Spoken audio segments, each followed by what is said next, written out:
So, 21 grams. That's the weight of a soul. No one can be completely sure of this statement, but many strongly share the belief. Trying to make sense and give tangible meaning to something deemed immeasurable in enticing thought, and one that has left a strong mark on mankind's history. It is nothing. It is created. It is unobservable. It is beyond rational thought. It is stupid. It is backwards. It is superstitious. So many thoughts and opinions, and no questions that can be asked to clear it all up. From ancient to modern times, there have always been people praising its importance. In both mythology and science, there have always been people wanting to prove this existence. As long as these opinions and endeavors persist, the discussions won't cease. Such has been the case, and such it will remain. And yet still, none of this has anything to do with it. Chapter 4, Siamese Ghost. Slowly but surely, the autumn breeze is getting colder. Winter is coming, ready to rain down a snowy surprise upon those foolish enough to give in to their desire to catch a whiff of fresh air. It's easy to lose track of the time cooped up inside Hermitage. No matter the time of the year, it's always quiet and everything stays the same. People walking around outside, tightly wrapped in thick coats to ward off the cold, is one of the few things that reminds me that time has gone by. Of course, what with Hermitage being as old-fashioned as it is, there's no actual air conditioning unit. A glowing electric heater is set up in the area most prone to turning cold and humid. Without it, I wouldn't be able to open the store in good conscience. After all, that's part of my responsibility as the manager. It's not like there's all that much to look after, but still. Neko. You've been staring at that door absently for 5 whole minutes. Keep it up and you'll start drooling soon. No, not thinking at all. Living in self-exile. Where's the difference? It's all the same to me.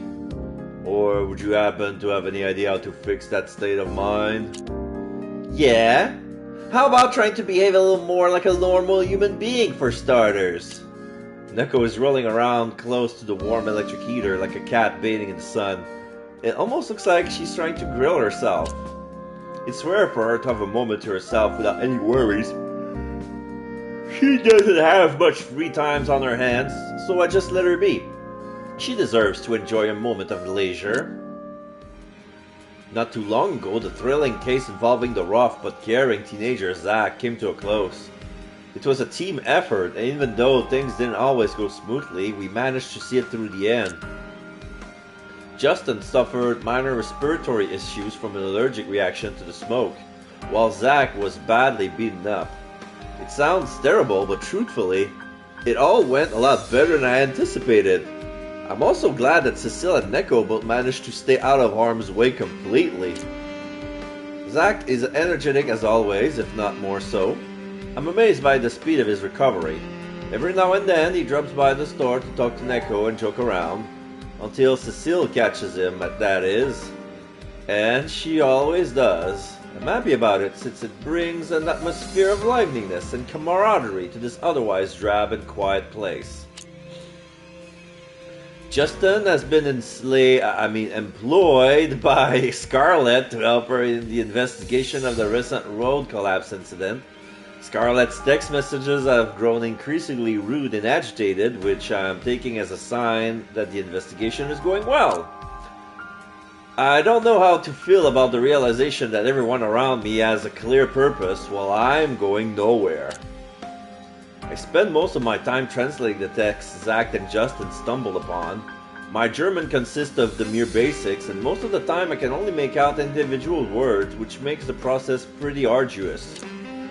The good news is that this time, nobody's there to put pressure on me and tell me to hurry up. I can understand the general meaning of the text by using their paraphrased version produced by translation software. However, it's still extremely difficult to understand. It clearly has some occult content, but with my limited knowledge, I will have to focus on the simpler notes and the illustrations. These notes are clearly a record of some kind of ritual. one of far greater dimensions than any other event I have ever witnessed so far. The notes makes it clear how complicated the preparation for the rituals are, and how methodical a process it is. I don't think this is what the group of the Sanjun building was trying to pull off. It would have been too much trouble for them. Perhaps the mysterious man Zack met is connected to it all. After all, one of the texts came from him. I don't have any idea how to find out who he is, though. Zack's description is way too vague to be of any use. For a moment, it sounded to me like... just who the hell is he? Store manager, ... Ah, forget it. A hectic approach is never the best idea, and there's no need to hurry. I should take another look at those texts once the time is right. Oh, so this is a thing recommending me to revisit every books that I owned to see if I found anything. These bizarre notes remind me. It's been a long time since the actual owner of Hermitage dropped by for one of its usual visits. Not that I'm complaining, I like the fact that he's not offloading any further problems onto me, but the fact that I haven't heard from him for so long could mean something bad. It's possible that he ran into some trouble of his own.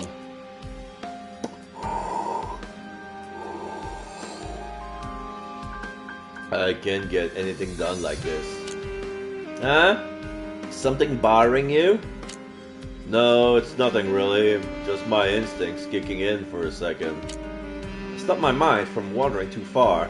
I haven't reached a point where I desperately need a cup of tea yet.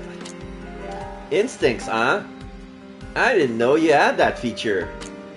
Feature? What you think I am? What do you think I am, a robot? Well, at least if you are, you're a likable one. Can you compute that? Okay, enough. Speaking of tech, you've been very busy lately, right? How's the game development going?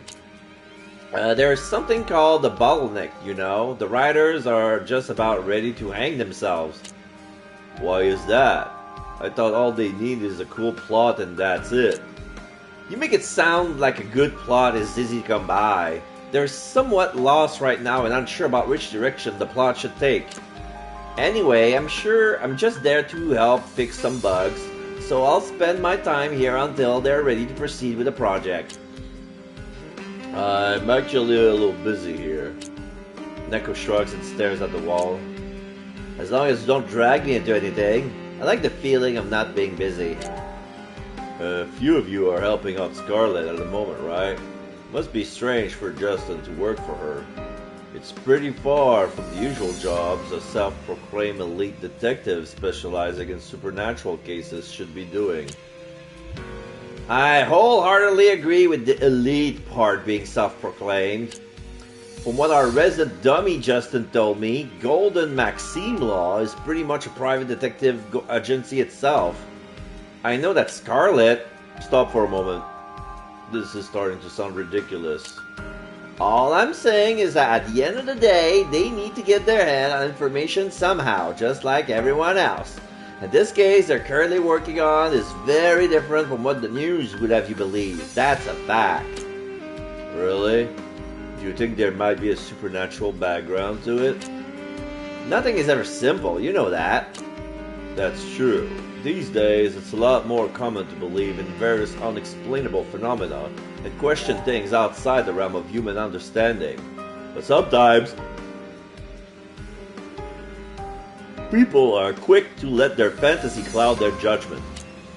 In this case, it actually seems to be the real deal, but that's not a lot to go on. And by real deal, you mean... something worthy of you looking into it exactly, but not right now. It's already starting to sound like something I should be concerned about. It's all still very unclear and obscure. Oh, and you asked me to look into that shadowy silhouette that was spotted at the incident site, remember? I was going to look for more information, but the information found me instead. Wait, what do you mean? Did you see it yourself? Not quite, but a number of very similar sightings have been reported. However, none of those were accompanied by bright explosive flashes like the initial one. There was a massive spike in unexplainable strange events in every area in which a sighting was reported. And I'm sure there's a connection. Good to know. But is that all you have so far? There's only so much we can do, you know. We barely managed to avoid getting into trouble with the police during our investigation. Bato, a suspicious city.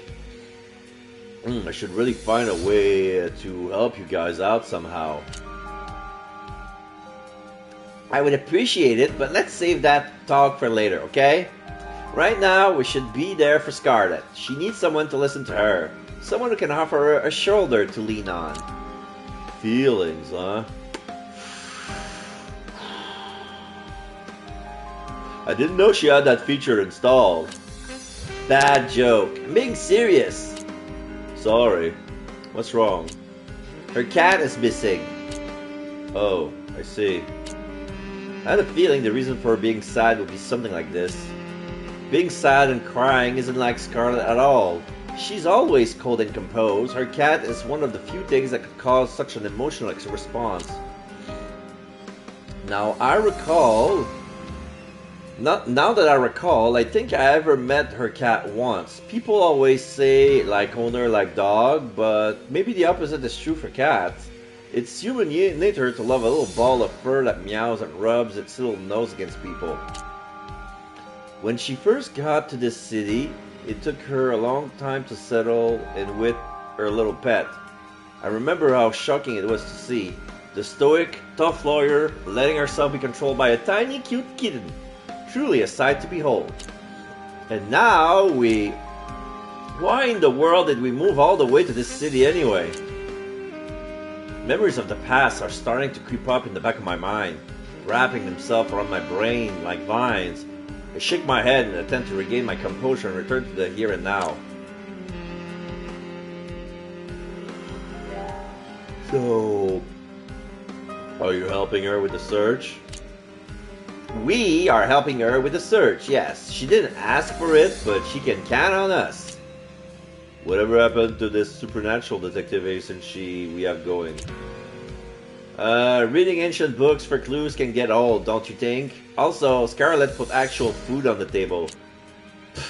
Keep taking that. You see her busting out the instant noodles soon enough. It's hard to find a good counter-argument.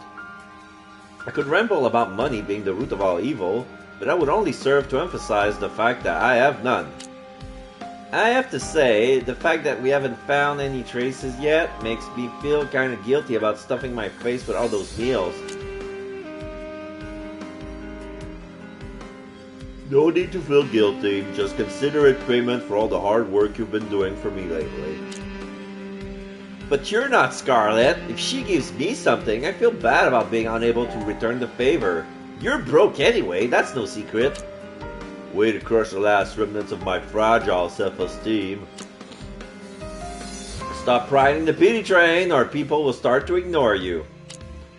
Neko sits down on the workbench, kicking around with both of her legs dangling in the air. It is one of the few moments where she actually looks and behaves like a child. By the way, concerning the case of Scarlet's missing cat, there have been some bad rumors circulating about pets going missing. Missing pets? And you think a person is behind it? All kinds of pets are gone missing, a wide variety of different breeds and species. If it's a thief, he knows what he's doing. So you thought it necessary to look into the motives behind it? We felt it was necessary, yes. Anyway, the deeper I dug, the stranger it seemed. You're not doing anything dangerous again, are you? Come on now, who do you take me for? I think you know all too well by now. So anyway, most of the pets went missing in the east side of town. It's been happening for a couple of months now. At some point, someone initiated a search and managed to find a few of the missing pets, but they weren't the same as before. They behaved strangely. They were hyperactive and hard to catch. It seemed like they didn't want to be caught, and they even made attempts to run away again. That sounds oddly reminiscent of the situation Zack and the other found himself in, only this time it's pets instead of humans. I scoured the web, and there are forum posts where people report hearing strange animal noises in the middle of the night. By cross-referencing those reports, I managed to pinpoint one location in particular that seemed suspicious. Missing pets in Fort Choir? Oh, for the love of God, please don't let it be some maze-like office building again. I really don't need another Sanjung building in my life. It's a TV factory. An abandoned one. A TV factory? Motto number 11 TV factory? How did you guess that? It has somewhat of a reputation. The price for land in the city's east side is quite high these days, yet that abandoned factory has been left untouched. I knew something was fishy about that. The family involved in the Kangning district incident was also connected to the place, back when it was still in business. Do you know anything else that could be of any help? Not a thing. ... Don't give me that look. I'm not even from the city. You know a lot more than I do. I can't let this rest until I investigate it myself. Neko jumps off and walks towards the door. Hey, Neko. Please be careful out there. If you encounter anything strange, don't try to be a hero. Come back here and let us find a way to tackle it together. Huh? Who said I'm doing this alone? ... She turns her head and winks at me. Why should I do this by myself when there just so happens to be an elite detective specializing in the supernatural? Now she's just showing off. Afternoon. Justin. Good grief! Just how dirty is this place? Justin mutters his complaints to himself as he kicks away some of the trash at his feet. As a true professional, he is well aware that field work is part of the job, but this is more like survival of the fittest mixed with dumpster diving. He feels like he's in the wild, far away from even the faintest semblance of human civilization, even though he's right in the middle of the city.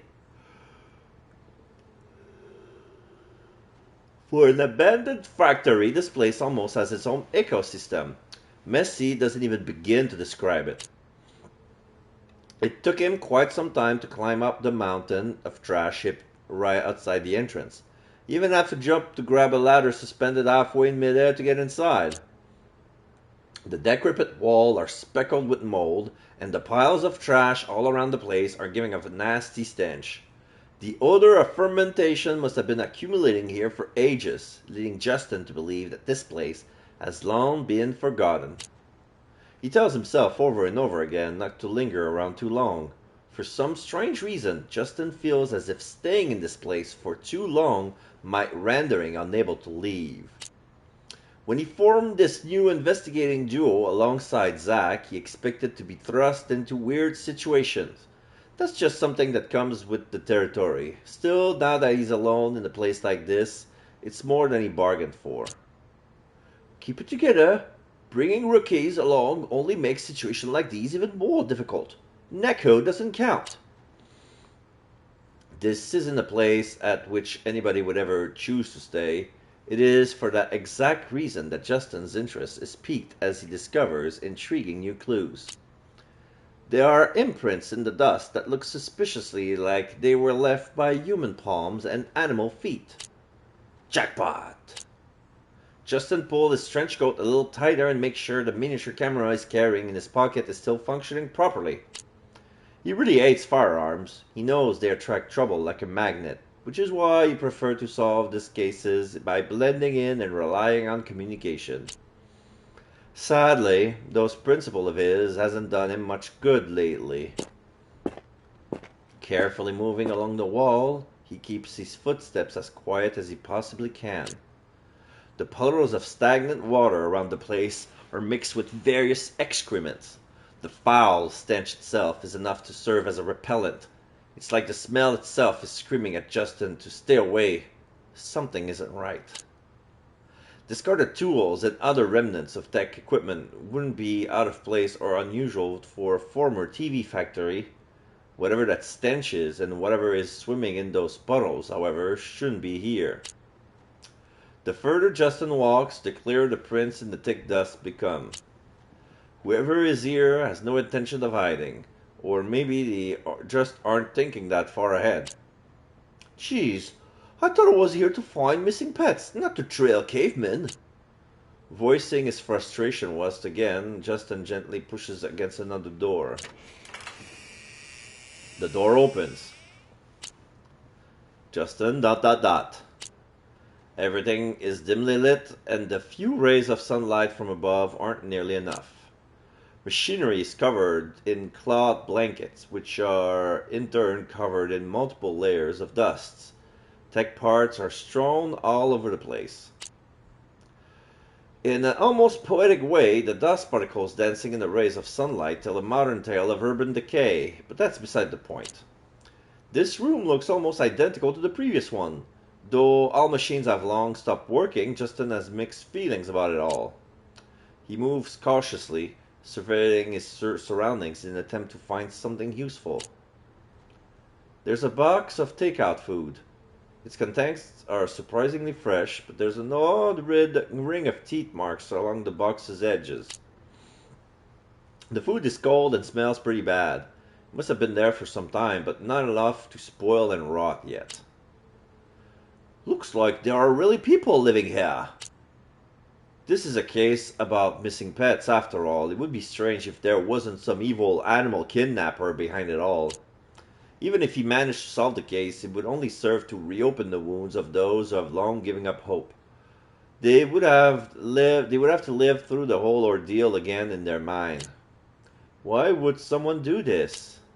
Obviously, there is nobody there to answer that question for him. The answer won't just show itself like that. It's hidden somewhere. So it's time to turn this place upside down. Huh? The sudden sound of a loud meow startled Justin. He almost knocks over a bucket filled with water in front of him. Luckily, he quickly regains his composure, and his fast reaction allows him to avoid making any further noise. Another sound. This time it's a dog barking. It's only a faint sound. Justin turns his head to try to pinpoint the source by following the echo. Justin slowly walks forward, carefully making its way towards the source of the sound. Things are going better than expected. Short nights and long days are worth it when it all culminates into a successful investigation. You take another step towards the door. Step, step, step. What the? In a sudden flash of light and excruciating pain rushes through the detective's whole body. No, please help, no! It is the last thing he says. Evening. Where is Justin? Scarlett says. Somehow Scarlett's first word after stepping through the door are exactly the ones I was expecting. He's not here, and Neko just left. Cecile can't be reached. She probably has classes at the moment. What's the matter? What's the matter? Isn't what any normal person would ask a follow-up to that. Oh please, as if anything I get involved in ever turns out to be normal. I put the old newspaper I was reading down on a stack of books and opened my arms wide. What did you need Justin for? Is there something I can help you with? Maybe. You see, when I employ the services of a so-called professional private detective, I expect him to be at the office at my beck and call when I need him to find someone or something for me. It wouldn't hurt if you offered me a cup of coffee without needing a reminder too. I'm afraid that's a little too much. So I take it you're looking for someone? That's right, I am. There's been a new development in the case. ... Naturally, that must mean something new has come up. Zach can be reckless, and some of his choices has been questionable in the past, but he did bust up that kidnapping ring pretty much on his own, not counting Justin's assistance. A lot of the dogs that were rescued from the smoke are in the police custody right now. That's a success story, wouldn't you say? He did a good job. I wrote the report on that, isn't it? Justin gets all the credit. I hope you can see why. The alternative would have been them picking up on the escaped captives and rushing to the hospital for interviews, eventually plastering all the newspaper around town with it. I don't think any of us would have wanted that, right? Right. And it paints you guys in a really good light. It's great publicity. Anyway, thanks to those who were arrested, I had the chance to get my hands on some more information. It gave me much needed leverage to make use of slightly less official channels and gain insight into details several other departments were in possession of. So, what did you find out? There have been reports of a suspicious person wandering around close to the site of the incident late at night. A local resident who works slave shifts noticed the person, but they never did anything to warrant further investigation. Ironically, we have the 996 working hour system, and we have the 996 working hour system to thank for once. Because of it, the local resident, who's close to a nervous and paranoid breakdown, was able to take photos of the suspicious person. He still has them somewhere. That's what you needed your new lapdog for? Don't say it like that, that sounds really weird. Anyway, once I get my hands on the photo material, maybe you can help me analyze it. Sherlock Holmes can look at a picture and get a story worth a couple 100,000 words out of it, but that's not real life. Please don't get your hopes up just yet. How about you stop crushing them prematurely instead? You know how hard it is to come across a solid lead. Okay, fine. I let out a heavy sigh and take a look outside the store, hoping to find some relaxation. I should have known better. I see and find many things, relaxation never been one of them. Eloise! It appears I came at a bad time. I haven't seen Eloise in ages, and even though I am very happy to see she's okay, seeing her again definitely doesn't conjure up feelings of relaxation. To tell you the truth, unless you're here for books, there's rarely ever a right time. This place keeps me busy. I don't know. My past experiences with your books have been enough to last me a lifetime. I understand that. You saw and experienced things few others ever will. But please, don't take this the wrong way. I am eternally grateful, both to you and to Miss Scarlet. It's just that kind of thing. It's all... Don't worry, it's okay. I get it. I tried to sound a little more cheerful. The atmosphere inside the store is starting to become a little too heavy for my liking. So, what can I do for you? I'm looking for Cecile. Isn't she here with you? No, unfortunately not. I was going to ask you about her too. I'm worried about her. Where could she have gone? I thought she'd be at school. Did you look there? Yes, but she wasn't there. That's why I came to you. Makes sense. Sounds like there's some sort of trouble brewing again. I hope not. Let's not assume anything just yet. Could she be out investigating the case with Neko and the others? No. At least she's not supposed to be. Neko said herself that the only person to actively engage in field work would be Justin. Do you have any other idea what she could be? I don't quite know how to answer that. I've had a nagging feeling in the back of my mind for a while now. It's been awfully quiet. Too quiet. I spoke to her teacher. Apparently she seems upset and called in sick yesterday. Nobody in class knows what's going on with her. She was doing very well, at least that's the impression I had. She was starting to get along with the others, and there's nothing going on that would make her go to such lengths to avoid the art club. Really? That's great to hear, actually. Just wish the circumstances were different. From what you're saying, whatever the problem is, it has nothing to do with the school. I need to check out some other potential reason. We need to find out what's going on. Yes, please do so. Look, that sounds very noble of you, but give it to me straight. What you're really saying is you'll send me out to run your errands as always, am I right? Errands? Come on. That sounds like I'm sending you for groceries. So please, just refer to it as investigative work from now on. Yeah, right, whatever you say. Not a quiet moment. Anyway, let's work together. We can assume something out of the ordinary has happened, can't we? It's not like Cecile to completely disappear. That's right. What with the trouble she's got into the past, we have to assume the worst. Better safe than sorry. Has the silkworm turned up again? No, fortunately for us, it hasn't. But that's not to say there isn't. Gee, stop it already with that ominous tone of yours. You're going to scare the poor girl to death. Sorry. Fact is, the city has been in quite an uproar lately.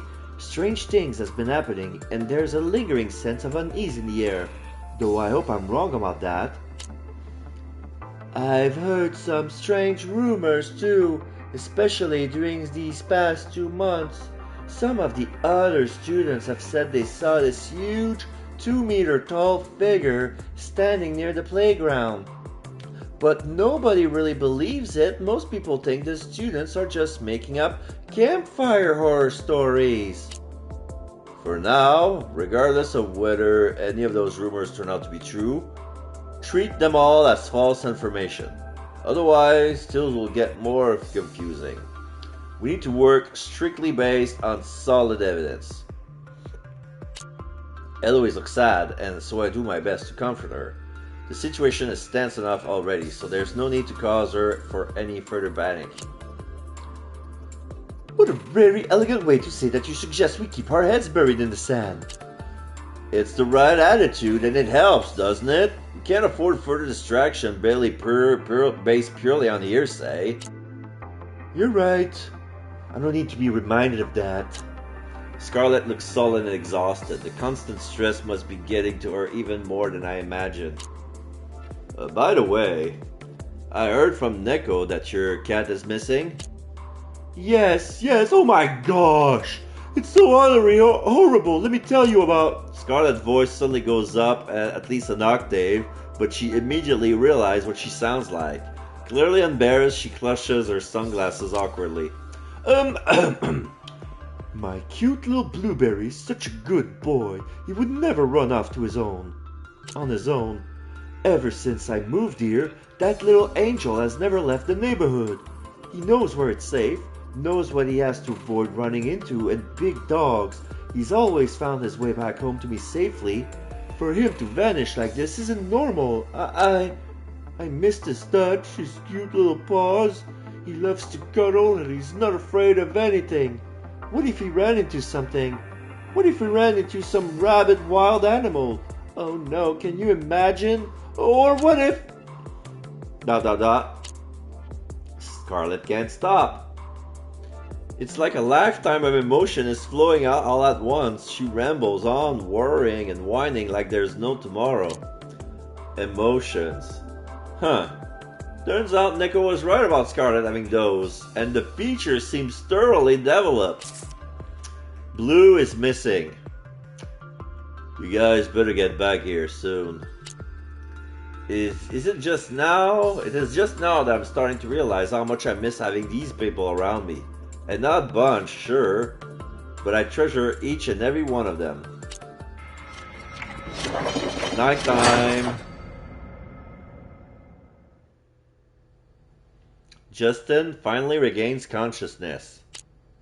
He opened his eyes a little, trying to get a sense of his surroundings. He's finally awake again. The world has him back, and it seems like it has gotten brighter. What is this place?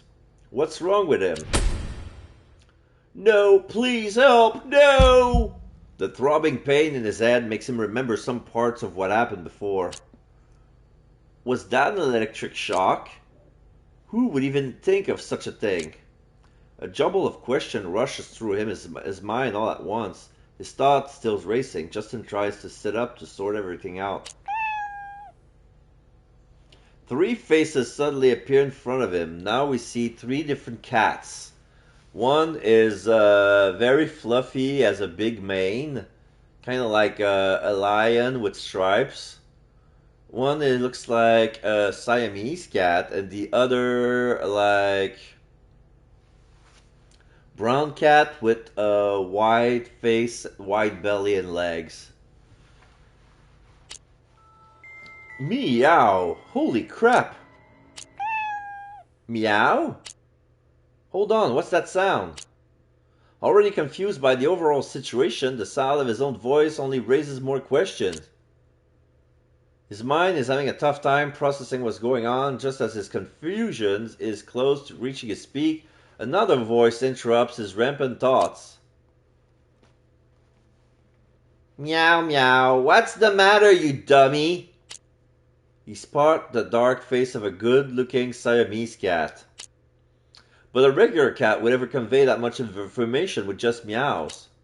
The cat's tone, it sounds strangely familiar, almost like a person. As a matter of fact, it sounds a lot like... Meow meow? Hold on. Neko, is that you? Oh dear.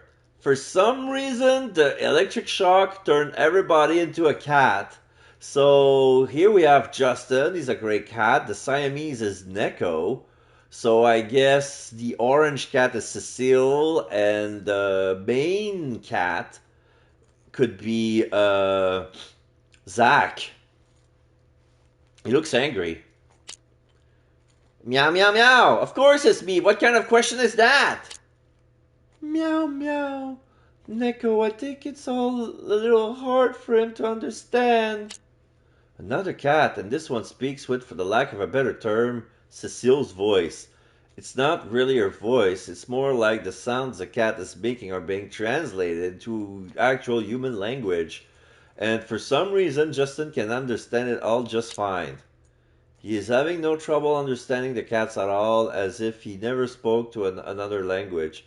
He can understand all of it immediately, as if he himself were thinking solely in meows. As if he were a cat himself. Mustering up the strength to calm down from an initial shock, Justin lifts up his small arms, turning his wrist to take a good look at his... hands? No, paws. Meow meow meow, what the hell? Meow meow. Zach, stop making such a racket already, be quiet. Every member of the just recently established investigating team have turned into a fluffy, furry, soft little cat.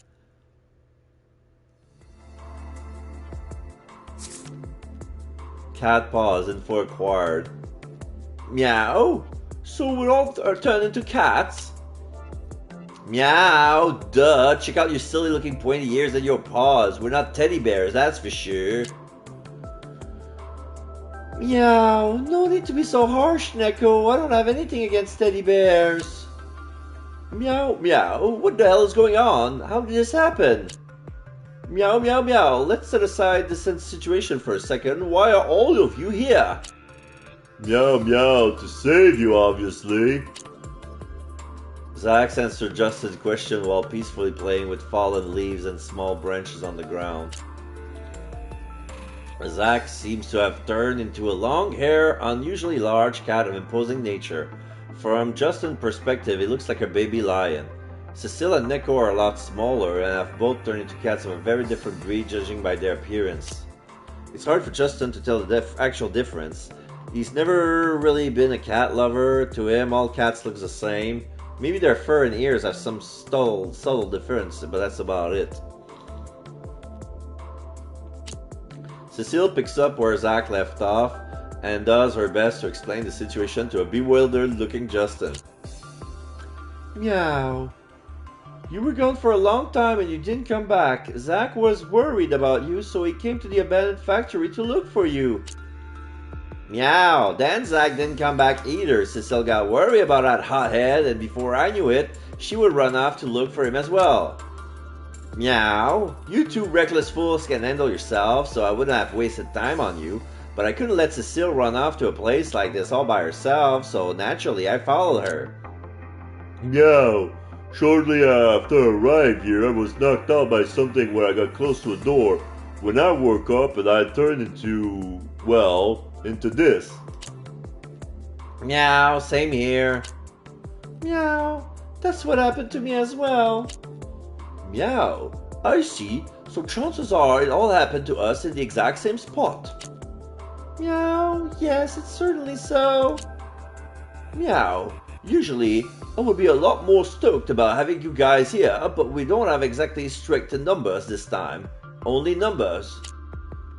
Meow, meow, meow. Don't you dare speak like that, you fool. It's all because you couldn't get things done. Every single one of us is here because we were worried about you.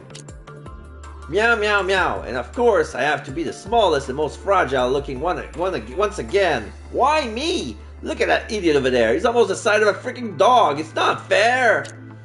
Meow. Are you seriously blaming me? Meow, meow. Calm down, please, both of you. Let's think about what we should do next. Meow. You're right. Even if we manage to get out and ask someone for help, they'll probably just want to cuddle.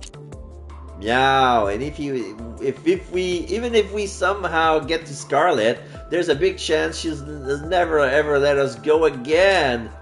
Meow? Is Scarlet really like that? Meow. Well, her cat Blueberry still hasn't come home, and how do I put this? Scarlet can be quite obsessive. Meow. Calling for help seems impossible, all things considered. Meow. How about writing a note, help us, or something like that? Meow, meow, look at your paws, Dumbo. If you can pull off writing even half a word, I'll call you Picasso from this day forward. Meow, come on, at least offer up a solution instead of complaining. What happened to those people? Raised doubts. Meow, never mind. First we should try to understand our new bodies. Growl, rumble. The sounds of several growling stomachs longing for food fills the room. Closely followed by awkward silence.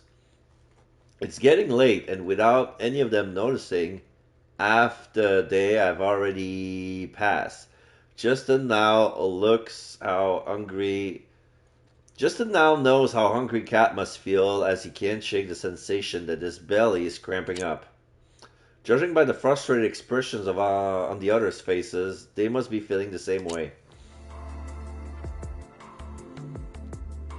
Meow, objection! Let's not get into the biology of these new bodies, at least not until we've dealt with this situation. Meow, I know, we need to find a way to deal with it, but how? Any of you guys happen to know where to catch mice? Or how to catch mice?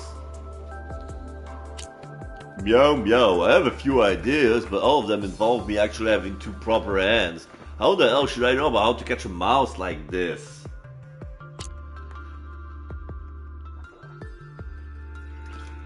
Meow, meow. You're not chasing after rodents with your own hands in your spare time, are you? Meow. Guys, I think I know a place where it shouldn't be that hard to find something to eat without having to go to dumpster or sewer diving. Meow, what are you waiting for? Take us there.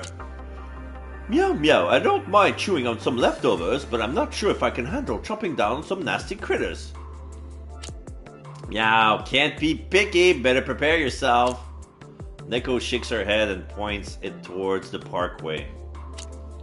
Justin doesn't quite understand what she means by prepare yourself, but the other two seems to be assuming the worst. Meow, come on, let's get out of here. One after the other, the four small confused cats walks outside, embarking on their very own grand journey. Here are the details of tonight's special reports. Christmas Eve is drawing near and preparations are already underway. Among one of the most anticipated events this year is, of course, the city's very own traditional annual Christmas parade. This year's parade in particular has attracted worldwide attention due to the participation of very important political summit members. It is shaping up to be the biggest and most record-shattering Christmas parade yet. The departments in charge have said they will do their very best to ensure it will be a peaceful parade that everyone can enjoy. Much effort is being put into keeping the streets safe. Back into store manager's room. Same as every year. This night is a particularly lonely one. Entering a new millennium, the feeling of melancholia is especially strong tonight. It's too quiet. Without Neko around, it feels as if the whole building has come to an abrupt standstill. Usually, she livens up the place. She livens up the place. As the ironic cherry on top, 4 stray cats seems to have decided to settle into the storage room. I don't know whether that makes me sad or happy, but I guess for now I should appreciate the company. It's quite strange how they seem to be traveling in a pack. Stray cats are usually loners. They're all very different. One's small, one's thin, one's fat, and one's unusually large. They don't seem to have come from the same household, which makes it even weirder that they bonded in such a way. I wouldn't complain if they were only here for the food. I have some ham sausage in reserve that cats love, but these pesky fellas keep sniffing all around my desk and they just won't stop stepping on everything. It's cold-hearted, but what other choice do I have but chase them away? It still makes me feel bad that chasing them away left its marks on me. Why were those stray cats so interested in my maps? I gently wiped the bloody claw marks on the back of my hand down with disinfectant. Scarlet would probably handle something like this a lot more better than me. Alright, that was funny. Okay, so this is November 20th. So let's check the internet. So only 3 new posts.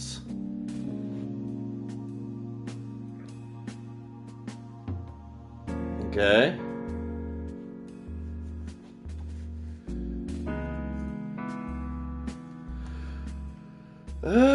Okay, a mysterious brain. Okay, so AGSD wrote, had a mysterious dream, shouldn't have looked directly at that monster. Guys, I brought some of the stories and posts on the mystery/horror board yesterday. Bad idea in retrospect. Absolutely ruined my night. I had some way too vivid nightmares. Obviously because of the internet's at fault and I'm blaming you all. Just kidding. Allow me to share. So here it is. In the dream, me and a group of others are hiking through a pretty nice forest, taking in some of the sights nature has to offer. Through the dense trees, we suddenly see a tall mountain appear before us, looking quite ominous. Being the intrepid adventurers we are, we instantly agree unanimously to climb it. It's an insanely long climb, and every single time we think we reach the end, it's as if the mountain suddenly grows higher. Or maybe we're back at the beginning. Anyway, it takes us forever, like 1 or 2 weeks, but we reach the top, utterly exhausted. We see an imposing altar with all kinds of offerings, brined, pig feet, chicken heads, the usual stuff. A figure in the black long cloak with a hood approaches us and immediately orders us to kneel down. We are all blindfolded and told to pray to the god of the mountain, for we have trespassed in this kingdom. As we recite the prayers given to us by the hooded figure, we hear thunder and rain crashing down. Right before a voice speaks to us.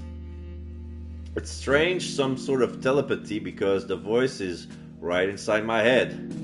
It doesn't sound human at all, but I can't define it. Strangely enough, what it tells us is still completely clear. We have to leave the mountain the way we came without taking off our blindfolds.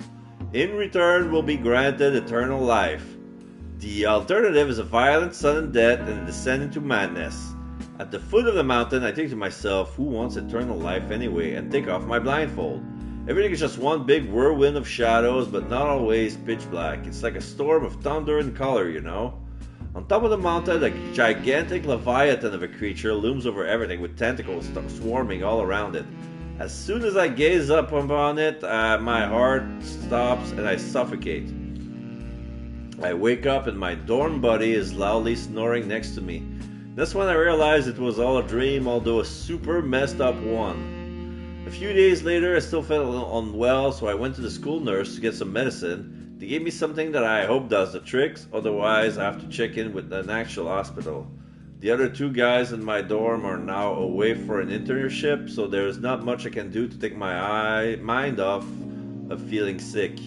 I'm pretty much stuck here on my own. I'm not motivated to do anything, though I should really trim my beard. I had my nose there, good God. It's so nasty, why do I have to shave it? I would much rather stick a candle up my nose and burn it all away once and for all. One hair sticks out way too far, and I'm always reminded of those tentacles when I look in the mirror. And that's just on the top of feeling sick all the time. Do you know how hard life it is when you feel like vomiting when you see your nose in the mirror? Ugh, my stomach still hurts.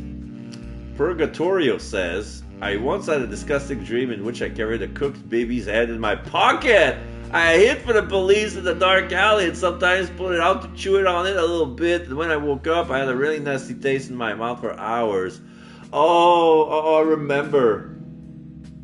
That reminds me, like, it's true that sometime when the dream is so intense, when you wake up, the data still lingers on.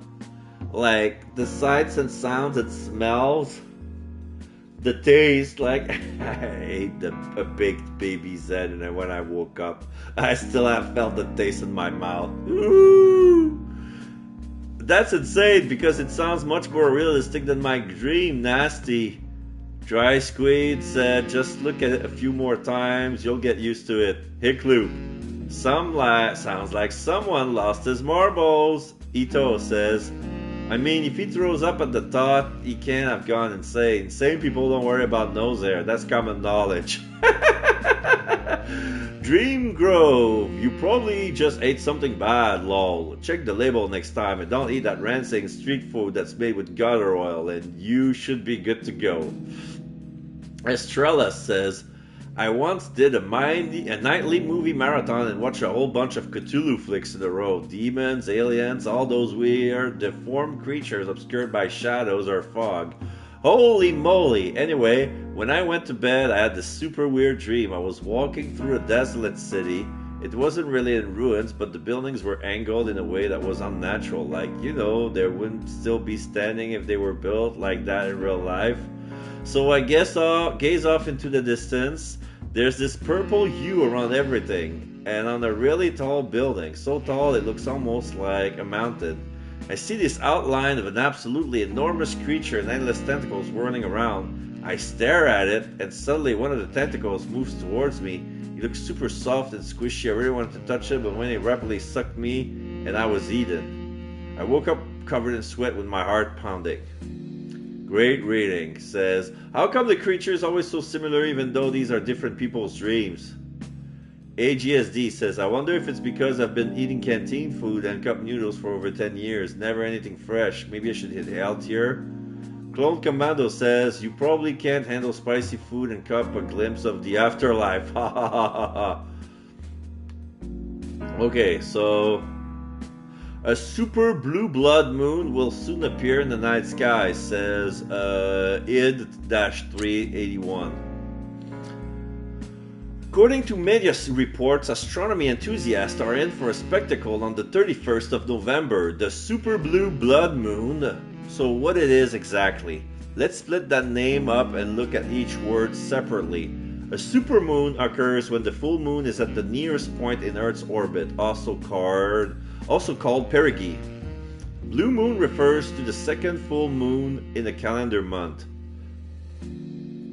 Really?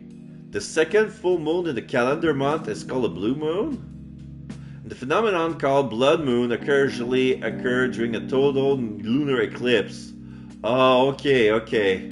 So a super blue blood moon is when the second full moon of the calendar is at a nearest point in the Earth's orbit, and it's in the middle of a lunar eclipse at the same time.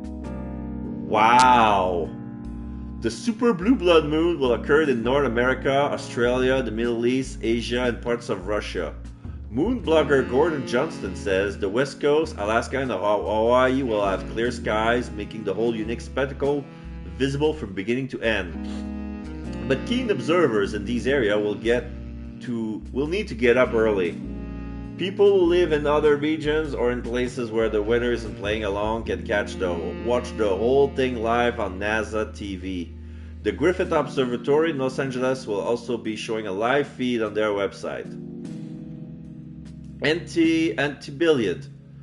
Any list of all the places, including smaller ones, where it's going to be visible? LMWPZX says, what about Rome? Can you see it from there? Blue Flames 01 posts an image called bluemoonrising.jpg. Triple Q.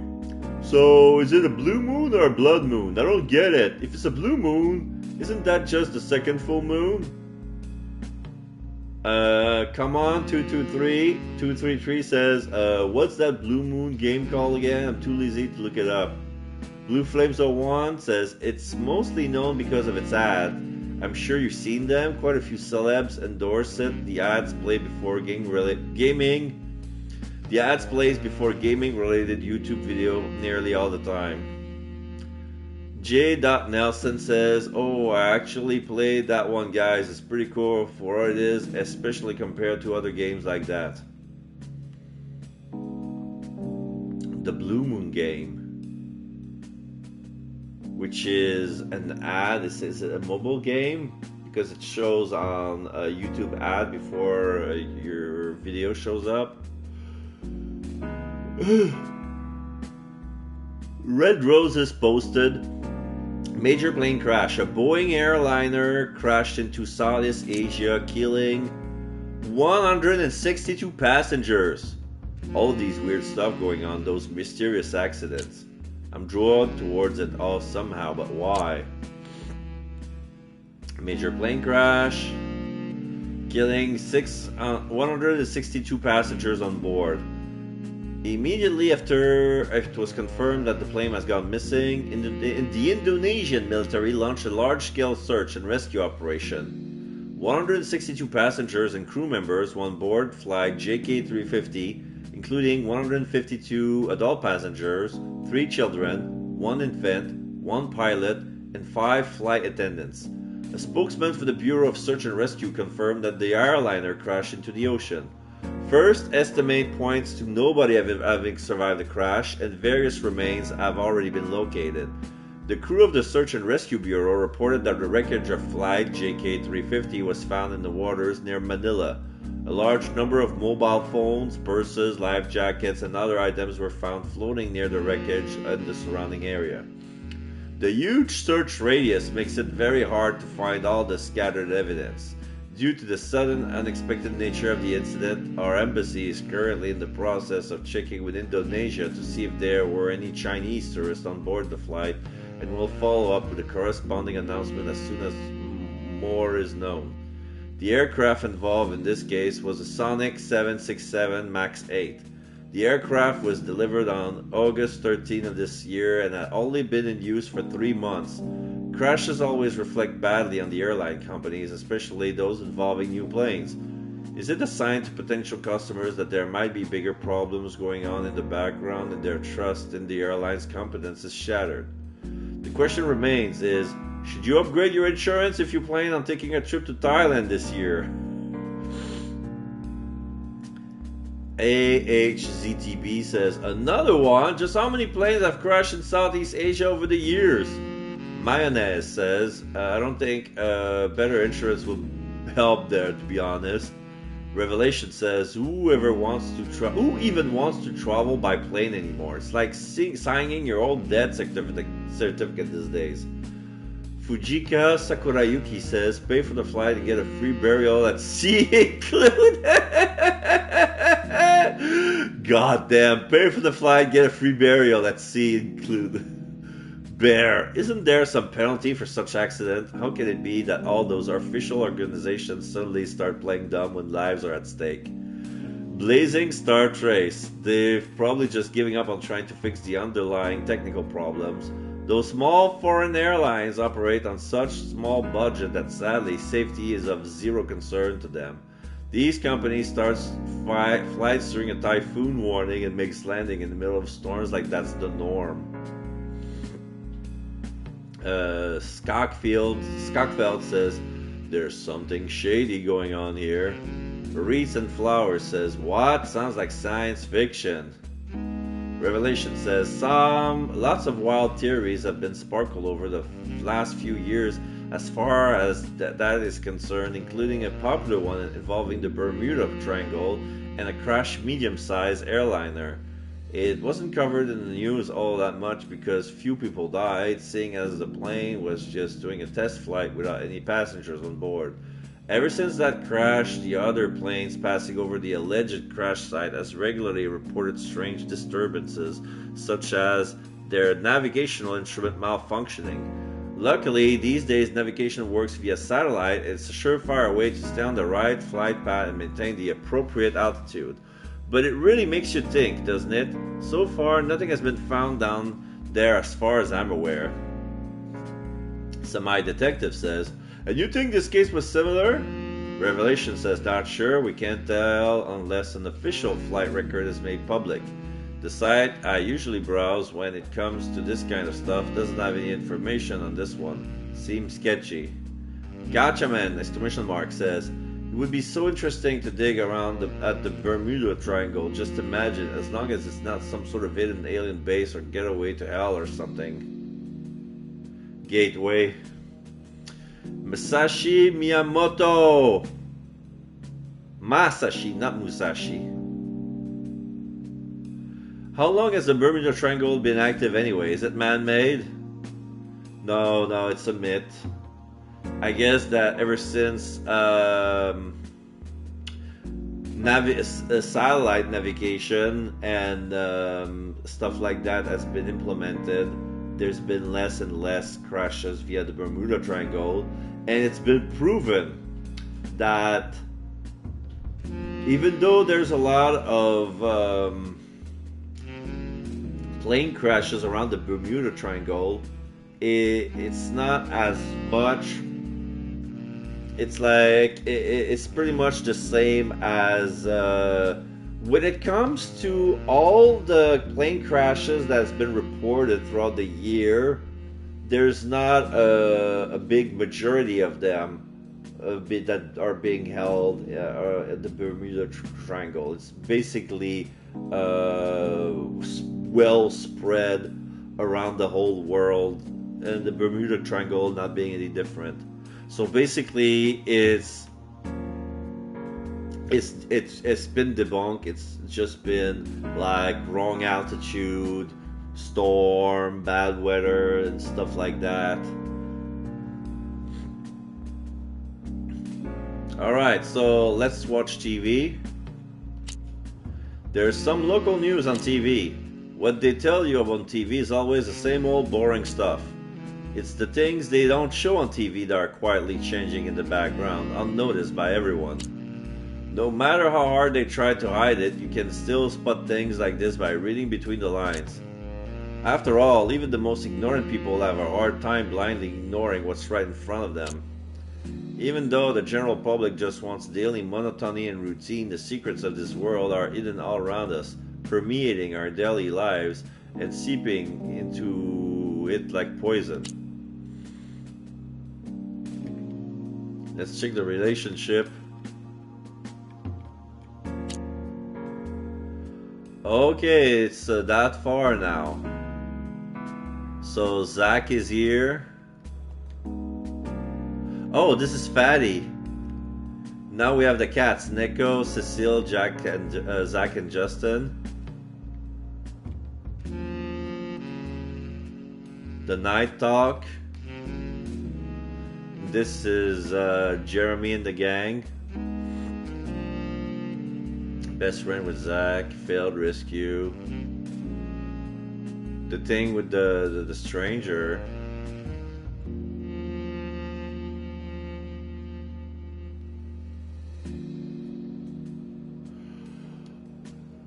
Okay. Let's finish the day. November 21st, Tuesday. Meow meow meow. Meow meow meow meow meow. Meow meow meow meow. Although people like this think although people like to think that cats are lazy animals and sleep most of the day, that's far from true. In reality, they rarely fall into a deep sleep, for they are predators by nature, always alert and ready to pounce on their prey, even when they appear to be relaxing. They are ready to attack or flee at even the slightest sign of a disturbance. To them, the unpredictable, bustling city is a reflection of their lives. Nico wakes up earlier than usual today. Sleep alone isn't enough to get rid of the heavy exhaustions of the emotional scar Scarlet's excessive peppering has caused. Along with the first rays of light come sounds that she never paid attention to as a human. Now they are enough to get on her nerves and disturb her precious sleep. Never before have human footsteps sounded so annoyingly loud to her. The ear shattering screeches of a bicycle brakes is enough to make her feel like she's dying. Memories of her human life flash before her eyes, which confuses her for a moment. Back then, hearing footsteps meant someone was out and about looking for her. The thought still conjures up paranoia, an uncomfortable reminder of all the days she spent out on the street, hiding, surviving all by herself. The memories aren't pleasant.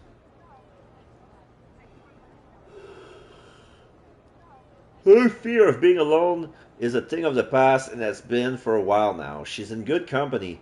A bicycle drive past, shocking Justin half to death and startling Cecile immediately afterwards. Justin, meow! Justin lets out a frustrated meow, causing the only cat still sleeping to roll onto his back and wriggle around.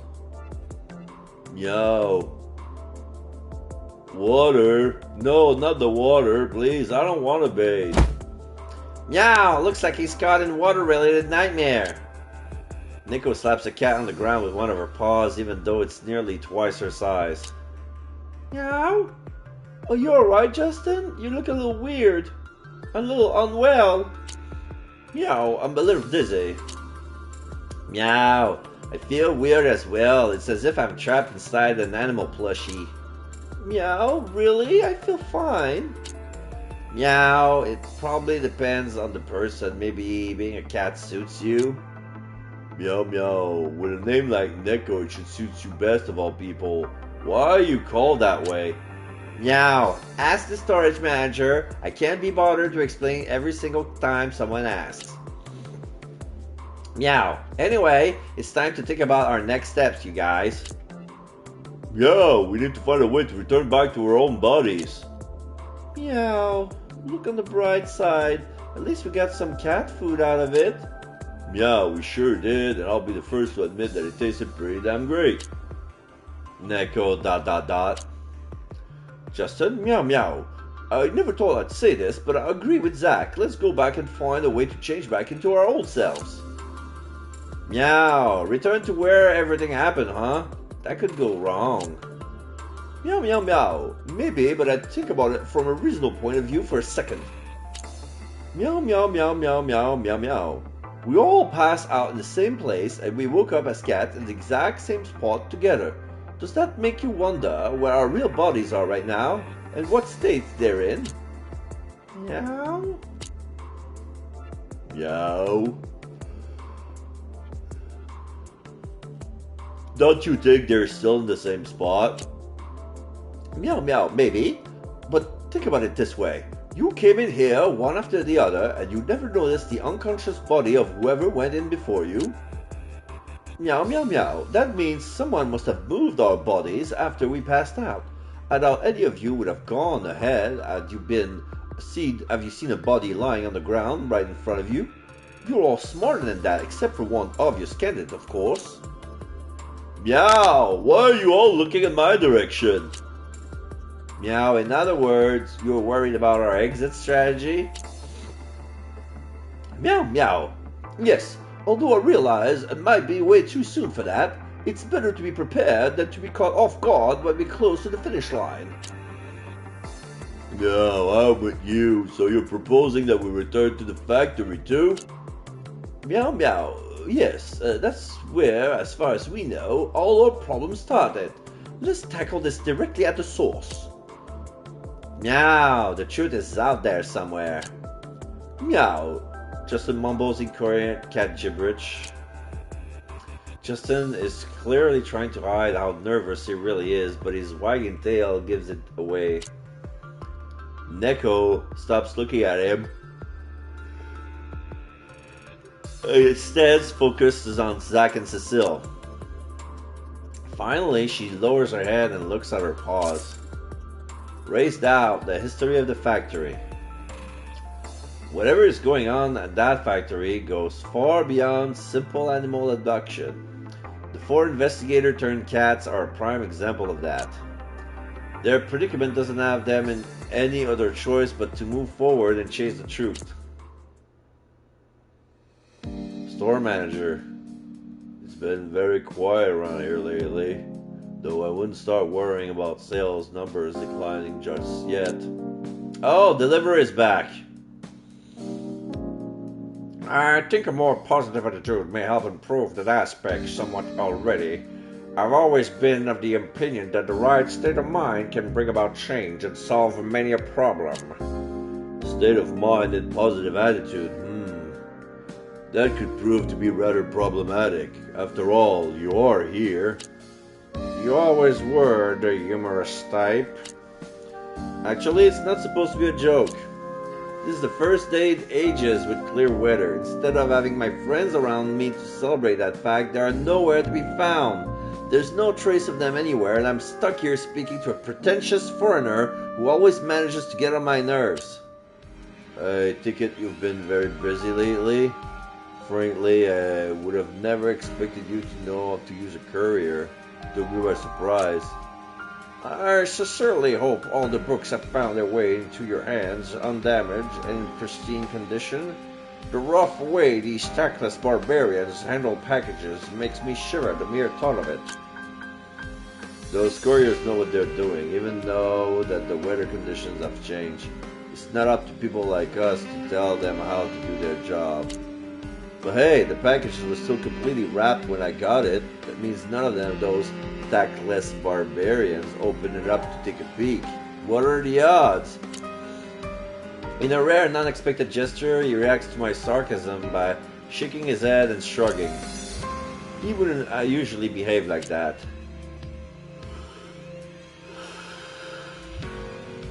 If my time allows it, I still very much prefer a more direct approach, such as this. My current work assignment has been fulfilled, which means you may not have to do everything by yourself this time. There is something to be joyous about, wouldn't you say? Work? Did I hear that right? You certainly did. Make no mistake, my position is not as far above your own as you may believe. Maintaining the status quo requires great effort which I am, for personal reason, happy to put in. What for? My own safety? You have not forgotten about my goal, have you? You have not forgotten about my goal, have you? I do not reply, reaching for an ancient-looking book instead. Last time I received a book from you, it attracted some unwanted attention.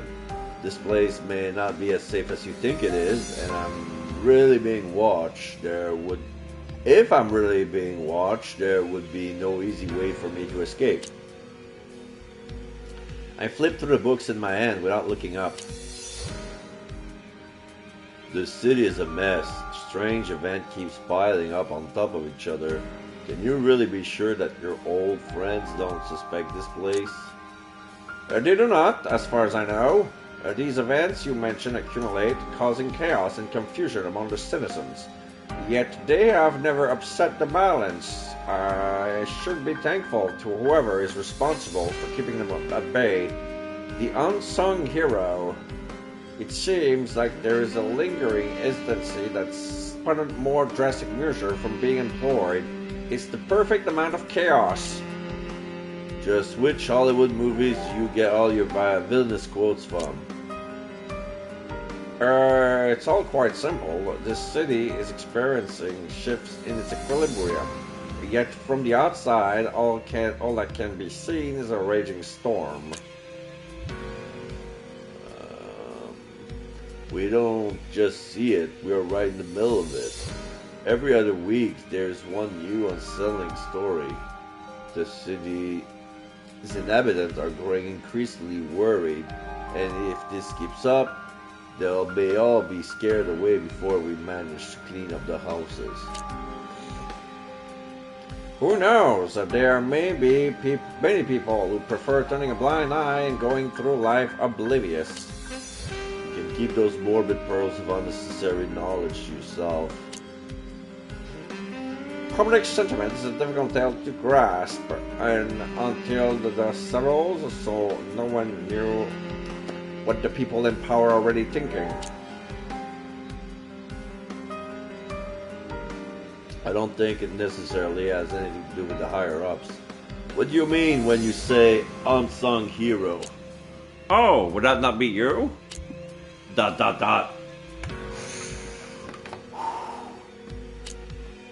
Oh right, I have hidden superpowers that enables me to bring those criminals to justice one by one, just by sitting around in this cramped space and looking through dust-ridden ancient books. Taking a sip.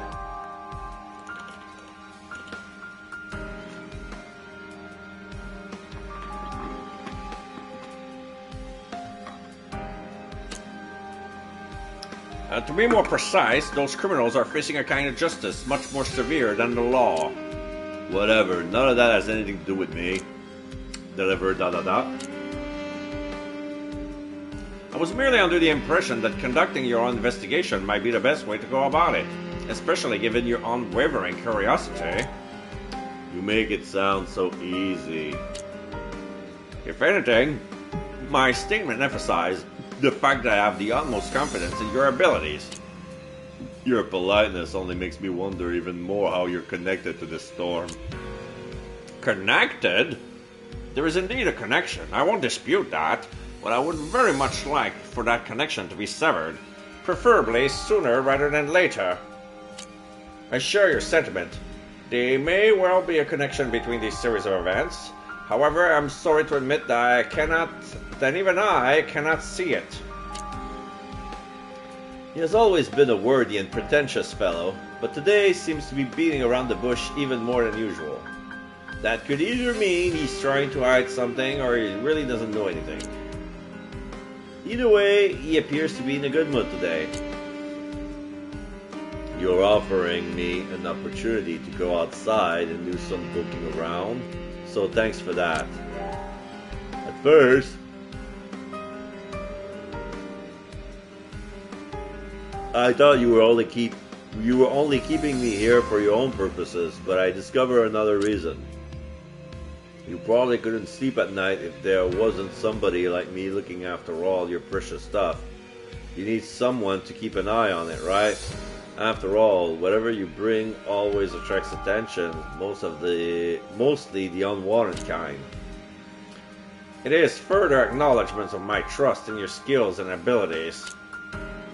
I would be careful spouting such grandiose phrases when you yourself has been involved with those people trying to steal your valuables. My apologies. Personal matters have never been my strong suit. That's obvious. Anything else? Actually, there is. I would like to retrieve the small bell that I left in your possession. I sincerely hope you remember the particular place I'm referring to. Though I do place my trust in you, it still worries me to have it out of my sight. ... What a rare occasion. I can't say that I ever expected you to want something back. I was under the impression you were using me as a glorified vault to stash stuff and forget about it. It is only natural for a vault to be opened when the retrieval of an object is deemed appropriate. Do you mind telling me what's so special about that thing? I've taken a good look at it, but I couldn't find anything that stands out apart from the fact that it's incredibly light. I'm afraid that without specialized knowledge, it is impossible to discover the mystery of this treasure. The value of knowledge is infinite, you know that. Usually, this will be the moment when you dump a dusty, thick old book or two to me and make me figure out every painstaking detail myself. Deliver ... Instead of answering my question, he puts away his briefcase and looks around the store. Ah, as a matter of fact, the store seems awfully quiet. The neighbors told me that up until recently, many young faces were to be spotted here on a regular basis. ... Now it's my turn to answer him in silence. Tell from the neighbors? That's the lousiest excuse I've ever heard. No matter how well fed the world fares, in the end it always longs to run back into the forest. I'm not the one causing the wind, so I'm damn sure won't be the one getting caught in the storm. Who can know that for sure? You sure you want to go down this road? Don't spit into the well if you intend to drink from it. I do not mean anything by it, of course. It was a slip of the tongue and nothing more. I am simply anxious. The burden of being immortal, I am sure you understand. At this point, I can't expect to get any new information out of him. Anything more will just be empty phrases. I pick up the bell, which is still neatly wrapped, and hand it to him. If you have anything else to share, now will be the time to... There will be no need for that. Once the dust has settled, I have a feeling the two of us will have nothing but time. If at that point you're still in the mood to exchange stories, I will be delighted to share them with you. ... Farewell. He leaves a lot quicker than he usually does, without any of his trademark theatrics. Hey, your briefcase! ... A wave of loneliness sweeps over Hermitage once again. I reach out to the only companions that have never left my side. It's empty. I toss the empty paper pack straight into the trash can.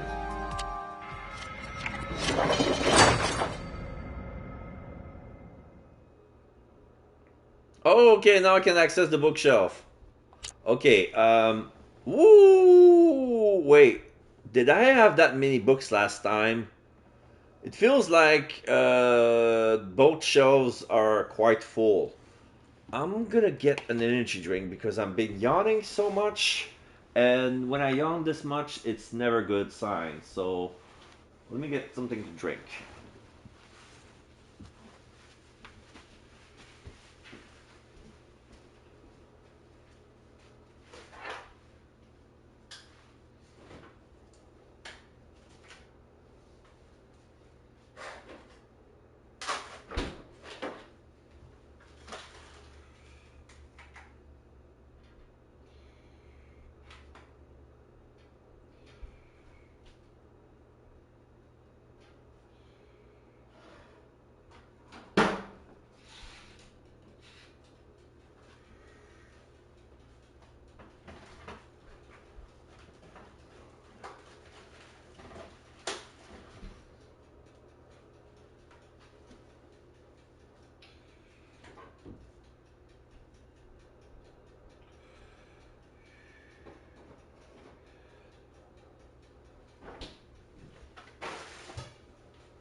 I decided to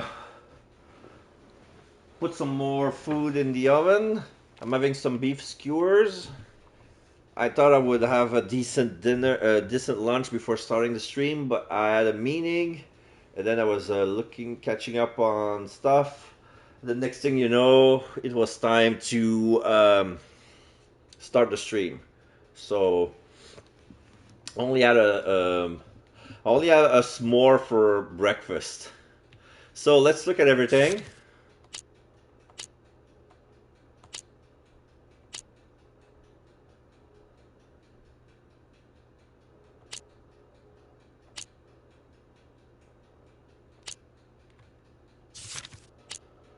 The crane.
After taking a careful look at the book, you can see a certain symbolic pattern that shows a great similarity to a famous family photo.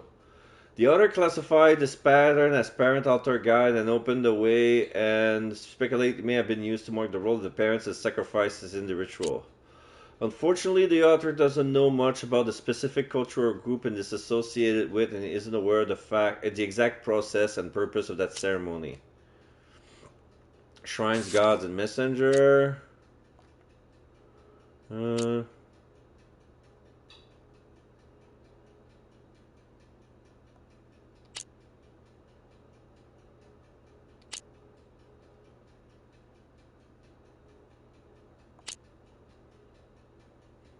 the Albert, I get that. 42 suggestions for practicing medicine abroad.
Anonymous note number 1. Interestingly, if the dates written in these notes are to be believed, this research has been conducted over the course of a century, yet the handwriting never changed.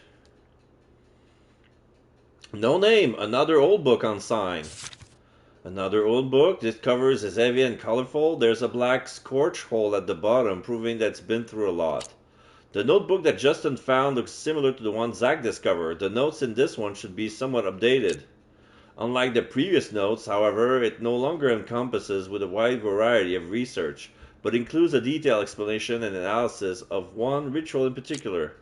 This ritual appears to be based on different fragments of information, and the entire notes are developed to speculation about how to find the missing pieces to confirm the feasibility of the experiment. Due to the lack of information, the author copied part of other rituals to fill in the blanks, judging from the result of this restoration. The conditions under which this ritual is to be performed are very demanding. The final description states that the ritual must be performed at unnatural heights, when dark clouds obscure the skies, and when the stars are aligned in a certain order. Probably the super blue blood moon. In addition, the author emphasized that without any bait, the ceremony will lose the required energy and fail. The narrator mentions the word fear, but does not elaborate on the manner in which the bait needs to be provided. I'm going to reread the first one because I think there was more stuff added to it. The entire content of the notebook is written in German. There are obvious traces of that parts of it has been erased. The author wrote down various formula, instruction, and statement in a poem-like structure. After spending a lot of time translating with the help of the internet, the contents of the notebook vaguely starts to make sense. Still, there are many specific nouns for which I can't find explanation online. In the notes, the author collected the knowledge rooted in myths and legends from all over the world that revolves around the door and the key. To corroborate the claim, the author attached a wide variety of record documentary research. Judging from the records, there are indeed a group of people who believe in those kinds of things. Interestingly, if the dates written in these notes are to be believed, research has been conducted for over a century, but the handwriting never changed. Okay, so this is a new book, The Metamorphosis by Franz Kafka. What's this doing here? A famous work by Kafka with gold lettering on the front. It's probably a rare edition. A famous novella by Kafka with the title printed in gold lettering. The publishing date is unknown, but the print quality is exceptional. I don't think many copies of this particular edition were made. Oh. Okay, it's in German. Die Verwandlung.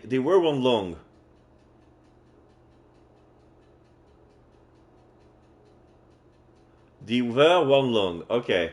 So it's probably related to the case we're having right now, since people are turning into cats for some reason. They think that their soul has been snatched from their body and put into cats. It cannot be conceived that their body are actually being turned into cat through electric shock or something like that. It's one of the world's most well-known tragic stories. A once-beloved family man named Gregor Samsa gets turned into an insectoid creature. His hideous new appearance's inability to support his family leads to him being shunned and hated, ultimately forcing him into a deep state of depression.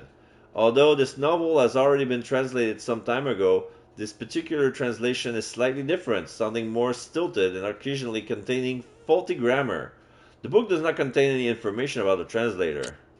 The unknown translator of this particular version seems to have tried to make the overall appearance of the book resemble that of the original translation. Still, there are huge differences both in print quality and lettering.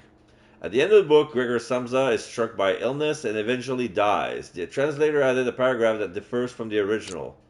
His heavy body no longer caged his mind. Now at long last the poor soul was able to return to its original appearance, unburdened by physicality and able to face this world's hidden truths.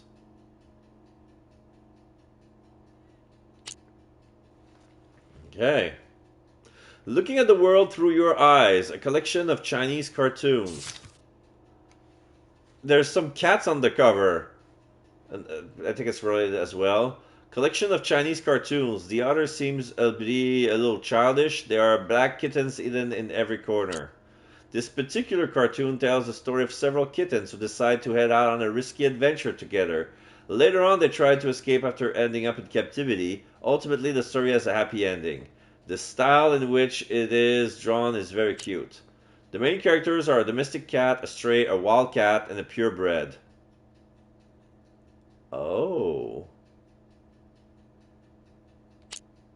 They follow a legend that's circulating among cats and set out on a journey to a park in the center of the city, where they are captured one by animal control and thrown into a dark warehouse. In the warehouse, the 4 kittens and other cats that were caught begin to talk. Together, they finally decipher the legend and find out what they were looking for in the first place. The cat elders end up teaching them how to enter the world of dreams. The kittens don't use this newly acquired knowledge to simply escape, even though they could. Instead, they enter the dreams of the man who caught them and use this opportunity to appeal to his conscience and humanity.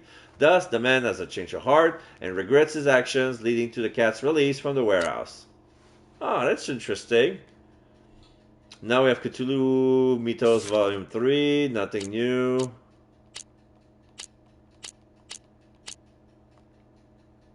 Okay. Alright, I read the bookshelves. So, next stage. Huge. Abandoned. Derelict. A dormant relic and a silent witness of the past. But it's not merely a witness to what happened around it. It has its own story to tell. Nowadays, it is desolate and nothing but a shell of its former self. This is what happens when you try to exceed your limits. Everything is about to take a sharp turn in an unexpected direction. Justin. Meow. Hey, this is way different than it was the last time I was here. The 4 cats have returned to the factory and enter its ominous darkness. The dimension of their surroundings seems completely off. The building has changed. It is different from what it was like when they entered the premises last time.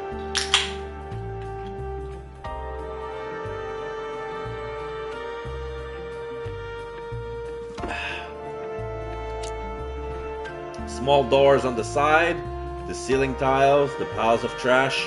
Everything that was small and barely noticeable before is taking up much more space now. All of it looked gigantic, but because they're cats now. Looking at the world from a shrunken point of view is a common cliché sci-fi trope.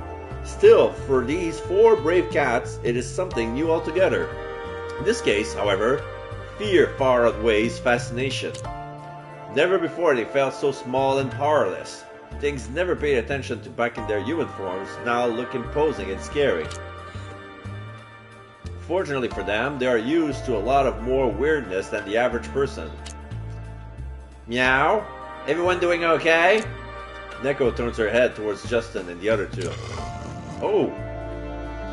Her words are suddenly interrupted by a barking dog, and the cats instinctively jump up and scatter. They all hide as quickly as they can. Zack managed to get out of sight only at the very last second. Meowing and barking are all jumbled up together. It is an unsettling and unnatural sound that they have never heard before. Yeah, I guess if you're a cat now, and now you see a dog that starts barking at you, it could be more intimidating. Loud footsteps accompany the sound before growing fainter and disappearing into the depths of the factory. Mato number 11 TV factory. There's no turning back now. Oh. Oh, we have to move. Okay, so this is the dog. Examine the eastern side. There's a trap. Looks like a bear trap. The trap itself is quite blunt and not sharp enough to pierce through the skin. But the wires attached to both ends of the device suggest that it is not as harmless as it appears to be at first sight. Meow meow, seems too big to be solely intended for animals. Electric trap. Is that what they stepped on? Meow meow meow, it's covered by rags. What are we, amateurs? Cecile shakes her ears and takes a look at the contraptions.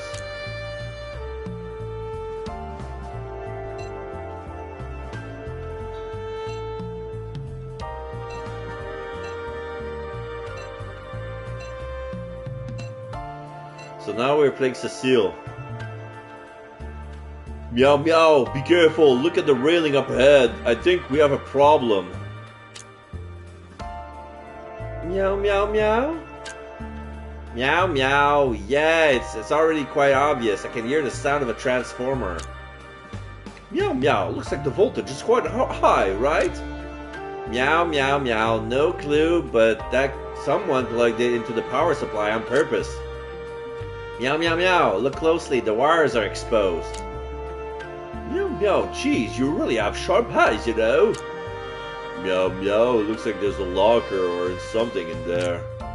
Meow meow meow, hey, be careful, you'd be cat roast in an instant. Meow meow, we better not do anything rash before we find a way to turn off the power.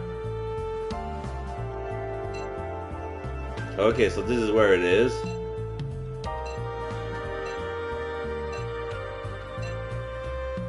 Examine the notices on the wall. There's a notice here too. Warning, access to this floor is strictly prohibited. All employees are requested to evacuate by May 25th at the latest. Trespasser will face severe punishments. Someone crawled the words "one away" on the sign in red liquid. They are barely readable, so whoever wrote them must be in a hurry. The words appear small and crooked, maybe so they wouldn't be discovered straight away. Who knows who this message was intended for? Maybe it was merely a cathartic act. Note number 1. A notice, let's see what it says. Warning, access to this floor is strictly prohibited. Our employees climb over the railing.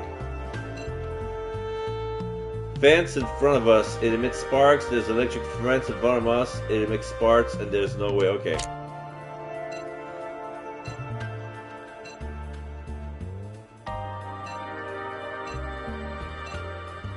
An old-fashioned electric bell. The bell hammer is covered in a thick layer of dust, but the wiring seems to be intact. The cord is hanging down from the side, similar to the cord used to turn on a wall mount fan. 2 cats might be able to reach it by stacking up against the wall. If it still works, it should make a lot of noise. Examine the notice on the wall. Another notice is posted on the wall. It is crumpled and dirty, rendering it completely unreadable. Only the national security stamp is still vaguely visible on the paper. The notice looks pretty old. The paper is yellowed and brittle, surrounded by thick cobwebs and dust. Eastern side, fresh food scraps, footprints in the dust. A variety of bite marks from different types of animals are mixed in between the human traces.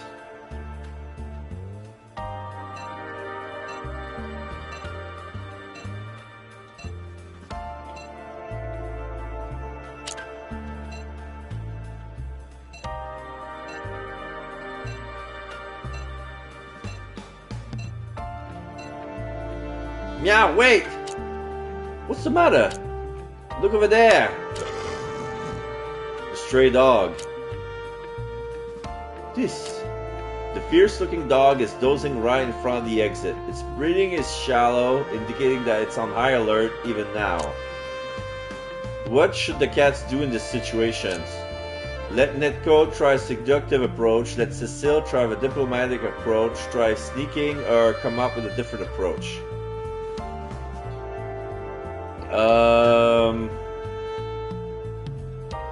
I have a feeling that only one of them is correct. I want to come up with a different approach. We need to be smart. There's no way we can take him head on. Meow, you're right. We need to come up with something else.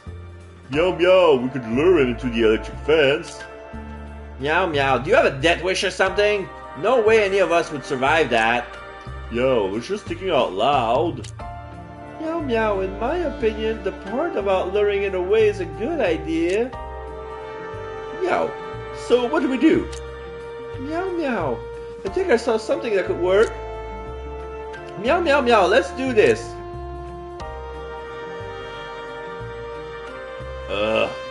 Oh, the thing with the fire alarm. Okay, so they're doing the... So, Cecile is standing on Zach.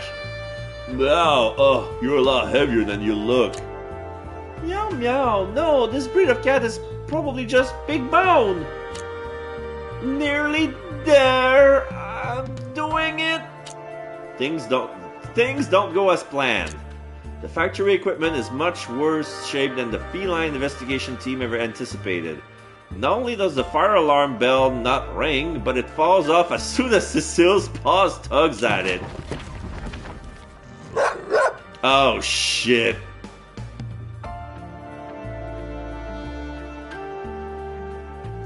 Are we in trouble? Are we in danger? Crap! Quick! Find somewhere to hide!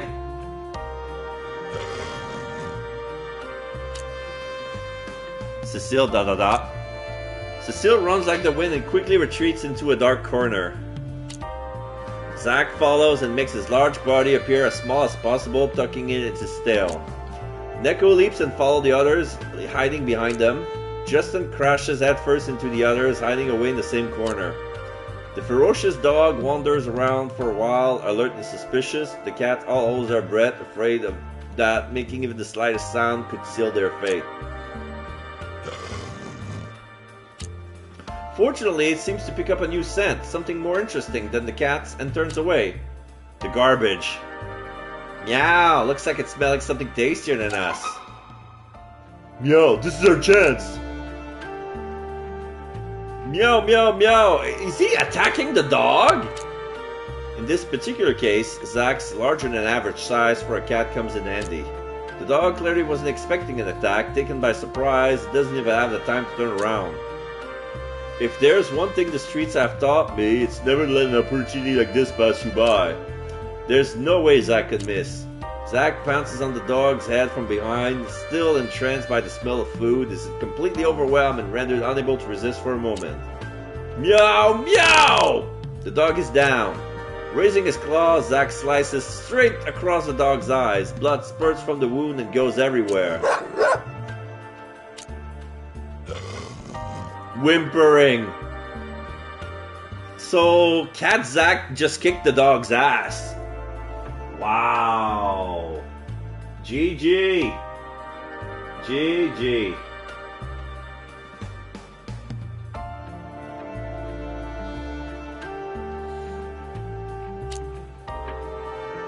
Yeah, he's running away. He left the room completely. The poor dog can't bear the pain any longer and flees. It runs whimpering from the room, completely unaware of the other cats. Meow meow, I'm sorry big fella. Once this is over I'll come back and find you a good vet. You did it! That was a close one. Please, don't do something like that again. It was so scary. Fear not, I'm here. Meow meow, alright. Let's proceed to the next room before you get too caught up in your own heroics. Okay, so now they'll leave. Meow, why is it all sealed off? Meow meow, this looks like it took a lot of work and effort. I don't think a normal person could have pulled something like that off. Meow, these railings seems out of place in this factory too. What's going on here? Meow meow meow, the wires look sloppy. No way that's how they're supposed to be. Meow, yeah, it all looks pretty rough. Meow meow, the door over there is open. Shall we go and see what's there? So they go in. Another dog. Meow meow, what is up with this place? Isn't it supposed to be abandoned? Meow meow, and the walls are blocked off. It looks suspicious, doesn't it? Meow, for sure. It looks like someone's doing renovation work. Meow, wanna go check it out? Meow, guys, I don't think we'll have time for that. Another stray dog. Meow, meow, meow, crap, run! Oh, we run back. Zack is swearing. Stop chasing us already!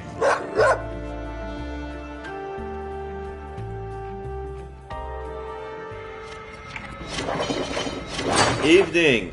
Nighttime. Okay. Utterly exhausted, the four Caps arrives in Scarlet's neighborhood. It will be a long and tiring journey even for a grown adult, let alone for four small cats who still feel like strangers in their new bodies. Out of breath, the four of them lay down on the green grass, listening to the faint sound of traffic in the distance. Meow! Jeez, I'm so tired. Meow, there's something seriously wrong with that place, isn't there? Meow, definitely. That scream. Meow, yes, something's off. Thinking about the situation, Zack turns silent for a moment. The desire to return back to their old human bodies is growing stronger with every passing moment, for most of them. Controlled by instinct, Zack involuntarily starts playing with the long blade of grass, hitting it with his paws. He is fully aware of it all, but it is difficult to suppress the impulses coming from deep within him. Yeah! Oh, tall grass! I must play with tall grass! I must act like cat! Tall grass! Tall grass! Alright, I'm gonna go get my food!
Meow.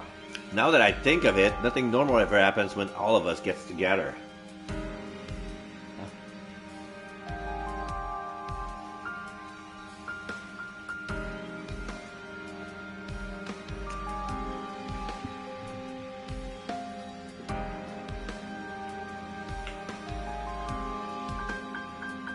Okay.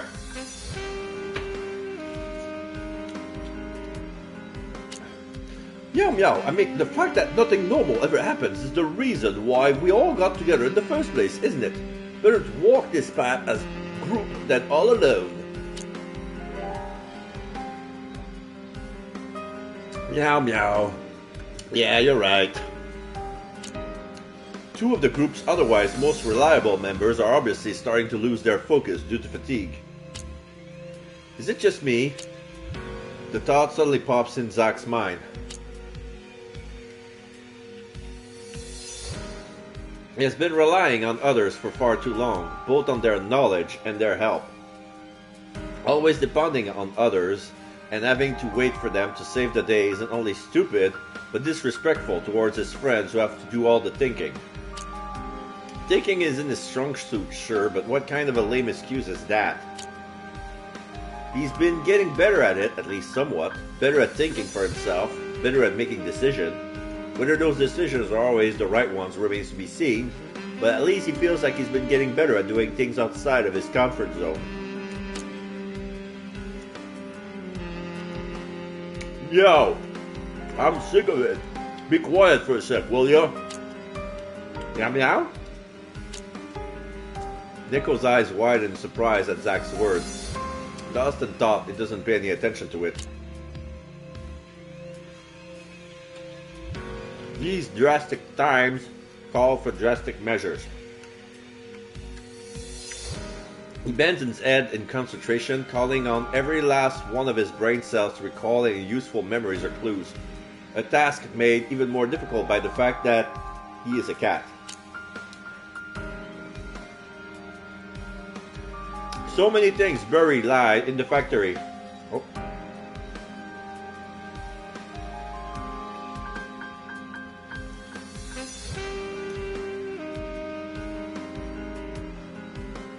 So many things lie buried in the factory. Will we be able to uncover them all? Oh shit! It's already something? Oh, wait. I wasn't ready for that. But then again, I got the auto save to save my ass, right? Let me check. Oh, I cannot access it from this menu. It's very... So, question the history of the factory. To investigate the strange pet disappearances, the member of the investigation team went to Mato number 11 TV factory. However, they encountered something bizarre there. What exactly is going on in that factory?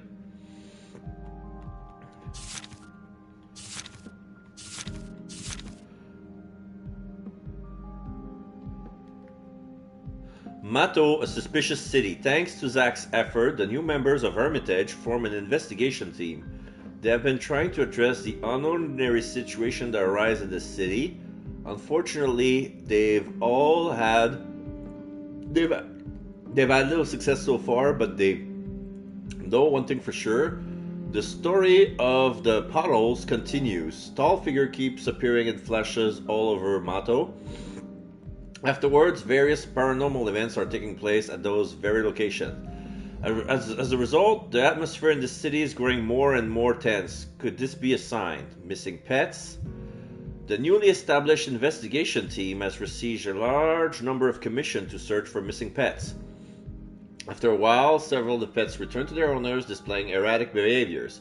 The owners reported that their pets have become very intelligent but also very cranky.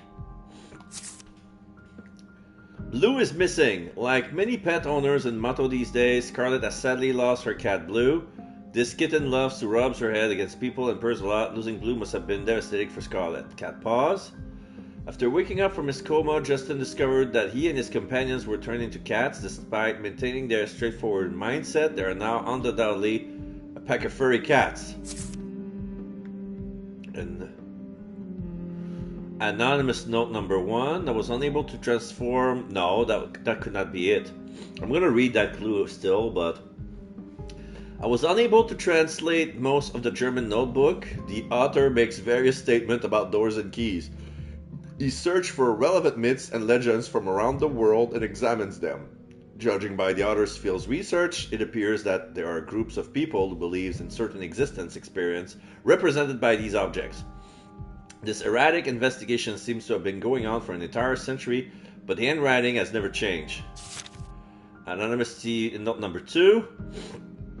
Animal translate mode of German notebook. Unlike the previous note, no longer containing any field research, rather extremely detailed description and analysis of a ritual. Because of the lack of information on it, the author attempts to find similar rituals in order to use these as a guide. The ritual must be performed at the highest point when the sky is clouded, and the constellation are also very important, since some of the details regarding the offering are missing. Alternative must be found so as not to lose the necessary energy required for the ritual. The author has written a single word in the margins: fear. Mato number 11 TV factory. After personally verifying the situation, the members of the investigation team suspect that there's something else going on in Mato number 11 TV factory. There are a couple of strange rooms on the ground floor, of which the regular entrance was destroyed. Some odd marks have been left in these rooms, although they're said to be abandoned. Electric trap. Team found a trap on one of the block-up floors. This trap has apparently been modified to cause an electrical current when it sprung. Zach discovered that the necessary weight to trigger the trap is so high that small animals such as cats and dogs simply could not trigger it, but humans can. So yeah, as soon as people walk into that trap, they turn into cats. I want to try this combination of notes. I want to read note number 1. Numerous notes are posted all over the TV factory. The note said that the floor was strictly off limits, even for employees. The order sounded very stern and must have come from a fairly important authority figure. Nope, first mistake. Simply trying may not be enough. Time to focus and use my brain. The reason why we need to look into the factory are obvious. It's easy to see there's a lot more to be uncovered there. Our findings are so far also prove that it's much more than a simple TV factory.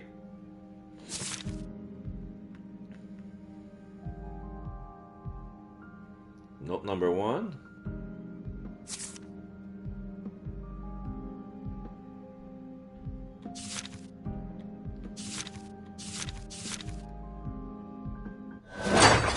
No.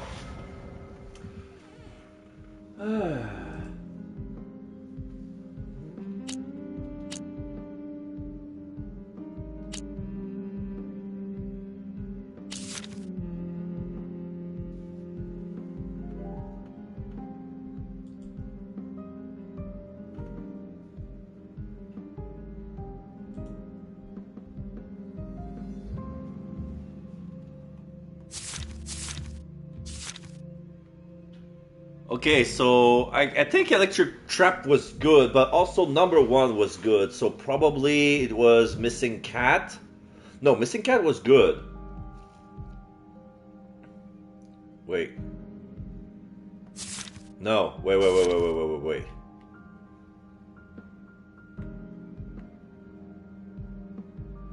Oh, wait.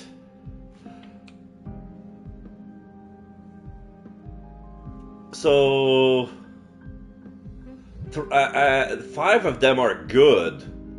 So if Missing Pets and Cat Paws are good, and then this is good, and this is good.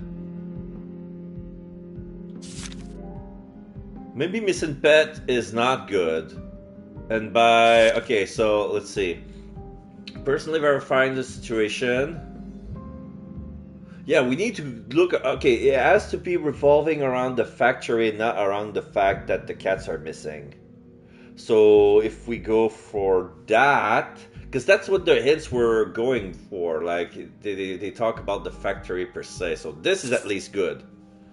So Electric Trap. Yeah, it's in the factory, and this was in the factory as well. Like, I don't know. Like, we'll try. Otherwise, there's always the autosave. Oh! Ooh! Okay, I'm good. Suspicion approved. Okay. By no means abandoned. Okay, so yeah, there's something about this abandoned TV factory. It's the fact that it is not abandoned at all. Something spooky is going on in that factory. Okay, let me check something. In the case files, what's the other question? What happened to those people? No doubt a couple of people have turned into furry cats. It's cute, but how on earth did they end up in that state? Okay, so now there's not enough clue for that. I already got 2 of those, which is the missing cat and the paws. They're kind of redundant. Maybe that's not them. We'll see. Anyway. So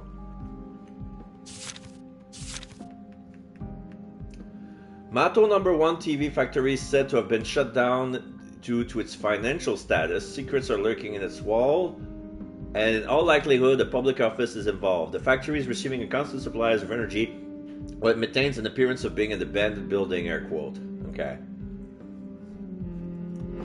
So, let's see. Okay. So there is an autosave from in the nighttime. So the last autosave was when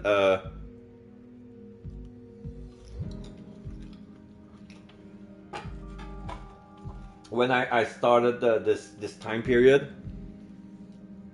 So there's going to be a lot of fast forward if I have to reload. Got it. But since we're here, might as well save here. There you go. The traps are obviously designed to catch humans. Their line of sight is higher up than that of a small animal, so they wouldn't notice what's beneath their feet, especially not in the dark. That voltage was high enough to knock out a bear. It's completely overkill when it comes to small animals, which just proves my point. Meow meow, it's strange.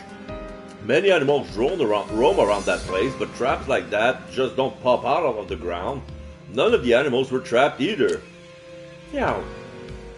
You mean those traps were deliberately set up so they work only on humans?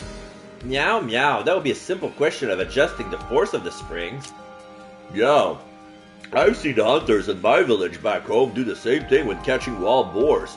You need to adjust the weight and the springs, or else even small critters can trigger the traps, effectively wasting them.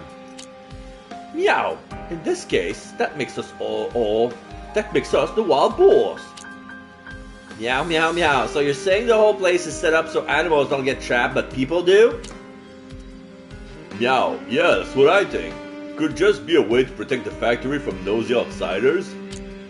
Meow meow meow, those notices we found indicate a state-ordered evacuation.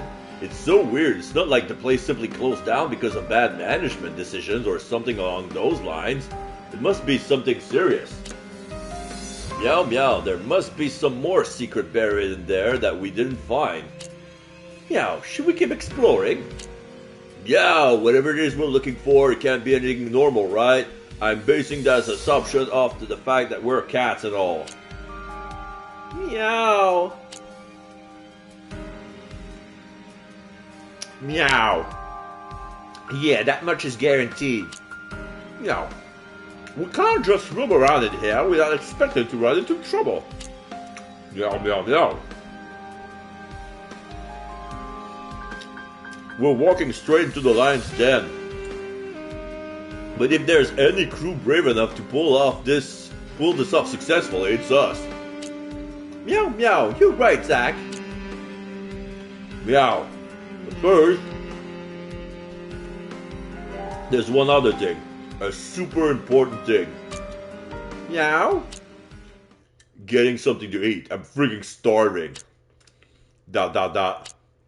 Meow, I second that. And looking at you makes me think dog food should do the trick. Meow. Are we still going to see Scarlet? All four of them shudder simultaneously at the thought. Meow. Let's put that idea on hold for today. We'll go to Hermitage to grab a bite. Meow, good idea. Night has fallen and the city's urban soundscape remains as loud as obnoxious as ever. Diving headfirst into the bustling nightlife, the four heroic felines roam about in search of tonight's dinner.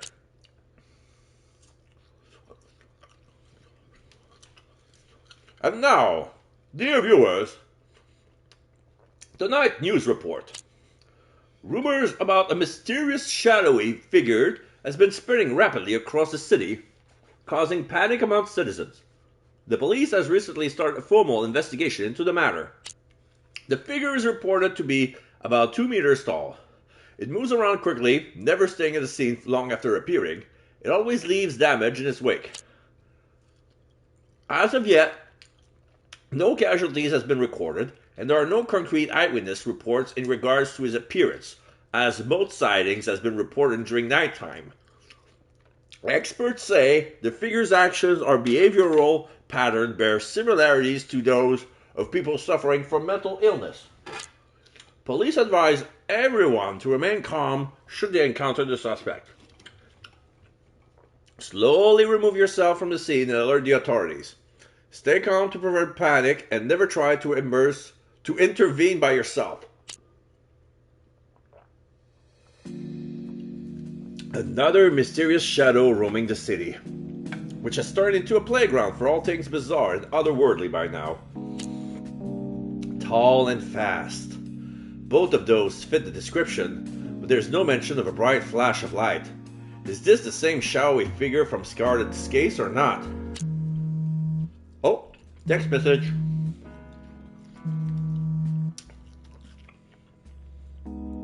Just as I start to think more about it, my phone starts vibrating.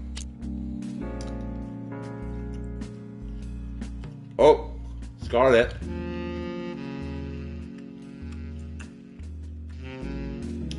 Are you planning to go to the Christmas parade this year? Now you're just taunting me. You know what my situation is like. Yes, I do. See you then. What's this about? Nothing really. I've just been feeling kinda down lately and it'd be nice to bring a date for a change. So I'm just a tool you'd use to regain control? Oh, come on. It's not like you've got anything better to do. Just throw me a bone, will you? Agree, refuse, answer vaguely, or remain silent. Come on, no. She's lost her cat. She feels down. She needs someone. And the 4 stray cats are not gonna be around her. So I'm gonna agree. Okay, I'll think about it. I don't know if the kids have plans. Maybe we can ask them. I doubt Cecile is going out, and I'm not sure about Neko. We'll see. Maybe we'll throw you a little party or something. You sound exactly like someone visiting a nursing home.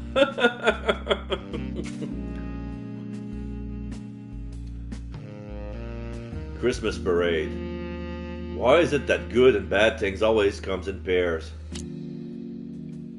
Maybe it can serve as an incentive to put a little more effort and solve these current problems. Huh?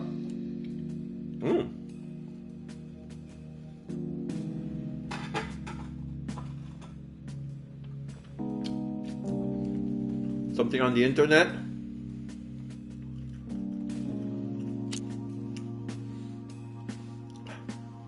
Cthulhu Mythos Volume 2 giveaway. What? By White. The second volume has been widely discussed in obscure online forums. Looks like people in the city really like this story. I should read it in my spare time. Cthulhu Mythos Volume 2 giveaway. The enthusiasm of Cthulhu material is well known, especially among the users here, and it's a frequent topic of discussion. In recent years, okay, so this is the admin, White Swan. In recent years, many of these works have been introduced to the Chinese market, one of the prime example being the story collection that was published last year. It's a hot topic and the rules for this post are simple. Just include one or more of these things in your reply. 1. In your opinion, what makes the Cthulhu myth so interesting? 2. Recommend what Cthulhu team publication that you particularly like, novel, game, movie, anime, etc. 3. Take a look at your own collection of Cthulhu-related items and share them with us. Handicrafts, games, books, etc. 20. Yes, you read that right. 20 participants will be chosen randomly next Thursday. The winners will receive a copy of the newly released physical edition of Cthulhu Mythos Volume 2. The editor himself browses this site too, and we had him say a little something about the project below. Editorial split line. Many people ask why it took so long. The reason is simple, we wanted to make sure the translation quality fulfilled our high standards. We printed more copies compared to the first volume, and due to its immense success, we hope to release at least 2 more volumes with a much shorter gap between releases. Also, in the last post, one of you asked which stories are included. The answer is simple, pretty much everything. Of course, we're eager to hear your feedback and recommendation for the next releases. This time it includes 3 long stories and 1 slightly shorter one. At the Mountains of Madness, The Rats in the Wall, The Shadow over Ismut, and The Shadow Out of Time. I spare you the details of the individual stories. If you know, you know. If you don't allow yourself to be spoiled. That being said, I've always found it hard to describe objects and words because visuals and words can never be connected, similar to how someone can't perfectly describe the tone of a song to you. You can't really form an opinion unless you've listened to it yourself. Lovecraft is able to pull off the impossible with his prose. It's shockingly unique. It's amazing how he can describe things that don't or shouldn't exist in such vivid detail. We've added some extras and illustration this time to further show how much we appreciate his works. For some detail, drop by to discuss everything with your peers right here And don't forget to place your order soon. Bear Watcher says, for the Cthulhu team, I recommend Hayori Nyaruko-san. Moon Mott says, the charm of Cthulhu myth is, of course, the unknown horror of how small and powerless humans actually are in the grand scheme of things. Personally, I think it's a little too formulaic sometimes, but the creatures are awesome and it's very creative. Down the Stairs says, while Miyazaki was working on Bloodborne, he was reading The Whisperer in the Darkness, through which he learned about the Cthulhu myth. I did not know that. PSM says, can one person get 2 copies or is it limited? To me, the greatest attraction of the Cthulhu myth is that in a world of pervasive and violent problem solving, yes, even in D&D games, that's the essence, the fear of a supremely omnipotent existence is extreme. It shows to what lengths we humans go to, although deep down we know how insignificant it all is in the eyes of a being of limitless power. There is a certain thrill and charm through reading words that makes me feel this way. It's entertaining, horrifying, and thought-provoking all at the same time. It's sad how few games are based on it. I only know about Trail of Cthulhu and Call of Cthulhu. Haha, that's it, bye, but my post will probably be ignored anyway, smiley face. Come on. And there's a guy named Guy Fawkes. I already got it, pre-order it, the first chance I got. Too bad those cool posters that are included can be purchased separately. I would love to deck out my old dorm and represent Cthulhu. Harry Snail says, a review of the physical release has already been published. Also, it seems as if the digital release has a fantastic translation this time. Big Ming 000 says, I hope I can snag a free copy, but if not, I'll go buy it myself. It'll totally be worth it. That is not death which can eternal lie, and with strange eons even death may die. Yeah, it's a famous quote.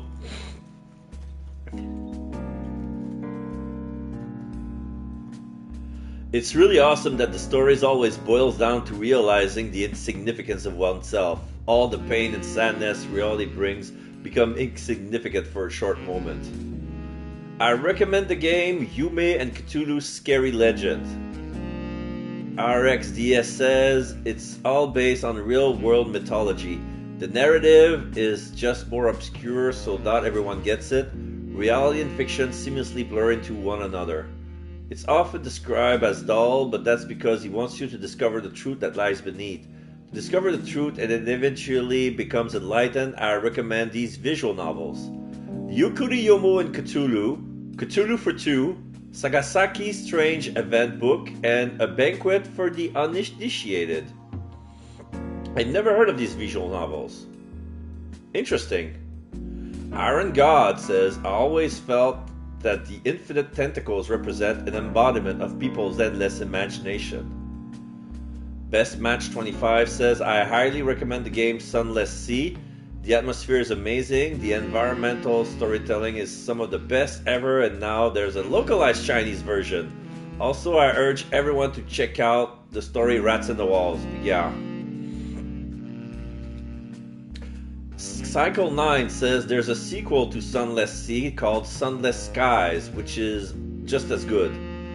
Admin to 2011 says, I recommend these novels, Sherlock Holmes and the Shadwell Shadows, and Neil Gaiman's I, Cthulhu. Dwarf says, I've always been a fan. It's like when you play a good horror game and you die just before you get a good glance at the monster rushing you. It's a surge of adrenaline, and the fear of the unknown plays a huge role in making it an unforgettable journey. My favorites are The Shadow Out of Time and At the Mountains of Madness. The ominous descriptions of the old gods and the uncertainty of it all is really chilling. Reficule says, I don't read a lot of Cthulhu stuff, but there are some short stories by China Mieville that I thought were very well written. There's an original one about archaeologists that find out that there are a bunch of creatures walking among us in our daily life, but the brain just refused to acknowledge them and nobody can remember the creature's name. Quasday says, Sunless Sea is really scary to play on your own. Probably better to watch a Let's Play instead. The guy said, oh my god, it's too scary. He says playing Sunless Sea alone is too scary and too anxious inducing. Come to think of it, I don't think it actually has anything to do with the Cthulhu myth. SK86 says, sounds good, I'll put it on my list. Kingwood says, I'll wait for you to play it, let me know what you think of it. Okay. And then we have Roxy Alex that posted, young man pushes female medical student down the stairs, claiming he only did it to hear. A female medical student was pushed down a long flight of stairs at Shenzhen University today. The fall caused bad bruises all over her body, a broken arm, and one of her incisors broke off. She lost a tooth. The police disclosed that a young man named Jiamu turned himself in and confessed that he did it just to hear her scream. In the night of August 20th, Shenzhen University student Lei, pseudonym, called 911 to report that she had been pushed down the stairs by an unknown man who had fled the scene with great haste. The police rushed to meet Lei at the dormitory near the engineering department, where upon arriving they realized the full extent of her severe injuries. She was immediately rushed to the nearest hospital to receive treatment, and all available footage from nearby surveillance camera in the area was evaluated at once. Lei told police that at around 11 p.m., while approaching the flight of stairs, she felt a strong push from behind. She couldn't think of anyone who could be holding a grudge against her and wasn't involved in any recent arguments. Due to the sudden nature of the attack, she could not see the attacker clearly, although she did note that they were wearing something red. After the attack, they ran off towards a nearby path. After the police investigated the scene, they went through dozens of hours of surveillance footage until they found something interesting. During the night of the attack, a young man wearing a red sports vest followed Lei towards the stairs. The crime happened late at night and the suspect was dressed very casually. From this, police deducted that the suspect couldn't be living too far away from the scene of the crime. Police also captured images of the suspect from the surveillance footage and went to the school and dormitory buildings around the incident site to recreate the scene. Since the footage itself was very blurry and taken under dimly lit condition, most people on campus couldn't help identify the man. However, after 3 days of continuous visit to campus, a young man finally confirmed the man to be Jiao Mo, an 18-year-old student from Wuhan University living in the Annan district. Just when the police were ready to arrest the young man, Jiao Mo took the initiative and gave himself up. Jia said that he and Lei had no prior history whatsoever and that the reason for his crime was simply to hear a girl scream. On the night of the crime, he was wandering around the area where he spotted Lei approaching a flight of stairs and decided to follow her. By the time she was 4 or 5 steps down, he ran up and pushed her from behind, causing her to fall down and scream in fear while he made his escape. As of right now, Jia is in a juvenile detention center because he's 18. Okay, so probably, probably the majority in China must be 21 or 20 years old, so he's treated as a juvenile. Okay. Jianning says, there are so many sick perverts in this world. Shadowing says, who pushes someone down the stairs just to hear them scream? How do they live with themselves? Yang Song says, Riona fetish? No thanks. I just like reverse Riona. Go women. I don't know what Riona is. White Shadow says, that's a classic sociopath. Difficulty A. 1. Most Riona fetishists respect women in real life. They don't get pleasure from hurting women and long for a loving relationship as much as any other person. 2. Riona is not a hunt. It's the opposite, a longing, a search for sexual arousal by receiving beating, getting limbs broken, hurting internal organs, etc. And number 3, since Riona is actually torture, it is strongly discouraged. Sunflower says, that's a really big safety risk for everyone living in that area. Nutcracker says, psychopathic and homicidal maniac. Society will be better off without him. Bismarck says, I mean, if you want to hear someone scream, male or female, wouldn't sneaking up behind them and saying boo suffice? Honest question. Just go boo! ZZ_MPS says, labeling it a fetish or hobby is an insult to the victim. It's a violent crime, that's all it is. Good Luck says, at difficulty A, you can't just break down the psyche of a violent criminal into 3 bullet points, dude. Celadon says, she should have filed a lawsuit right away. Being put into custody isn't a harsh enough punishment. We need to discourage creeps like that from ever thinking they can get away with sick stuff like that. Exile says, lock that maniac in a soundproof room and play screams on tape until he gets what he did.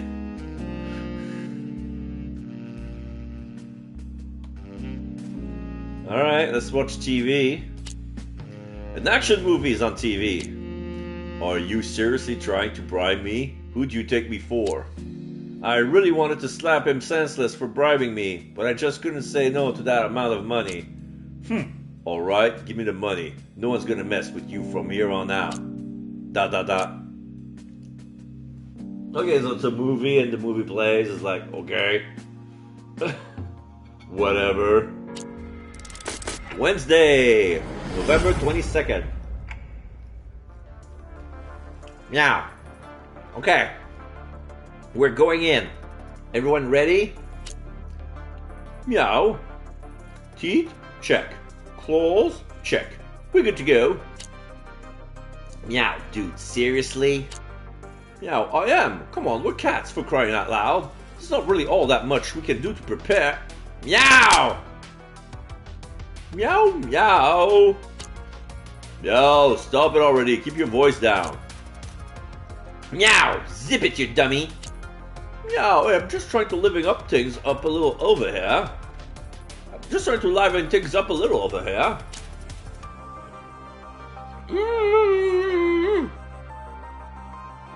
Is Cecile swearing? I don't know.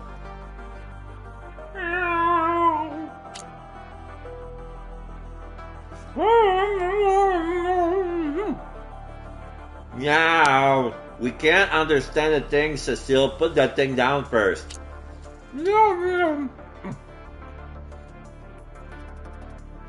I remember the store manager saying that you and Justin both know how to pick locks, so I thought this might come in handy. Yeah. Wire. Meow. Smart thinking, Cecile. But we'll only be able to make use of that. Okay.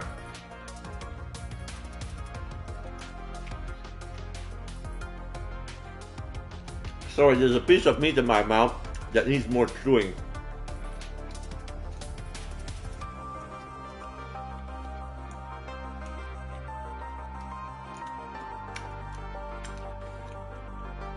Okay.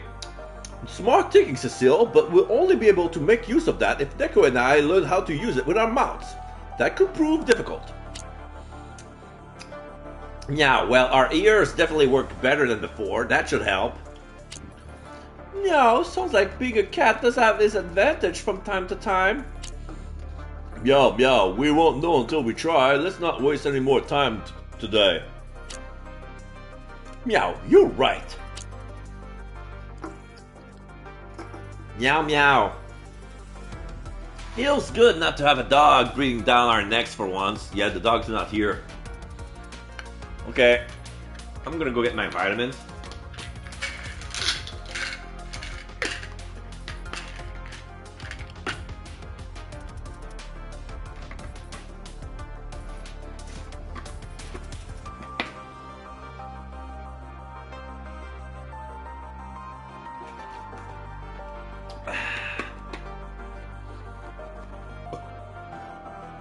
Sorry.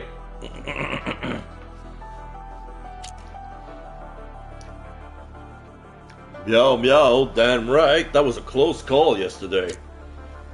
Meow, are you okay? You look like you've been through the ringer. Meow, meow, meow. Yeah, I'm fine. Trust me, that deep cat sleep works wonders on me. Fixes me right up. Meow, a heavy price to pay for some good sleep. As a human, your life would have been in danger yesterday, right? Meow. Meow, meow, meow. Let's not dwell on things we can't control. Everything's the same as yesterday around here. Let's check out the back room. Now they're walking.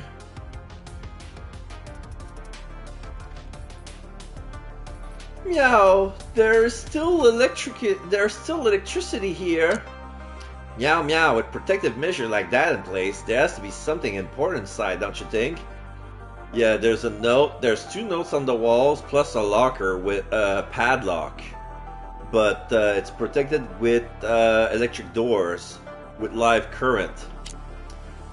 Meow, meow, that's assuming that there are actually people here trying to protect something. And I think that is the case. Meow, meow, meow, just find a way to power it up. Jumping over that is child's play for me. Let's hope so.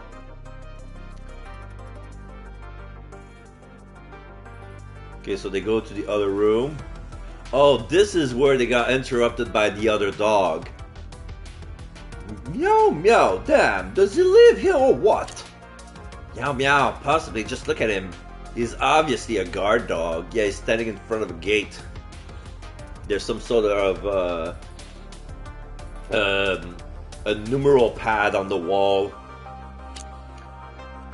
Meow, meow. I don't think he's caught on to us. He's not looking this way. Meow, should we try going around him?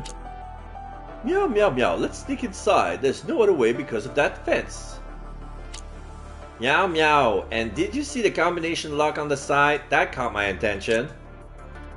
Meow, what's the matter? Meow, meow. This is a TV factory. Or was, at least. What could possibly be here that justifies such tight security? Meow? What if it's some kind of vault or something? Meow? Who would put a vault inside of a factory? Meow. Good point. Meow, meow. This just makes things even more interesting. Let's see if we can find a way around. Because of the considerable distance, the dog doesn't register the nimble footsteps. Cecile tiptoe on her paws step by step. Neko moves even more elegantly than her. Justin is leading the group, while Zach does his best to keep his long hair from making him sneeze. Zach's efforts pays off. So yeah, they're walking stealthily. They try to not disturb the dog. They're like 30 feet away from him. There shouldn't be any problem.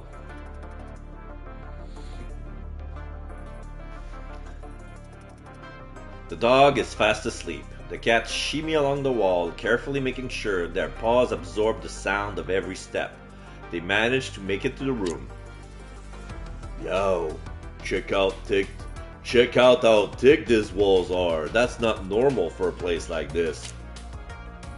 Meow, meow, we won't know more until we go inside. Let's move. There's some sort of electric panel. Meow, hey guys, take a look. What is that?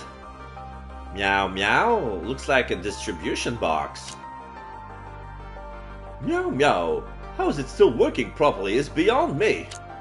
Meow, do you think we can turn off the power to those fences from here? Meow, meow, meow. Can't say for sure that they're on the same grid, but I would say it's pretty likely. Meow, right. But how do we get to it? Meow, meow, meow. I have an idea. How are you? Have you already forgotten what Cecile brought along? Meow, don't tell me you're really going to try and pick a lock with these paws.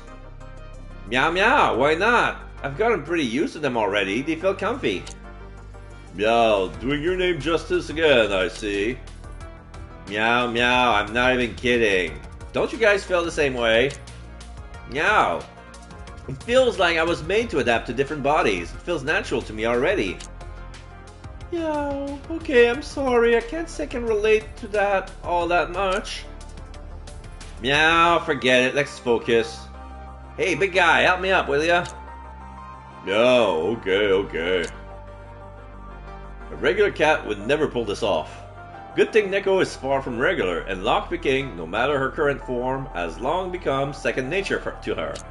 Standing up and balancing on Zack's shoulder, Neko fiddles with the lock, skillfully moving the wire around. It takes a while, but then the long-awaited click sound the four cats have been anxiously waiting for can be heard.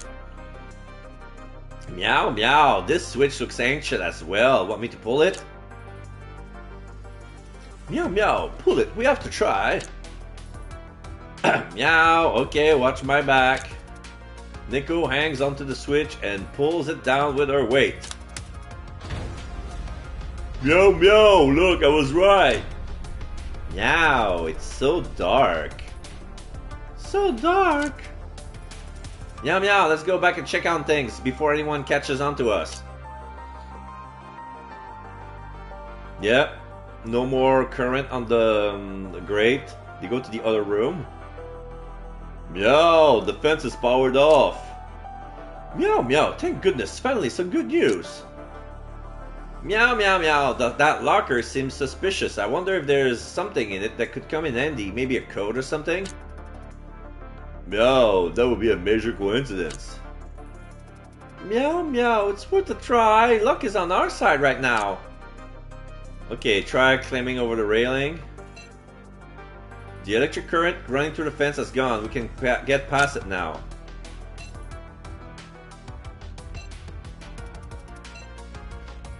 Examine the notice on the wall.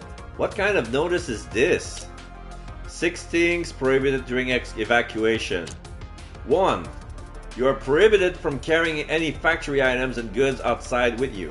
Keep a watchful eyes and report comrades who break this rule to the Security Bureau immediately. Those caught in the act of aiding or it indirectly will face severe punishments. 2. Do not discuss factory matters outside of the factory. Register with your team as soon as possible and sign up for special training. Take the special train off the premises. Report comrades who fail to do so to the Security Bureau immediately. Those failing to do so will face severe punishments. 3. Do not spread rumors. Always follow a code of confidentiality. Only act in compliance with the rule of the Security Bureau and refrain from causing trouble. If friends or relatives start making inquiries, report the matter to the Security Bureau immediately. 4. You are prohibited from avoiding the mandatory physical examination. Proceed to the designated area with haste. Follow the orders of the doctor and behave in strict accordance with the rules established by the Security Bureau. 5. Do not stay in the factory in your private time. Leave the factory at the assigned time. The basement is sealed off. Do not proceed past the electronic code-protected door. Loss of important property is to be reported to the Security Bureau immediately. 6. Never speak up against or contradict comrades in the Security Bureau. The responsibilities during the evacuation are an important task that affects the whole country. Your cooperation and understanding is required. We are not responsible for the consequences of any potential violations. Yo, jeez, talk about harsh. Meow, this paper looks so old. This must have been put up a long time ago. Meow meow, so there was an evacuation. I wonder where to. Meow meow meow, damn if I know. But they had me at the electronic code protected door part. Meow, you're really just addicted to breaking into places. So let's see the other thing. Other notice on the wall. On the search and capture of an escaped laboratory animal. One of our most valuable experimental animals had been lost in transit. It is close to the size of a large dog, with white hair on its body and black hair in the head region. Due to an attack by unknown assailants on the escort during transport, the animal is now loose and may still be lurking somewhere in the factory. This animal is in an extremely abnormal mental state and does not possess the instinctive logic of a common animal. Do not attempt to calm him down or chase it away. If you see any trace of this animal in the factory, report it to the Security Bureau immediately. If you come into direct contact, remain calm and move slowly to avoid irritating the animal. It will help minimize the potential danger to yourself. In addition, this animal is a part of an expensive breeding experiment, and its physical development is affected by the procedures applied during this project. Therefore, it is possible that a variety of physical characteristics, including primate and human facial features, as well as limb structures, may be present as mutations. Do not be alarmed if the animal shows signs of human behavior or makes sounds resembling human speech patterns. This is a normal part of the experiment. Oh, they're gonna gaslight the guy. It's probably a metamorphosis again. Like, this guy a bit Franz Kafka into a dog. He's like, oh, I'm half dog. I'm a dog with a human face. I talk like a human. Please, gotta help me. Ignore that. This is a normal part of the experiment. The animal does not possess a personality. No humans will be involved in this project until the next phase. Spreading rumors to the contrary, punishable offense, and will be dealt with swiftly. At the bottom of the notice, something handwritten is scribbled in red. Note number 2. The experimental animal has been recaptured. Okay, so they caught the thing. So it's an old note, and then somebody put an edit on the note. Okay, we took care of the thing. Another notice on the wall. Notice on discipline and political awareness of the personnel involved in the comprehensive cleanup project. Recently, Security Bureau personnel discovered a secret tunnel in the side wall of the electrical room. Upon further investigation, it appeared the offender managed to widen the ventilation duct outside the data room in the classified area with a handheld tool in an attempt to escape. The offender was captured by a patrol outside the factory and handed over to our Secret Service for questioning. The damaged ventilation duct had been repaired. We can't rule out the possibility that there are some spies hiding among us. Be disciplined and remain vigilant. Keep an eye out for any signs of suspicious behavior. To reiterate the importance of this project, the subject of the investigation, our contacts, have access to the classified area and are in possession of important advanced technology. We are still in negotiation. We are responsible for providing a secure and conducive environment for the negotiation and for meeting all of their requirements to facilitate the smooth conduct of the negotiation. If the negotiations are successful, these technology will greatly enhance our scientific knowledge, far surpassing everything we have so far. It will help us resist against the oppressive intention of the world's great powers. Millions of people stand to benefit from it. The dream of the great motherland will be realized by our own hands. You will be rewarded for your efforts, so you must persevere. We have a lot of work to do. Though the pressure is high, stand tall and keep working to see us all master this final hurdle. Meow meow, a secret passage. What is this place, a factory or a prison? Meow meow, that classified area has to be behind the code-protected door, right? Meow, yeah, that's most likely where it is. Meow meow meow, ventilation duct, huh? Well then, let's check it out. Meow, check it out, there's an air vent right here. They go back to the room where the sleeping guard dog is. Meow meow, huh? I didn't even notice that before. Meow meow, but didn't the notice say they discovered and fixed it? Meow meow meow, fixed for humans is what they meant. You can't just plug the whole thing, that kinda goes against the purpose of a vent. That means there should be still enough space for something small, such as a cat, to squeeze through. Meow, let me try. Pushing with his head and pulling with his claw, Zach give it his all. Meow, meow. Well, what now? Want to head inside? Meow, meow, meow. Based on the notice, there should be a so-called data room across from here. Maybe we can find what we are looking from there.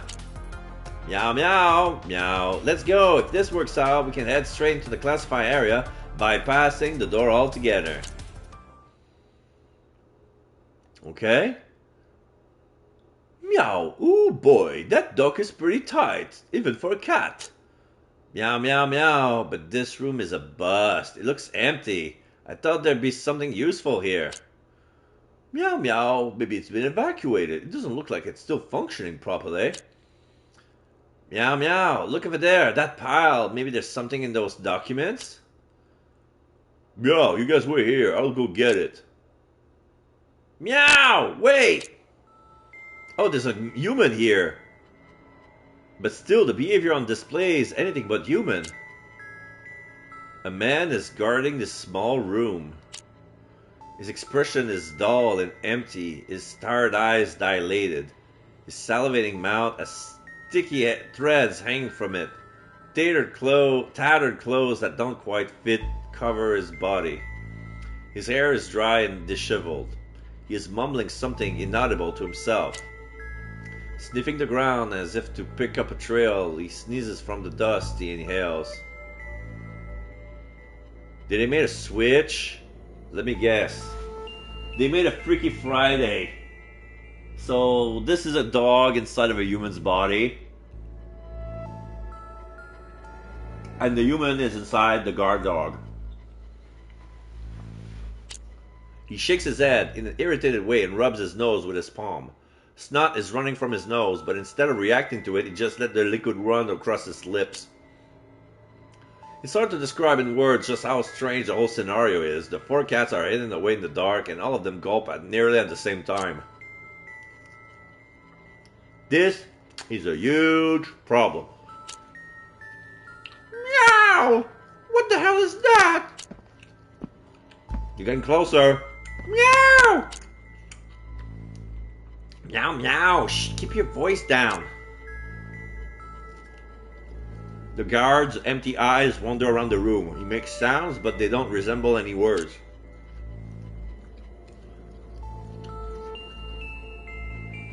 Maybe he feels like something's off. That would explain why he's staying in place for so long, refusing to leave.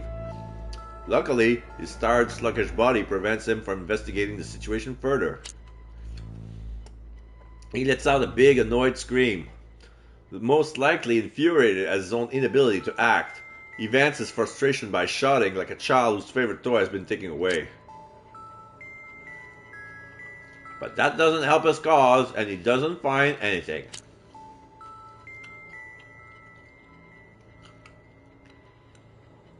His senses are far too dull to notice the four nimble cats hiding in the vent. His patience exhausted, he clumsily turns around. Yeah, whoa, what the? Meow. Don't move just yet. Wait a little longer. Meow. Meow, meow, he's still out there. Question mark, dot, dot, dot. The guard has not left yet. Far from it. He hides behind the door like a wild predator ready to pounce on his unsuspecting and careless prey. Luckily for the cats, they can spot this shadow peeking out from underneath the doorway. Otherwise, they would have run right into his arms. Dot, dot, dot. Making another frustrated sound, the man leaves. This time for real. The odd guardian inquired, "Meow, that was a really close call." Meow, just how cunning is that guy? Meow, don't know if I call it cunning. It's more like he was following a primal instinct. Meow, it's like he's more animal than man. No one dares to respond to Cecile's statement. Meow, at least there's something here that could be useful.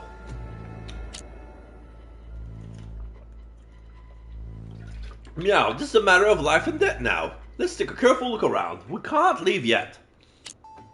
Alright, so let's look at the... There's some flyer on the corner of a wall, and then there's a pile of debris. Investigate the floor on the northern side. That's... Justin notices a tattered circus poster in the corner of the room. As it turns out, it is very hard to straighten out and flatten a crumpled poster with just two paws. Using his mouth, he gently tears at the poster to make it lie flat on the ground. Something has been handwritten on the back of it. If you find this, please... And then there's a lot of scratch marks. Must. More scratch marks. We are in scratch marks. It's over. It's all over. It is out. It still has that box. We've all been locked unconscious. Holes in the paper. It has a key. How did it get its hand on the key? More scratch marks. It locked the door. We're trapped. There's nothing to eat. It only ever brings us a tiny amount of food when we are close to starving. It knows hunger. We starved it. Now it's doing the same to us. There's a purpose to what it's doing. What does it want? It has left. Hole in the paper. Gone. Hole in the paper. It's gone away. Hole. Starving. Come on, please. Circus poster added in the info. Meow meow, that's all I can make out. Justin puts the poster back in place and returns to the others. Investigate the western side. Obtain the passcode notebook. Check it out. There's something written on here. Contact report number 134. Underground sweep and cleanup mission successful. Power grid repair, leftover equipment dismantled. Factory products has been kept in place as requested. Taking of samples request to analyze difference in the batch and ascertain potential special attributes. Contact report number 136. No more responses to our request received. They have sealed themselves off in room A indefinitely. Nothing unusual determined upon analysis of the factory's products. Power consumption has increased dramatically. Further allocation of power resources requested. Contact report 144. Room A reopened. We were granted permission to bring further test animals into after negotiation. Taking the room back is impossible as they have set up strange tools as a defense mechanism. Requested a variety of animals to observe the result of the selection process. Contact report 160. Mammal experiment successful. Target transferred to the Institute for further analysis. Level of secrecy and security to be raised. Request further volunteers as hostility and paranoia decrease. Contact report number 162. Volunteer experiment successful. Target transferred to the Institute for further analysis, requesting additional volunteers. This is a glorious opportunity for the motherland to make hundreds of years of progress. Contact report 166. They have explicitly asked for my participation for the experiment. View Appendix 1 for further details. Security code changes to 4368. I look forward to bringing all of you the good news. ... Secret note. Meow, looks like there's a lot more. Meow meow, there's another one here, I think. Meow meow, doesn't matter, we can't go by, I think, right now. Let's not waste time, we can't take it with us anyway. Meow meow, we finally got the code, but how will we get up there? Meow meow meow, just step on me, I'll be the ladder. Meow, I don't think that will be enough. Meow meow, if you say so. Want me to tag along too then? I can hop on. Meow meow, hey now, nobody's gonna break something and I have a bad feeling it'll be me. What do you think we are, acrobats? Meow meow, more like acrocats. Just treat it like a circus performance, I'm sure you'll be fine. I'll keep an eye out and watch your back. Meow, why? Just why did it have to end up as the big cat? Meow, you should be glad. If you were smaller, I would have to tag along too. You wouldn't want me stepping all over you, or no, now would you? Meow meow, that's only a smart comfort, if any.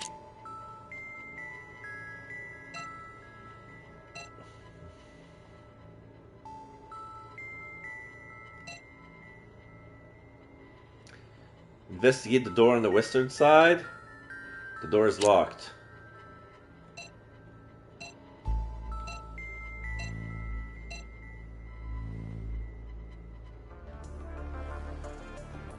Meow meow, that dog is still there. Meow, we got a problem then. There's no way to get the code protected door unless we distract him somehow. Meow, meow, meow. Getting past won't do the trick. We would need to flip the circuit breaker switch again to be able to re-enter the code. Meow, meow. I'll see what I can do. Maybe if I can make some noise, we can't. Meow, meow. Bad idea. Really bad. The risk you attract that creepy guy from before is way too high. Meow, but if he's the only one, he should be... Meow. Who says it's just him? He can't possibly... No. Meow, does that think we have to leave? Meow, meow. I don't see any other way at the moment. Meow, meow, but we can't just give up. Is there another way you could find out more about this place, Neko? Meow, meow, we're stuck. That's what I was trying to say. Usually it would be child's play for me. But the thing is, I'm starting to think there's not a lot I can do while stuck in this body. Meow, meow, meow, meow, meow. Why? This is unfair. It's so easy when someone like Zach can pull it off, and that's saying a lot. Why don't cats have fingers, damn it? Meow, meow. Did you just imply that having fingers is all I'm good for? Meow. Alright guys, enough. Let's try figuring this out together. Meow. Also, I can't help but feel like there's someone watching us from afar. It's creepy. Meow, meow, meow. First thing first, let's get out of here. Meow. Looks like we won't find out what's really going on until the next time we'll come back.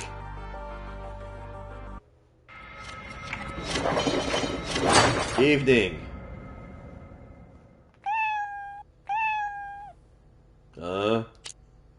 Is it just me, or have there been way more stray cats than usual lately? Oh yeah, the cats are back at Hermitage. Yeah, we're lucky so careless when it comes to the store. It's so easy to climb in. Meow, as if you had anything worth stealing here. It's all just ancient and obscure stuff anyway. Meow, meow, you're right, Neko. But what are we doing on the second floor? Wouldn't going to your room be easier? Meow, meow, meow. You really think that's a smart idea? Here's a hint. How far do you think I would go to make my room burglary-proof and keep unwanted visitors out? Meow, meow. Now that you mention it, I don't doubt for a second that you're the type of person to hang out a bunch of swords behind the door and connect them to a tripwire. You strike me as someone who only enters a homeroom through the window. Meow, meow, you're kidding, right? Sounds like some trashy Asian novel. Meow, meow, yeah, obviously he's kidding, or he's even more stupid than I thought. How could he think I would forget about the window? Meow, meow, did you seriously set up traps in your room? Meow, meow, not to that extent, but close. Probably enough to scare the life out of whoever tries to enter. Meow, meow, that's all needed to hear. I won't let a single foot in the air, ever. Meow, it's not like I would let you in the first place. Anyway, by now you all realize how dangerous this is, right? Meow, yeah, so what? Meow, meow, meow, meow, meow, meow, meow, meow, meow, meow, meow. So what? Are you kidding me? Fool! How do you expect me to dismantle my traps when I don't even have hands? This is driving me nuts. I want to cry, but I also want to laugh at you, but I can't. Why? Because I am a cat! Meow, meow, meow. Enough now. Any more noises, we'll have to fight off the store manager when he comes running. Meow. I sharpened my claws a little yesterday. I think I'll be fine. Meow, meow, you can't take him on. He's skinny, but for some reason is way stronger than he looks. Meow, enough talk. Time for action. I'm opening the window. Meow, so did you find anything? Meow, meow, meow. Easy peasy. It's the 21st century. All I need is 5 minutes and your name to find out the colors of the shirt you're wearing today. Meow, meow. Hey, that's scary. Even I often tend to forget which color I picked. Meow. Right. Let's steer this conversation back in the direction it belongs. Away from Justin's underwear preferences. Meow, meow, meow. Alright. So the short version is that the factory was abandoned at the end of the last century because of economic restructuring. The cost of the upkeep simply became too high. Nico points at the old newspaper photo on the screen. The glory days are coming to an end. Where will the big collectivized factories go from here is among the headlines. Meow meow, and yet it's still standing to this day? Meow, now that's a good question. It's abandoned, but no attempts have been made to use the space for anything else. Such a large area, completely unused for years. That doesn't make any sense to me. Meow meow meow, that's true. Should have been auctioned off by now. Usually assets like that are under a lot of scrutiny. Meow, so do you think someone's protecting that place? Meow, I don't know. Might as well ask Neko, since she seems to know the most all of us. Meow meow, I'm afraid I can't answer that either. Those are not the kind of records probably kept on the internet. There are all kinds of rumors online, ranging from political struggles and intrigue to a full-blown alien invasion. Who knows what to believe? Meow, wait. Did I hear that last one right?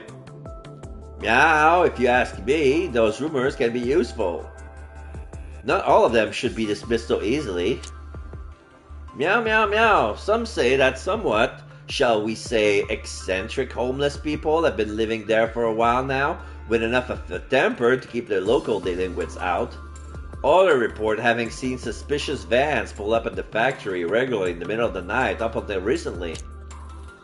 Meow meow, another rumor is about the factory connections to the child abduction case a few years ago. Back then, they caught the suspect close to the factory grounds.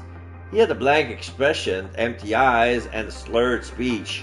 The exact details of the case have never come up to light, which is only further proof that there's something fishy about it. Meow! So were the children in the factory? Meow! The children were rescued, at least that was the news report at the time. Meow, that's a very bleak answer. Meow, no exact number of victims has ever been reported, nor were any details given regarding their whereabouts. All the reports only made vague statements, but I can't be bothered to hunt down more info about it right now. We don't even know if it's related to our case yet. Meow, at least we know for certain that there's always been something strange about that place. Whatever's going on there isn't just a recent development. Meow, that doesn't really make the situation sounds better to me. By the way, guys, check out this post. Meow, a traveling circus was stationed there? No way, that's absolutely ridiculous. Who in their right mind would perform there? Meow, it's not like there was an actual show here. According to this post, strangely dressed people were dragging monkeys around.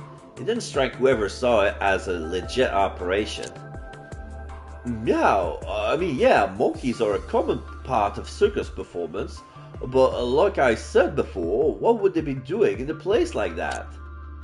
Meow, one of the monkeys is described as being very strong, with even more human traits than a monkey would normally have. Honestly, the description is very detailed. It really makes me think that it's not just made up. Meow meow, human, huh? Anyone else get goosebumps when they heard that? Might just be a side effect of being a cat though. Meow meow, keep those goosebumps in check, it gets crazier. Take a look. This might be the most important piece of information we have. Meow, what kind of sorcery is this? The Matrix? Someone tell me what I'm looking at, I feel dizzy. Meow, don't worry. You're not dizzy, you're just dumb. Easy to mix up for someone like you, what with both of them starting with a D and all. Meow, a power consumption curve? What's the deal? What are we looking at this? Meow, obviously because there's something strange going on. Care to take a guess at what it is? Meow? I think I can't think of anything, especially with those, huh? Meow meow, wait a second.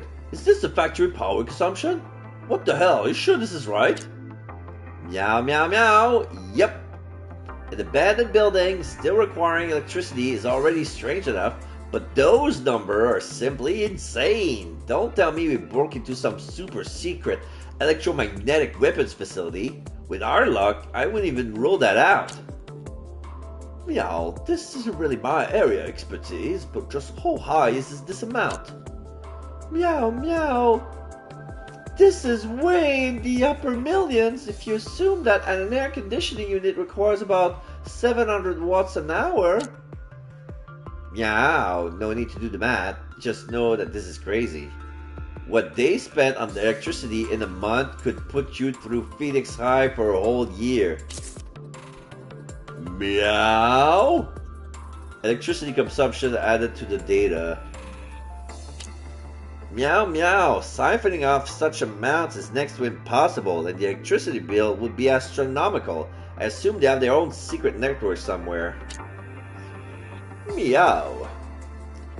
It's a former mass production facility, so maybe they had their own special grid hooked up way back? Meow, maybe, I don't know. Meow meow, I hate to say it, but this seems like things are starting to take a turn for the even more insane. Meow meow, our hunch was right from the beginning. The secrets about this place run deep. Meow meow, that should have been obvious from what we saw there, right? Meow, so do you think our bodies are really being kept there, or? Meow meow, it's the likeliest place. Neko can resist the urge to bite her nail, but the taste of fur in her mouth stops her at the last moment. It is a frustrating feeling. Meow meow. Anyway, I think I managed to come across some more evidence. Meow? Evidence? Of what? Meow meow meow. One of the fact that our current state is directly related to the factory. That's my theory, at least. Meow meow. Oh, let's hear it. I think we all share the suspicions, but I'd still like to hear your reason, especially if you have solid evidence. I have the feeling that we're gonna have to do another thing here, so I'm gonna save right now. Meow meow. I don't know if I would go that far. It's just something that made me think. Because what happened to those people? No doubt a couple of people have turned into furry cats. It's cute, but how on earth did they end up in that state?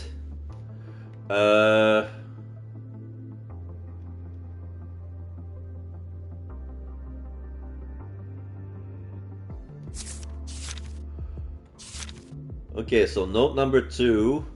Numerous notes were posted on every floor of the TV factory. One of the notes said that a search was being conducted to recapture the lost lab animal. The author stressed that the animal comparable to a large dog is acting out of character, as if they were trying to play down the situation. Then we have numerous notes were posted on every floor of the TV factory. One note emphasized disciplinary awareness among the staff. Apparently, employees were caught trying to escape with confidential information through ventilation ducts.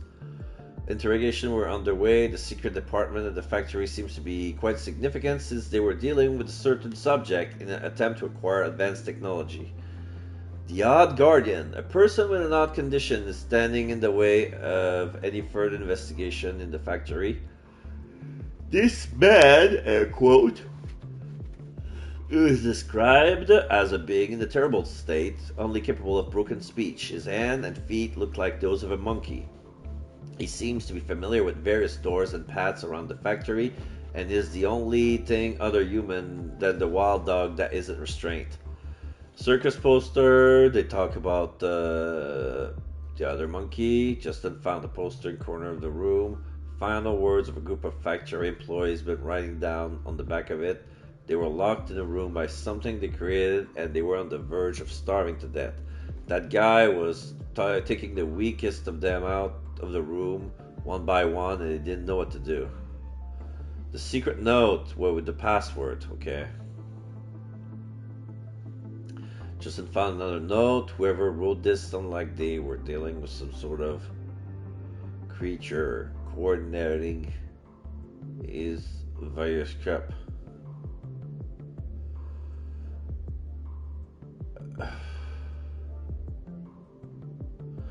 Coordinating its various needs, a variety of experimental animals were provided for constant experimentation. The specifications of the experiment were constantly being upgraded. Eventually, the author of the note became an object of experimentation themselves. At the end of the note, he mentioned a security password in case his college needed it, 4368. Electricity consumption. Electricity consumption area in which motto number 11 is located is incredibly high. Huge amounts of electricity are being directed at the factory via dedicated lines. This has been the case for over 2 decades. Okay, so I'm gonna try this, and then what else?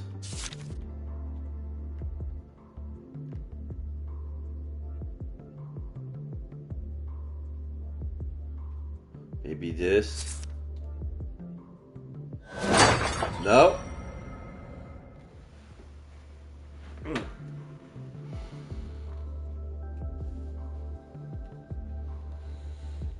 That's not enough to prove the point. They must focus and take straight just like the store manager does.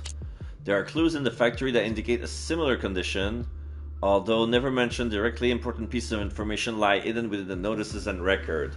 Okay.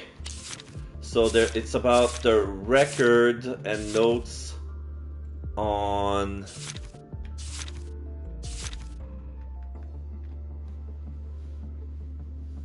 doors and keys.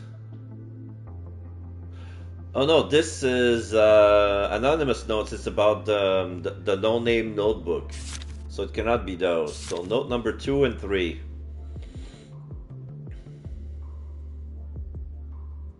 Recapture of a lost animal, comparable to a large dog. The Odd Guardian, and circus poster. Let's see. No. Okay. Not enough to prove a point then. Okay.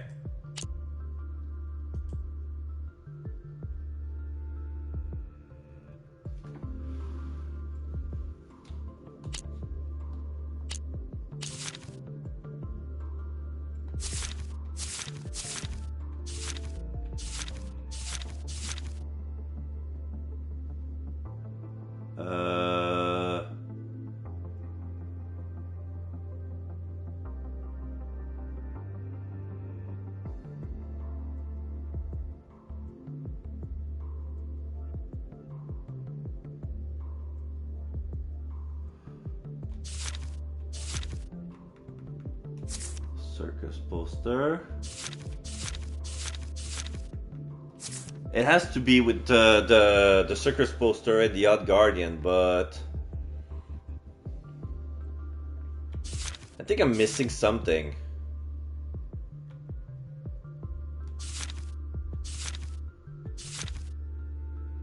I'm missing something.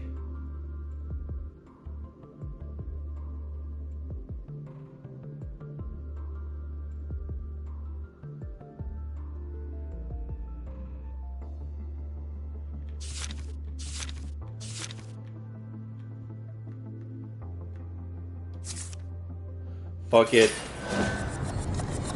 I'm gonna have to found the... Okay, so suspicions fail. I'm gonna have to look around, use the... I have to use the autosave. Because there is a clue that I overlooked.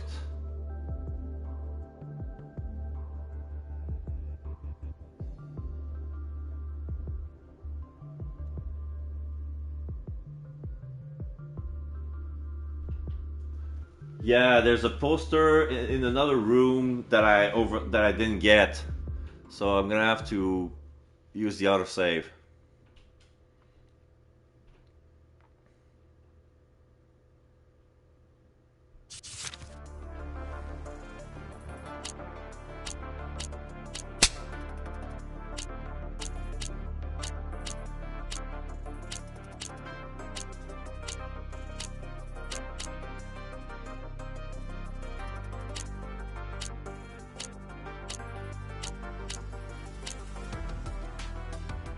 Ah, there's another thing that was locked. Okay, so when I'm gonna turn off the power, I have to go back to the other room because there was another thing that was there was a locker room that was protected by a fence that I never been to. Yeah, I overlooked something.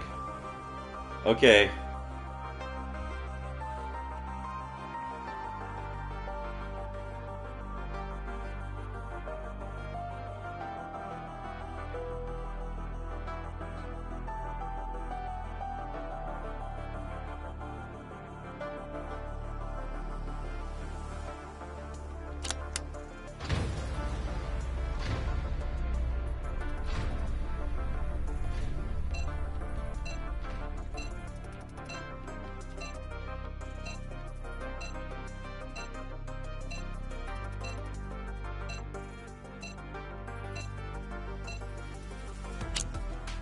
Let's check this room first. Boo!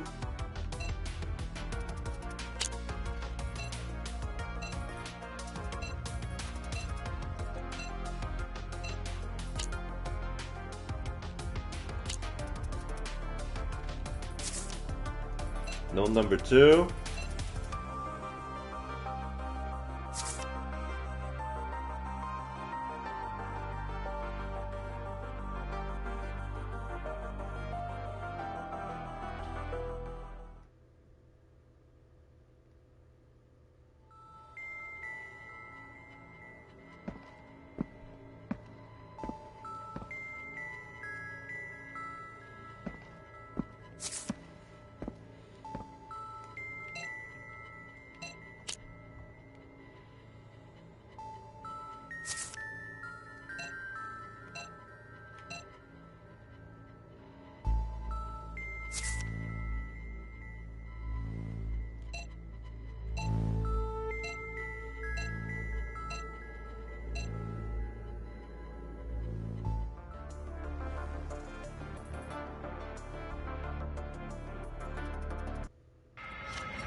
They send me straight to no. Okay. Uh they're still sending me straight. I couldn't investigate everything for some reason.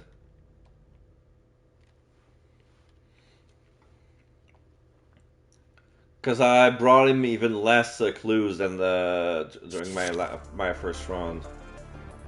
Okay.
They really want me to search this room first, but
Note number 3. Then they bring me back here.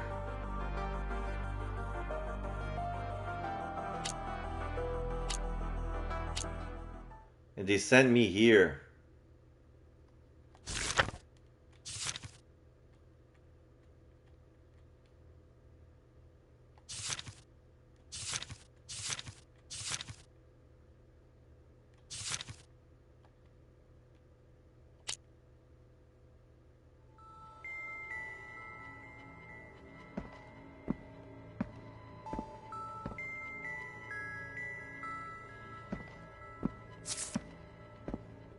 Let's see.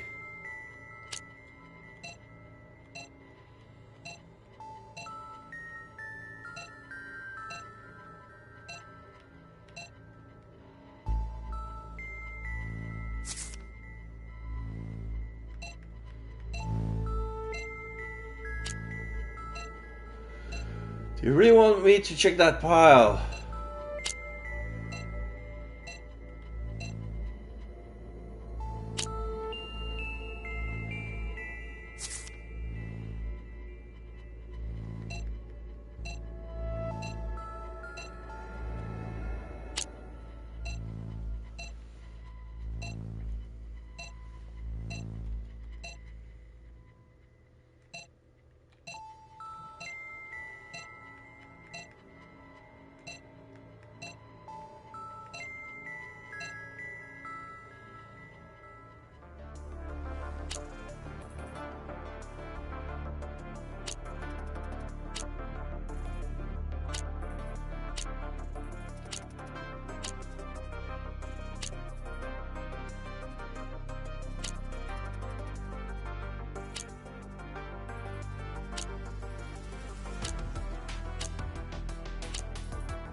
Again.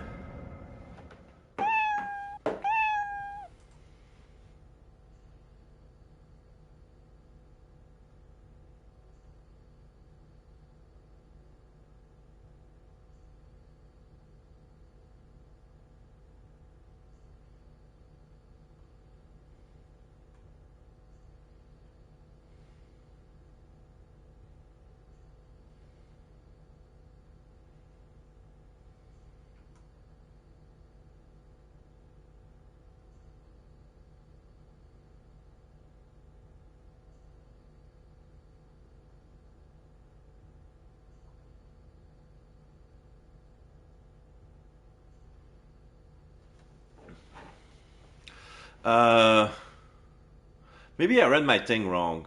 Just we're gonna reload.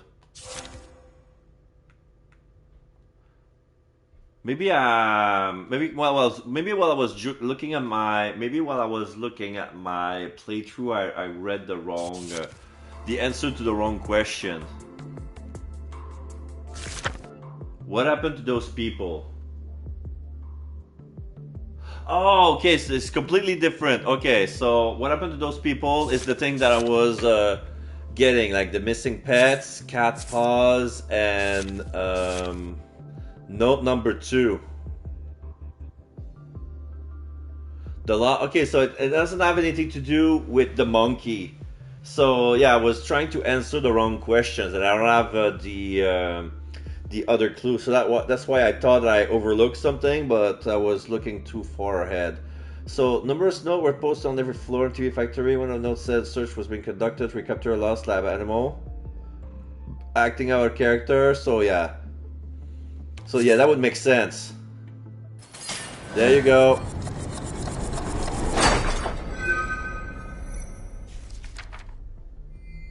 Spiritual replacement.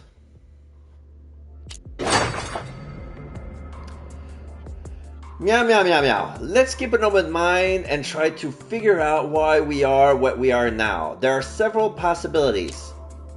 Meow, meow, meow. Number 1. We are actually cats and all the memories of us past are nothing but more than illusions. Meow, meow, meow. Number 2. We were humans have been turned into cats. There is nothing left of our human side. Meow, meow, meow. Number 3. We were turned into cats, but our human bodies remain, and we were merely transferred into cats' bodies. Meow meow meow. Number 4, we are still humans and simply under the illusion that we are cats. Meow meow meow. I would say number 1 and 4 doesn't sound realistic. Apart from the moment where I fainted, I have kept all of my past memories just fine. Meow meow, but I can't deny that I have indeed attained some cat-like traits. Those sleep habits are something else. Meow meow, just look at Zack, he's barely changed at all, even the size of his brain remains roughly the same. Whoa, hey, watch it. Meow meow meow, in short, the whole experience feels way too real. I highly doubt our imagination could play such tricks on us. This leaves us with only 2 possibilities. Meow meow, where the hell are our old bodies? Where are we? Meow meow meow, based on what we read in the factory, the agency has pretty much taken over the place, doing all sorts of experiments causing all kinds of trouble. Meow meow, those lab animals from their experiments are straight out of a horror movie. Meow meow, you mean the one that escaped? Meow meow meow, people back then didn't dare to question anything. Even those notices didn't stop them from working there as if it were all perfectly normal. Meow meow meow, those handwritten notes we found were obviously put in a hurry. You can't tell whether whoever did this must have been really scared. Meow meow meow. What it ultimately tells us is that they were holding animals with human traits there. All the employees has to keep that a secret. Meow meow, that sounds like our current predicament, but it still doesn't answer whether your second or third theory is true, does it? Meow, have you already forgotten what we came here for in the first place? ...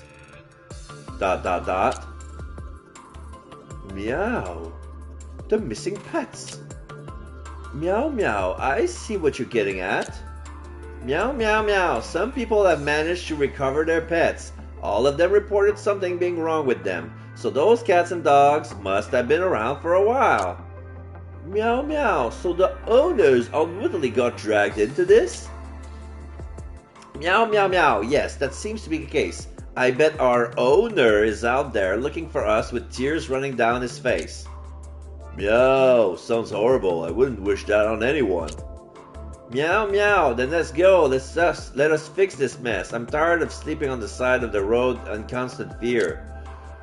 Meow, it would be great to have Scarlett's help right now. Meow meow, and risk getting cuddled to hell and back? You can't do that if you want, but count me out.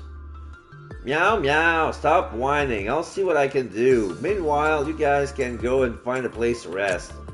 Nico glances out the window. The sun has all but vanished, and even the last few birds have stopped chirping by now. The store manager would return soon. Meow meow, you should be careful. After the way I kicked his ass yesterday, I doubt the store manager will be too pleased to see us again. Meow. Neko, nah, it's not your fault, so don't blame yourself. Anyway, we can't let this go. Let's proceed as planned and investigate further tomorrow. Now that we know how shady that place underground is, we all have the more reason to keep digging. Thursday, the day of the doctor, November 23rd. How many times have we been there now? The question makes Neko feel like they are walking right back into a recurring bad dream. The last 2 days have made a few things clear, some of which were oddly unexpected. However, Neko can't help but feel that for every answer they find, 2 more questions pop out. The mysteries just keep on coming. Drifting thoughts won't do her any good at this point. She can't afford to let her mind wander, not right now. At the factory, danger can lurk around any corner, so she needs to have razor-sharp focus. Following Neko's cautious pace, the group steps into the abandoned factory once again. However, things seem a little different today. Meow, hey, what's this all about? Two large, imposing dogs stand guard in the room. They don't attempt to hide themselves, opting instead to stand proud as if to assert their dominance over the room and mark it as their domain. Meow meow. So, they found out. Meow, do you think it has anything to do with that man we saw yesterday? Who knows? If that's the case, he's big, overly cautious, even though he didn't even spot us. Meow? Can you think of another way for us to get inside? Meow, we could try circling around the building, although I don't know if yet another detour is the smartest choice. Meow, let's not think about it too much, let's just do it. Meow, Meow meow, I think I have an idea that could work, but... Meow meow, that's pretty bold, I wouldn't have expected something like this from you. Meow, I'm sorry, I don't think I can make that jump. Meow meow, it's okay, we'll be fine as long as we all work together, just give it your all. Meow meow, time to man up. Meow meow, okay then let's proceed as planned. Meow, right, we've got this. Okay, so what's the plan? Meow meow meow, hey dummy, watch this. Meow meow, and you idiot, take a good look at this. Okay, so now we have Zach and Justin's try to distract the dogs while we're gonna go around.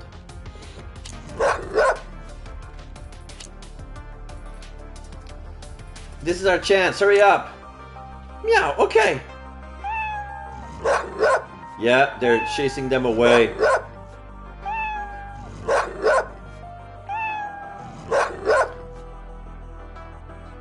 So yeah, basically Zach and Justin's are turning around while Neko and Cecile get past them. Now they're at the gate.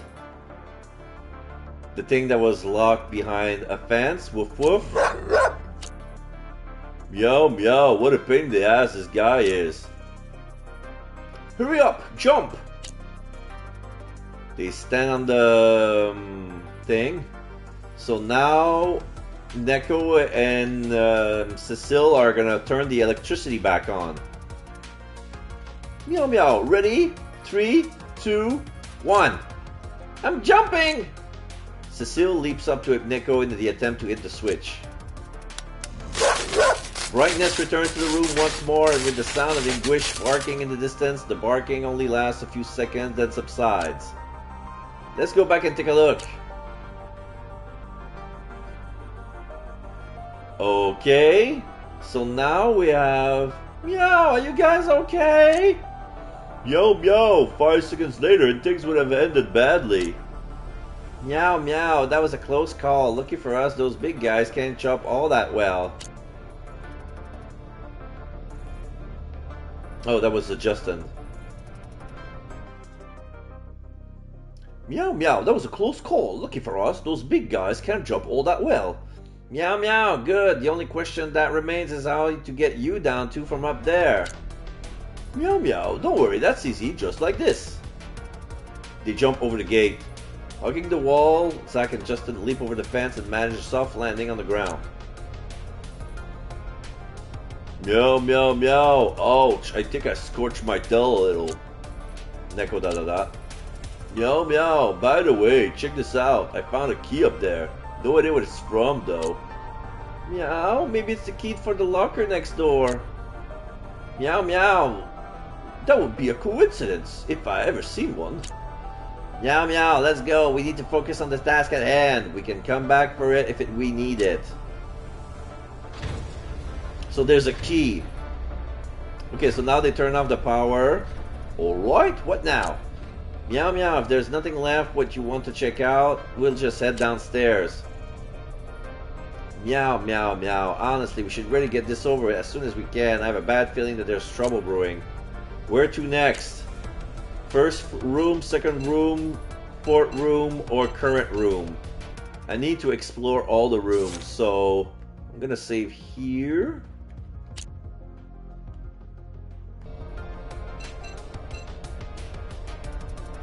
And if one of the room triggers another time thing, I'm gonna have to go back.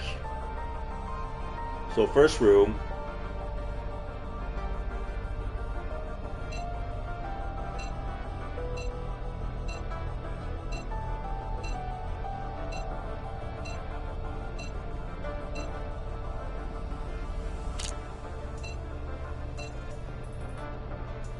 Meow meow, I better hold on to this key.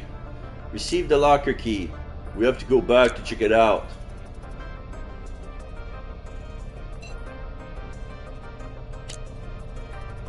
We have no choice but to check out that locker. Oh, wait. This is it. I'm gonna do that last. It feels like this is the thing, like they say we're gonna come back later. I'm gonna explore everything else and then come back for that later. Oh, okay, so let's reload.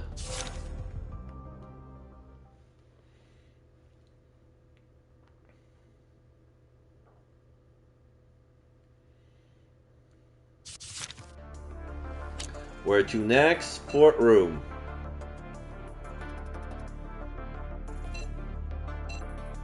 This is the basement.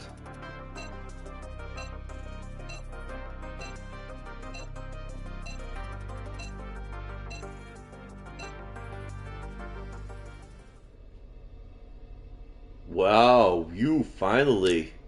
With renewed vigor and a sense of courage, they venture into the depths of an unknown hallway. It is dark, the only source of light being the greenish-white hue of the emergency lights. Old newspaper are plastered across the wall along with some graffiti. All of it is somewhat obscured by the dark. The room seems to have been repurposed, and somebody definitely did their best to spruce up the place. But judging from the age of the newspaper, it seems to have been a long time ago. As the light at the end of the hallway draws closer, the tension slowly reaches new heights. All of them are nervous, rightfully so. Whoa! Meow, what is that? Those are all the humans with the animal bodies. They're all naked. What they see in front of them is a combination with their pre-existing suspicions, paralyze them on the spot. The entire floor has a classic layout of a circus. A cage-like structure takes up the center stage. Its iron frame and the central platform are both in shambles. The iron pillars on the platform reach all the way up to the ceiling. The middle section of the pillars is covered in a protective layer made of leather. Huge iron chains are dangling from above, emitting metallic loud sounds. Structures such as this one are usually designed in a way that makes them easy to disassemble for travel purposes. The design of this place, however, seems utterly different. The leftover equipment and cluttered tables and chairs have been moved from their original location, silently telling the story of the people who must have performed here in the past. Upon closer inspection, the structure of the auditorium seems very impractical. Everything is simply bizarre and out of place. The unsettling design alone is enough to creep out the cats. But what really stops them in their tracks is what's going on inside. There are people, lots of them. All of them are covered with wounds and scratches of varying size. Old and recent whip marks cover their bodies. Their eyes are all but lost their spark, as if they were already at death's doorsteps. Their facial expressions are eerily distorted, their eyes squeezed together, their smiles contorted. They are not in control of themselves. They are panting, out of breath from dodging things that are being thrown at them by the audience. They are tumbling and staggering around while shadowy figures are wielding what appears to be whips. Looking at their sadistic grimaces and upturned mouths, it is obvious that they don't care if they actually hurt their target or not. Whatever circus this is supposed to be, the performance is terrible to watch. That's just sick. Zack quietly mumbles to himself and rubs his paws together. This is the type of injustice he cannot just watch while sitting idly by. Meow meow, Zack, wait, now is not the right time, control yourself.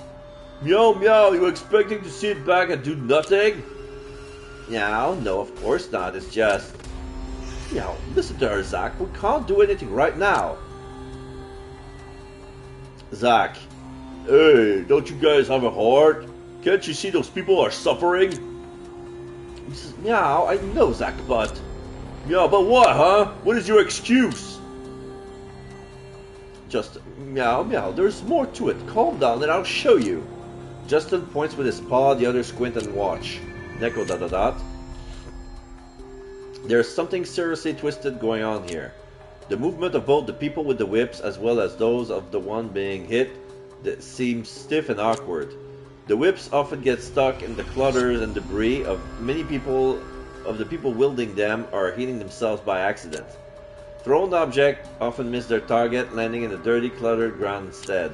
The people serving as animals aren't moving around normally either. The way they stiffly try to dodge and roll around helplessly on the ground makes it seem as if they are moving in slow motion.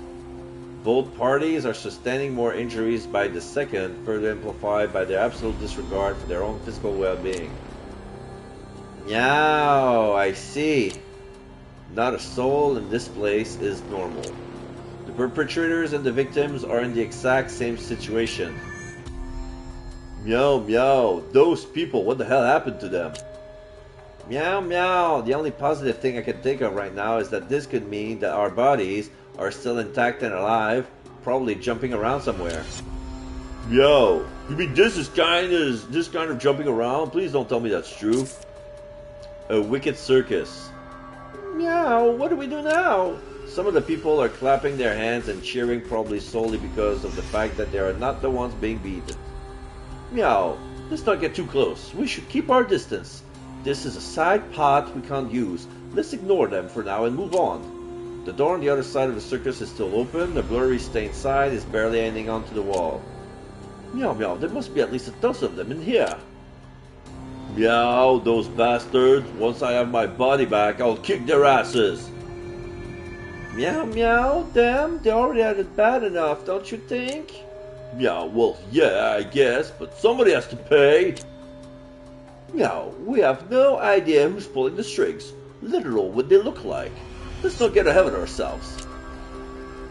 Not only that, it is also next to impossible to save someone when their body is not their own. Neko is well aware of that, but she's plagued by enough worries as is, which is why she lets Justin do the talking. With Justin leading them, the cats move ahead, staying in the shadows and out of sight. The people playing the role of the animals in this twisted performance start to catch on to a new scent. Some of them ignore it altogether, others start screaming as loud as they can. Their trainers don't care at all. Some of them crack their whips even harder, much angrier than before. Meow, all of this is insane. They successfully manage to disappear through the door, leaving no trace that they were ever there. The agonized scream and the cracking of the whips continue without interruption. Now we're back at the... No. Why haven't they come back yet? Okay, no. So this was wrong.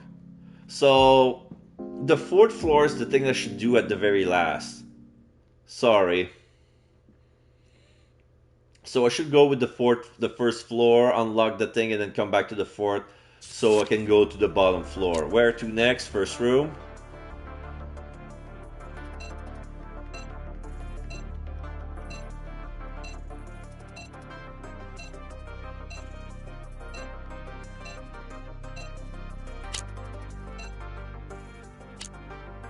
Here's the key. Now we gotta unlock the thing.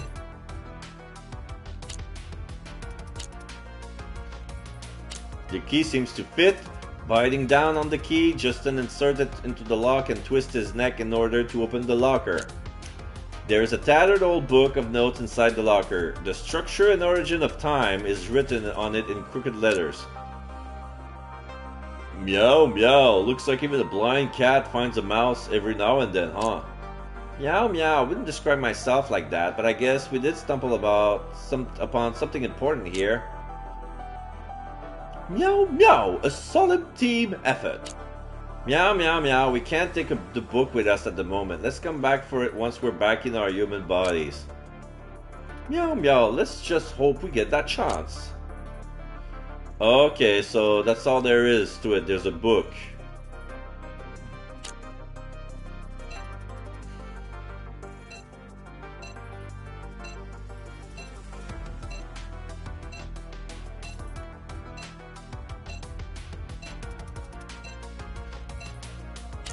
Where to next?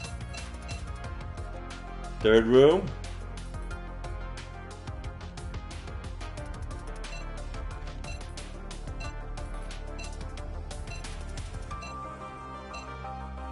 A closer look at this door reveals that it has its own separate power supply. The door is still closed even though we pulled the switch. Which password should we enter? 4368, 6438, or 3648? Bingo!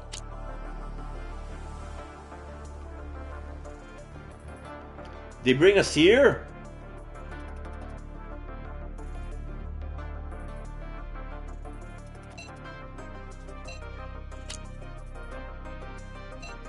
So when we access the fourth room, it's the same as if we input the password in the third room.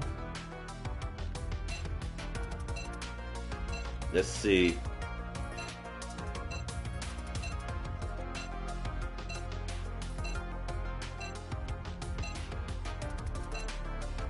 So we get into the ventilation duct, we're here.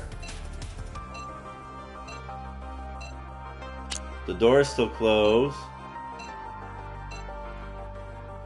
The file, looking at the pile of file becomes clear. The notebook they found yesterday is still in the note reads. Okay, we read that.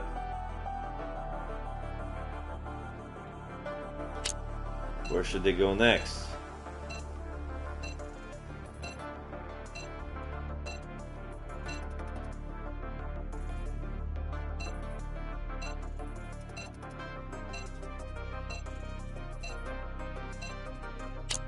The power cannot be restored yet. Yeah, of course.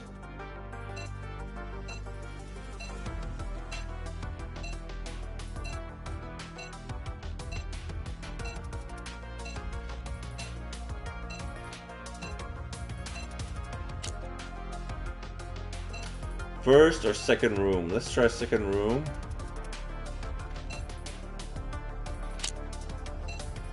Have I read this? I think I have.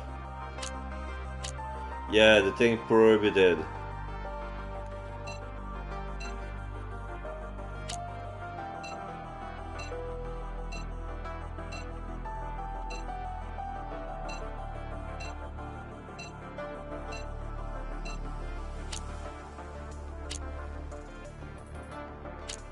Yeah, this is note number 2.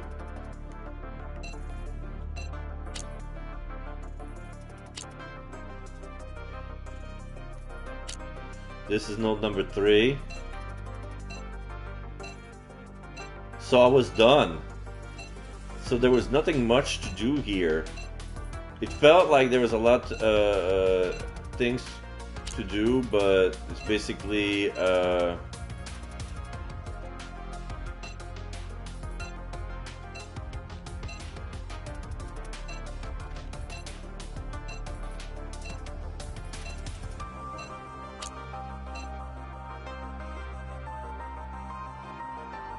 so this is the first room. Here was the key. Was there anything more? Just want to make sure. Check the locker.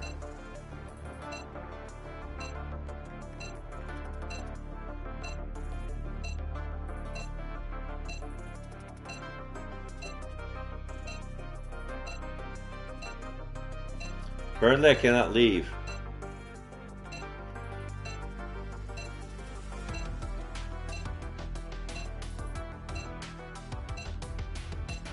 So I have to go back to the fort and do the scene. Fort room. Basement.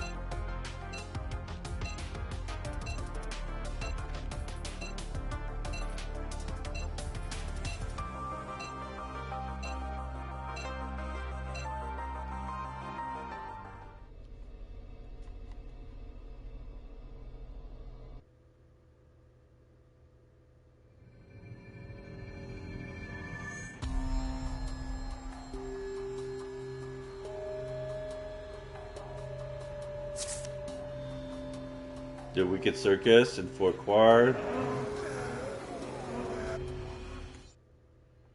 Now back at the bookstore. Why have you come back yet? You could at least call me when you get the chance. Alright, just keep making me wait. Scarlet. I managed to find the info you asked me about yesterday. It took longer because my source kept stalling and just received your reply. You'll have to read the email for more details, but I guess you're still in the shop. Question mark? What's the matter? I'm on my way to a meeting right now. We'll talk afterwards. Did I even contact her yesterday? Forget it, it doesn't matter now. Time to take a closer look at this.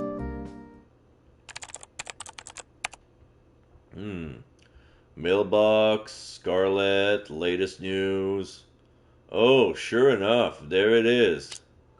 Notice about the emergency meeting regarding the permanent suspensions of all activities at the number 11 TV factory. Notice about an emergency meeting regarding the establishment of a hidden isolation zone around the number 11 TV factory. Notice about the secret follow-up project at the number 11 TV factory. Employee replacement and re-employment program research. Invitation and linguistic expert from the Academy of Science. What's all of this? Notice about the research meeting and the readjustment of a special confidentiality clause of the number 11 TV factory. Wait a second. It says it's sponsored by the Security Bureau? What am I looking at here?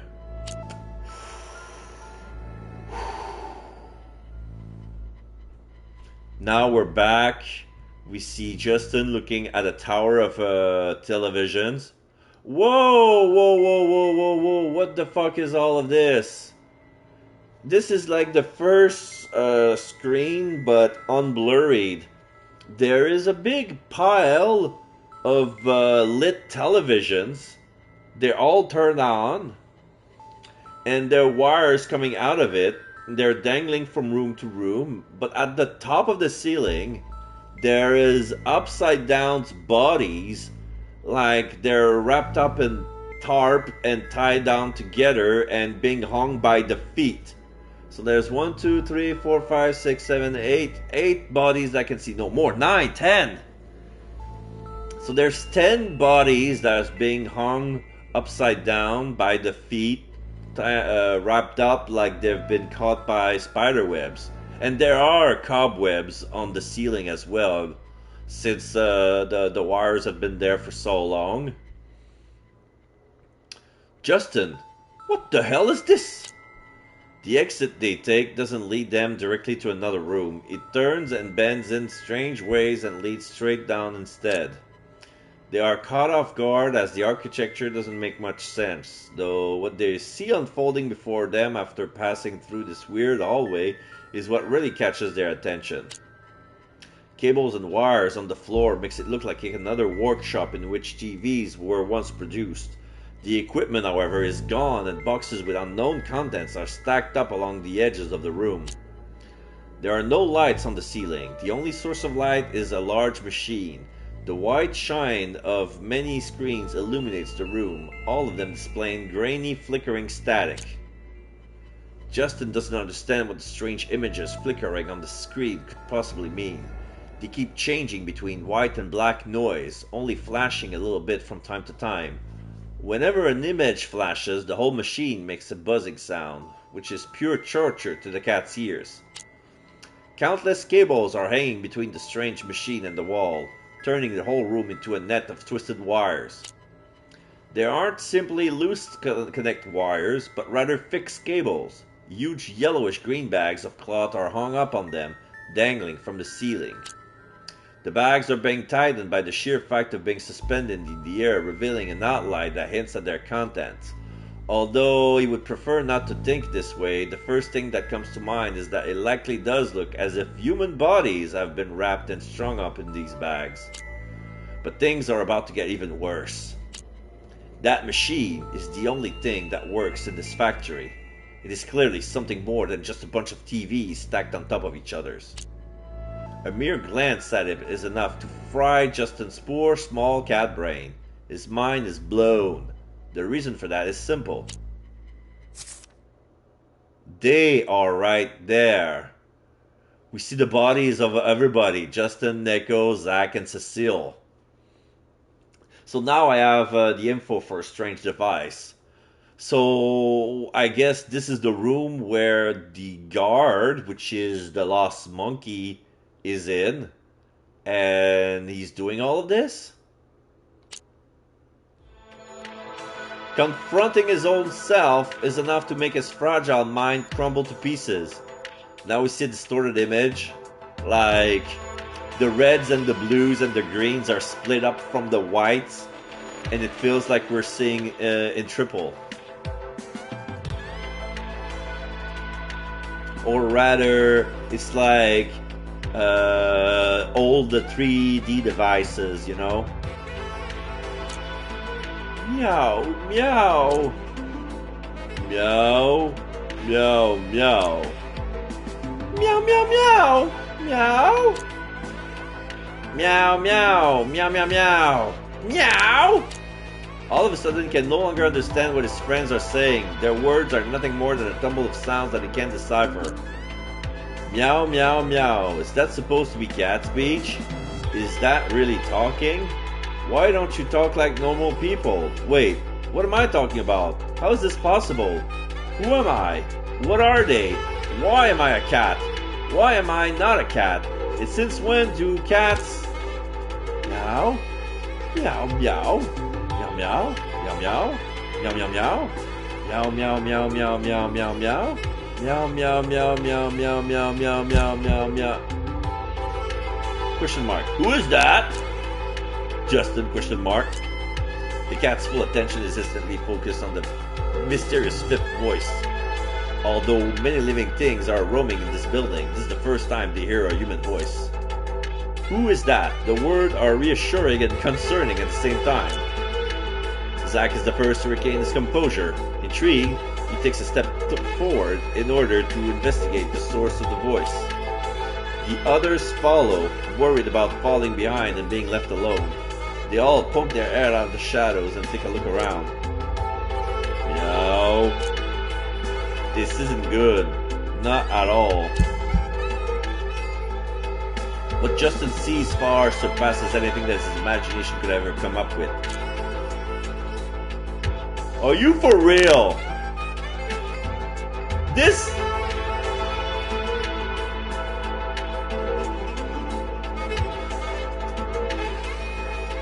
This is a lawsuit waiting to happen. This is a stolen image of Full Metal Alchemist Chimera. You know the one. That meme. That one that nobody could get over it, even though they've seen it many, many, many times. Oh, it's too soon. Too soon. It's Nina and his dog Alexander being fused into one. This is the Edoni-chan pose. So its long hair is the only thing that doesn't instantly conjure up a feeling of disgust. Its mouth protrudes and its nose and eyes are obscured by shadow. Although its special features are similar to other commonly found in nature, the combination of it all looks almost abstract. None of it makes sense. Its body is slightly hunched over, crushed down while all his limbs touch the ground. Its appearance doesn't differ all that much from that of a wild dog, yet still, the structure of its hind legs and its claws are different from any ordinary animal. Thick fur covers its body. Sharp and thick nails scrape the floor, extending from its palms. The sound is highly unpleasant, resembling of a big hook being dragged across the hard ground. Nothing fits together. It is a wildly mixed and matched appearance that doesn't make any sense no matter which way you look at it. Cecile stares at his eyes and tries to retreat, doing her best to move away despite Justin's and Neko's pushing and shoving behind her. Is that... So this Chimera talks. Who is this? Edo-nichan! All of this mumble questioned again while staring at the entrance.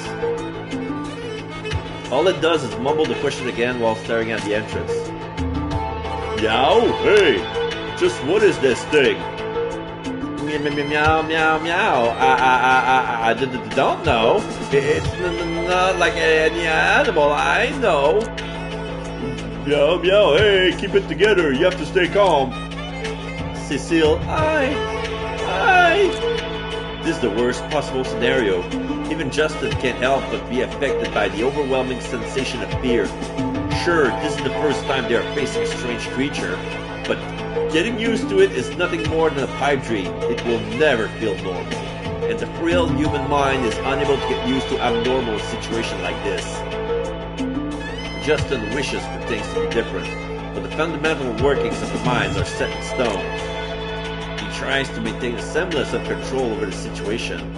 He extends his paw to cover Zach's mouth and stop him from talking, but the difference in size makes the attempt futile.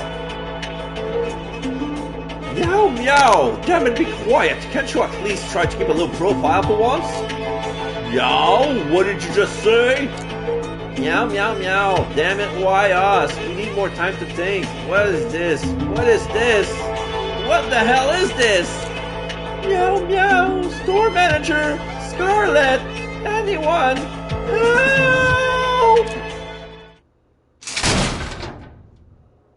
Meow, meow. Justin can barely react. He doesn't know why Neko has started screaming, but something is sweeping towards them, fast enough so that all he can make out is his outlines.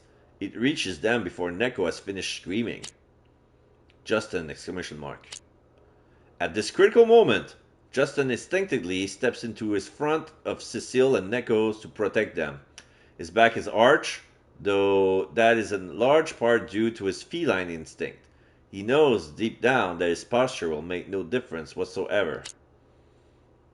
The difference in size is enormous, like a fully grown lion towering over a newborn cub. Its strong arms are big enough to simply squash a cat. The creature lowered its head, staring at the cats, who are still in shock and frozen in place in their now useless hiding spot. One by one it observes them from head to toe, coming so close they can feel its steamy breath. And then it speaks. Woof, meow. Where is... Mommy? Justin can't believe his ears. Why would it say that? What is the meaning of this? It's not as if he wasn't prepared for things to take a strange turn, especially in light of the fact that being turned into a cat is already more than bizarre enough to begin with. Still, this is different from what he anticipated. He gulps and musters all his courage to keep standing on all fours, ready to drag his friends to safety. Meow, meow. Listen closely. I'm going to count to 3, and then we're going to make a run for it. Got it? Meow. 3. Meow. 2. 1. Meow, meow. Wait, is that blue? Exclamation mark. Neko's question visibly shakes the creature. It pulls back for a second and opens its eyes wide, then it moves its head down towards the cats again. This time, it leads with its nose, a careful, gentle movement. Whimpering. Its strange voice sounds pained and filled with grief. Though Justin can't understand all the emotions behind it, it is clear to him that there is no sign of hostility there. It carefully extends one of its front paws and slowly inches closer towards Neko. Neko's ears wiggle and she starts to initiate a peaceful and gentle gesture in return. Blue is missing and for a choir. The two animals are about to connect on an emotional level without a single word. Who's there? This is the second human voice they heard today. Meow? Confused whimpering from the creature who we might suspect is blue. The hoarse, thick voice that comes out of their ears this time sounds distinctly masculine. It is a more fluent and faster than the abrupt and somewhat rusty pronunciation of a creature. It's coming from somewhere at the other end of the room, loud and intimidating. So this is a monkey man, the monkey guard. The voice reminds Justin of something something dangerous. Rats. Something is approaching, but there are no footsteps to be heard. There is something else in their place. Bricks. Meow! Watch out! More bricks follow, along with a few other random objects. The guy is throwing bricks? Rats! Rats! Get out of here, rats! Get out of here! A barrage of clutter and debris flies towards the cats. No! Don't want to! The long-haired creature twisted and turns its body to shield the helpless cats from the onslaught. It doesn't manage to maintain this defensive position for long before having to raise its front legs to step back. Only then does Justin notice the sturdy collar around his neck, attached to a heavy chain. Rats! Show yourself! Get out of here, rats! Rats! Meow, meow, meow! This is bad! Run! Meow, but... Meow! Just run! They all scamper towards the door. None of them dare to turn around, what with the chaotic sound still raging behind them. Luckily, the throws aimed at them aren't accurate. Though the objects are small, the velocity is enough to turn them into deadly projectiles that would be lethal to a cat upon impact. Why is this happening? Justin's thoughts are gone berserk, but somehow, that's the only question on his stressed mind right now. Although the situation is hard for him, someone else is much worse off than him. Meow? Neko? Only does Justin realize Nico has fallen behind somehow. Neko ... She's in a bad spot. Having been scared and intimidated from the beginning, her situation is growing more dire by the second. To make matters even worse, their pursuer seems to have caught onto this weakness. Rats! Filthy rats! Meow, Neko! Long-haired creature whimpering. Just in time, the long-haired creature rushes towards Neko, blocking a brick flying straight at her at the very last second. Pain whimpering. The impact makes the creature curl up in pain, something that only seems to make the attacker even angrier. Get back here! With more whimpering. Yanking the chain once more, the attacker forcibly pulls the creature back. Zack makes good use of this opportunity and runs up to Neko, slapping her on the head with his paw. Meow meow, what the hell are you doing? Stop messing around! Neko ... Meow meow, we have to get out of here! Zack yells and grabs Neko's neck with his mouth, dragging her in the direction of the others. The cats have no idea what's going on behind their backs. Then they're gone. Evening. Meow meow. That guy. It's definitely him. Zack keeps repeating those words despite Justin's multiple attempts to calm him down. Cecile doesn't understand why Justin would try to stop Zack. Though he may be a fool, he's right about 10% of the time. And in this case, anyone else has agreed with him. They're probably just scared of accepting the reality of the situation. Meow, save your strength, Zack. There's no use in thinking about it too much right now. Meow? Thinking? Who said anything about thinking? I'm freaking out! Meow. Never mind. Forget I said anything. Meow. There is no way this is going to end well. Even as a cat, the hopelessness on Justin's face is as clear as day. Cecile can understand how Justin must feel. After all they've seen, who knows how many more victims there are. How their own bodies are being treated right at this very moment. And then there's that bizarre machine and the creature. What could a small cat possibly do to change the situation? Determined to steer the conversation in a more productive direction, Justin turns to look at Neko. Meow meow, Neko? What was it that made you call that chimera blue? Meow meow? Call it a hunch or instinct? But why call it a chimera? Meow meow, just a random thought I had. Don't you think it looks like a bunch of different animals mixed together? Meow, yeah, I see what you mean.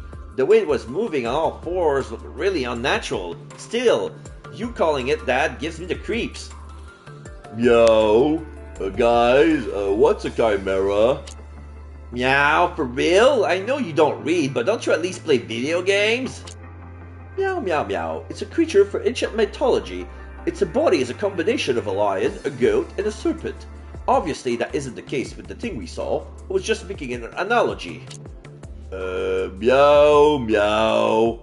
Cool, thanks for the lesson, nerd. Well, can't say I ever seen an animal that strange before. Meow, meow. Anyway, to get back to your question, I only got the idea of calling out to it because it showed our reactions to our meows. Cecile, ... Okay, because Cecile was pleading, Store manager, Scarlet, anyone help! Woof. Meow? Where is mommy? Meow, meow? Was it because of what I said? Meow, meow, that was a risk worth taking, right? Sometimes you just have to make a gamble. Though I kinda wish we'd been wrong. Poor thing. Meow. So it really is Scarlet's cat. Meow, meow. Let's get that guy a taste of his own medicine. You all saw him yanking Blue's chain, right? Meow. Right. Meow, meow, meow. If we go back to rescue Blue, chances are we'll run into that guy again. Also, while he's guarding that weird machine, we won't get the chance to investigate further. Meow, so any idea how we should approach this? How about sneaking up on him? Meow, meow. Not a bad idea in itself, but even if we can't successfully... But even if we can't successfully sneak up on him, what then? There's not a lot we can do. We're not much stronger than newborn babies. Meow, and what makes you think we're all so weak? We won't know until we try. Meow. Look, Zach. It's simple. If we mess up, we're dead. End of story. Meow. Damn it. I guess so. Meow, meow. We're no fighters, that's for sure. We have to find out what these weaknesses are. Fact is, if we don't plan this carefully, we're going to die a painful and horrible death. I think I speak for all of us, even our more adventurous members, when I say we do not want that. Meow. We're on the same page, but how could we possibly find out what his weaknesses are? Meow, meow, or to phrase it differently, do we even know who that guy is? The owner of the factory raised out. Meow. Well... Meow. Cecile ... Cecile lowers her head in thoughts and scratches her ears with her paws.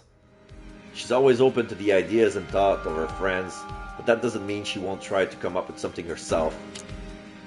Justin and Neko both seem slightly irrational in their thinking. Maybe because of her strange lilac grass-induced journey back then, Cecile's thoughts are a lot clearer now, making it easier for her to maintain calm in this situation. Meow. Let's see. I think we must have seen something somewhere. This time it's up to Cecile to provide the answer. Oh shit, it's her turn? The owner of the factory? After a few days of investigation, it has become apparent that the bizarre status of the factory is anything but natural. The question is, who is responsible for all of this? So that must be the Odd Guardian. I think it's the Odd Guardian. We've got Odd Guardian, Circus Poster, and Mysterious Device. Spiritual Replacement. The investigation team seems to have discovered the reason why they were turned into cats. Someone is somehow putting the human mind into the body of a cat. Some of the lucky ones managed to escape, but because they have changed on the inside, the pets are behaving very oddly. Combined with the notes from the factory, it can be assumed that these occurrences are related to the experiments being conducted in the factory. Wicked Circus, the cats can't believe what they saw in the abandoned factory. Many disheveled people are being held in circus cages and forced to participate in harsh training. Mental state is clearly not stable, and the abuser didn't look any better. Mysterious device. The cats found an instrument that looks like a patchwork of television in the basement of the abandoned factory. However, the instrument's purpose clearly wasn't to display pictures. Countless cables were woven around like a spiderweb. Several bodies were strung up around the device. It appeared to have been dead for a while. Oh shit! The hung bodies are dead people? I thought they were just kept into comatose states. Like when... oh, yeah, right. Because usually when the spiders keeps their body like that, it's to ferment. So they're kind of dead. Because sometimes they put poison in to paralyze the body, but that keeps them alive, just not moving, like in the vegetative state. But they're probably dead because it's been so long ago. Shit. Okay, let's try these three. Yoo! Alright, got it in one. The owner of the factory is today's owner of the factory, air quote, Mr. Monkey Man. Meow dot dot dot. Meow, meow, meow. What if it's just a victim too? Meow. Sorry, what did you say? Meow, meow. I mean, you remember the circus poster Justin found, right? On top of that, Nico found some rumors about child abduction and a strange circus, and it all leads back to that place. Meow, meow. I'm still unsure about the child abduction thing, but we have all seen the circus part with our own eyes. That much is true. Damn it, damn right we saw it. I'll be the first to admit that it's not a performance I could sit through again. Meow, meow, meow. What bothers me is that we found written on the back of the poster it mentioned an accident prior to us being locked inside. Meow, meow, meow. Someone let those peoples nearly starve to death on purpose, taking them away one after the other. We didn't see anybody in the room, which means the person who wrote on the back of the poster got taken away too. Or they... well... dot dot dot. Meow. Granted, the writing on the poster only gave us limited information, but think about it. We've probably seen anything that hasn't been written down with our own eyes already. Meow meow. You mean whoever locked these people up and what they were taking away for? Meow meow meow. Right. Think about it. Someone who is on the brink of starving to death has no way of finding back. That means the thing written on the poster were made to last in the hope that someone else would find them. Now, our best chance is to look for whoever has the most freedom around this place as well as their counterpart, the person in the worst possible condition. Meow meow, I think Nico's right. That's our best bet. Meow meow meow. So the person with the most freedom would be that man, for sure. The wild guard too. The wild guard dog too, but I don't think a dog could have locked up a bunch of people. Meow meow. And the worst possible condition, that's got to be the thing we saw in the basement, the long-haired creature. Meow meow. It must know what the strange TV pile is for, or else it wouldn't have been in such a hurry to get us out of the room. I doubt it knows how to operate such machinery. It didn't seem capable of that, so maybe it saw someone once and is now simply mimicking their behavior. Meow meow meow. You mean the guy? The guy was actually an animal that was brought in from the circus and got this body by accident, and then he locked everyone up and threw them in a cage? Meow meow, Neko, you mentioned some very smart monkeys being a part of that circus entourage. I wonder if that group of people somehow managed to replace the monkey's brain with the humans and then train them to make money? Meow meow. It does make sense in that context, but it sounds awful. Meow, meow, meow. Okay, slow down. So, the monkey was the guy we saw in the room? Meow, meow, meow. That seems likely. Monkeys are already way smarter than the average to begin with. Put in a human body, and the likelihood of such behavior gets amplified even further. Meow, meow. Well, shoot. That sounds like the shoddiest horror movie script ever written. It's insane. But that reminds me, when we were playing the Sunken City, there was people who were a monkey man, but they were basically inbreeding. So I forgot their name, but they said they were of noble blood, but they were monkey man, not like Gorilla Grodd, but more like Cornelius from not Attack of the Apes, Planet of the Apes. Yeah, they were like simians, and they were acting 100% like humans, but whether or not they were originally a monkey that trained to be human or human that adapt themselves into a monkey body, there's no way of telling the difference. But that was a part of one of the big families of the Cthulhu mythos. Now, this is interesting. I see the link here. The bad guy, Big, the monkey man.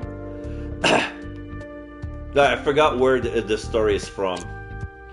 Meow, meow, meow. Let's be honest. What does insane even mean anymore? Nobody would ever thought it possible to transfer a human into an animal's body, and look at us now. Meow, meow, meow. Going with that explanation, we still don't know why the power is always on in that place, but at least explain the condition it's in. There is doubt what was the cause of the tragedy. Meow, meow, meow. But then, how do we explain the why? Wouldn't it be safer and more appropriate for it to leave the factory and get away from that place, especially now with a functioning body? Meow, I guess that's because it thinks that's not enough. I'm gonna save, because I think there's gonna be another question in the way.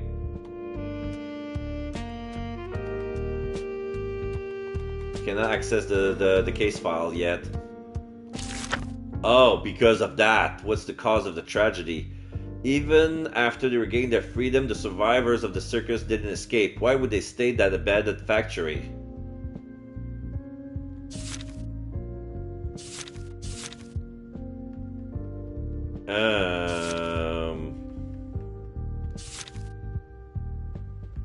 So today's owner of the factory, it appears that a monkey has taken over the abandoned factory, maybe a survivor of the circus. A transformation accident probably granted its freedom and is now taking control of the others. This definitely isn't a merciful ruler. So, wicked circus. The cats can believe, forced to harsh training, mental is not, okay. When they regained their freedom, the survivors didn't escape.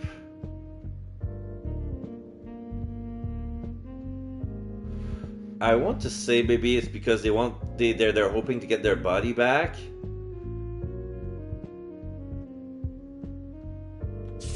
I have no idea what to put here. There's so much stuff.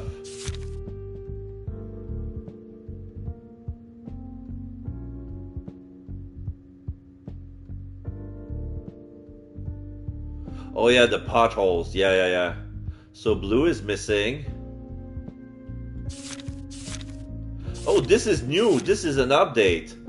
Like many pet owners in Mato these days, Scarlet has sadly lost her beloved cat Blue. This kitten loves to rub her head against people and purrs a lot. Losing Blue must have been devastating for Scarlet. During an encounter with the basement, the cat discovered that the four-legged monster, which is bound to an odd instrument, seems to be Blue.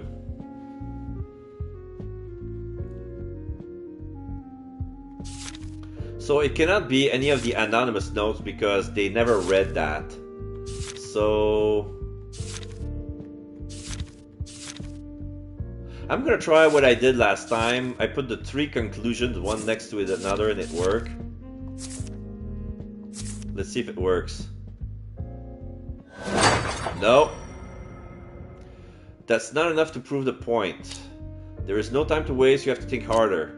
No outsiders have entered the factory for a long time. Everything inside of it could be the work of that guy. Okay, so So if they never got out,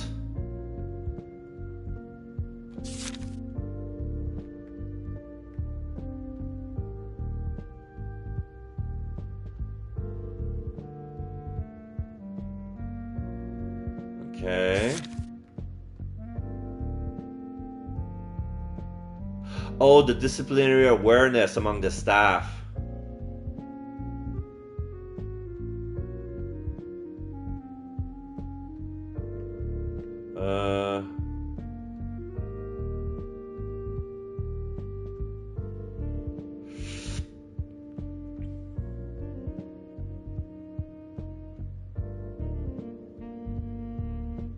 Okay, the secret note.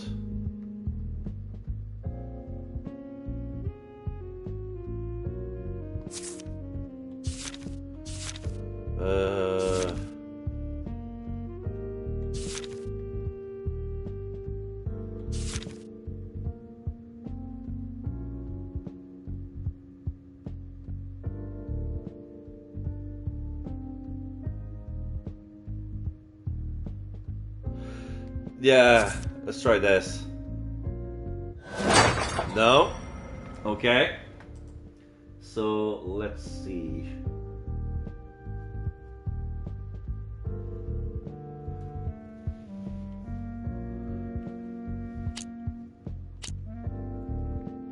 I need to read the conclusion. I think my deduction was good, but I need to see. Oh, the state of that monkey should also be taken into account. If it's truly a culprit, where does its motivation come from? Okay. So the wicked circuit should still be good. So yeah, it's still the owner of the factory, but then what's the thing that was? No, this makes no sense. So it should be this. Someone is putting the human body into that of cat-looking ones. I believe, yeah. Okay. I think I can figure it out now. I think the monkey wanted revenge. He was abused by the humans, so he got into the body of a human. He wants to put all the humans into animals. Like, remember how in that movie, I forgot the name. I think it was P.G. Barnes. That circus guy was kind of abusing the animals, so the monkey had an opportunity to give him his just desserts. I'm gonna go with that. Oh yeah, I got it. Suspicion approved. What was the cause of the tragedy? Blind revenge. Yeah, I knew it. Yeah, revenge. It was revenge. The monkey wanted revenge.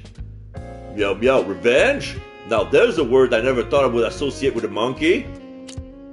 Meow meow meow, it makes sense when you think about it. Even regular circuses get a huge amount of complaints by animal protection groups. This one is far from regular, so we have to assume the condition to those animals that were kept under were horrible. How could anybody be so heartless, sitting in the front row, entertained by the suffering of animals? If I had the chance to give them a taste of their own medicine, I would take it, that's for damn sure. Meow. Force transferable therianthropy, huh? Meow meow, you're among friends here, not an interview with a science journal.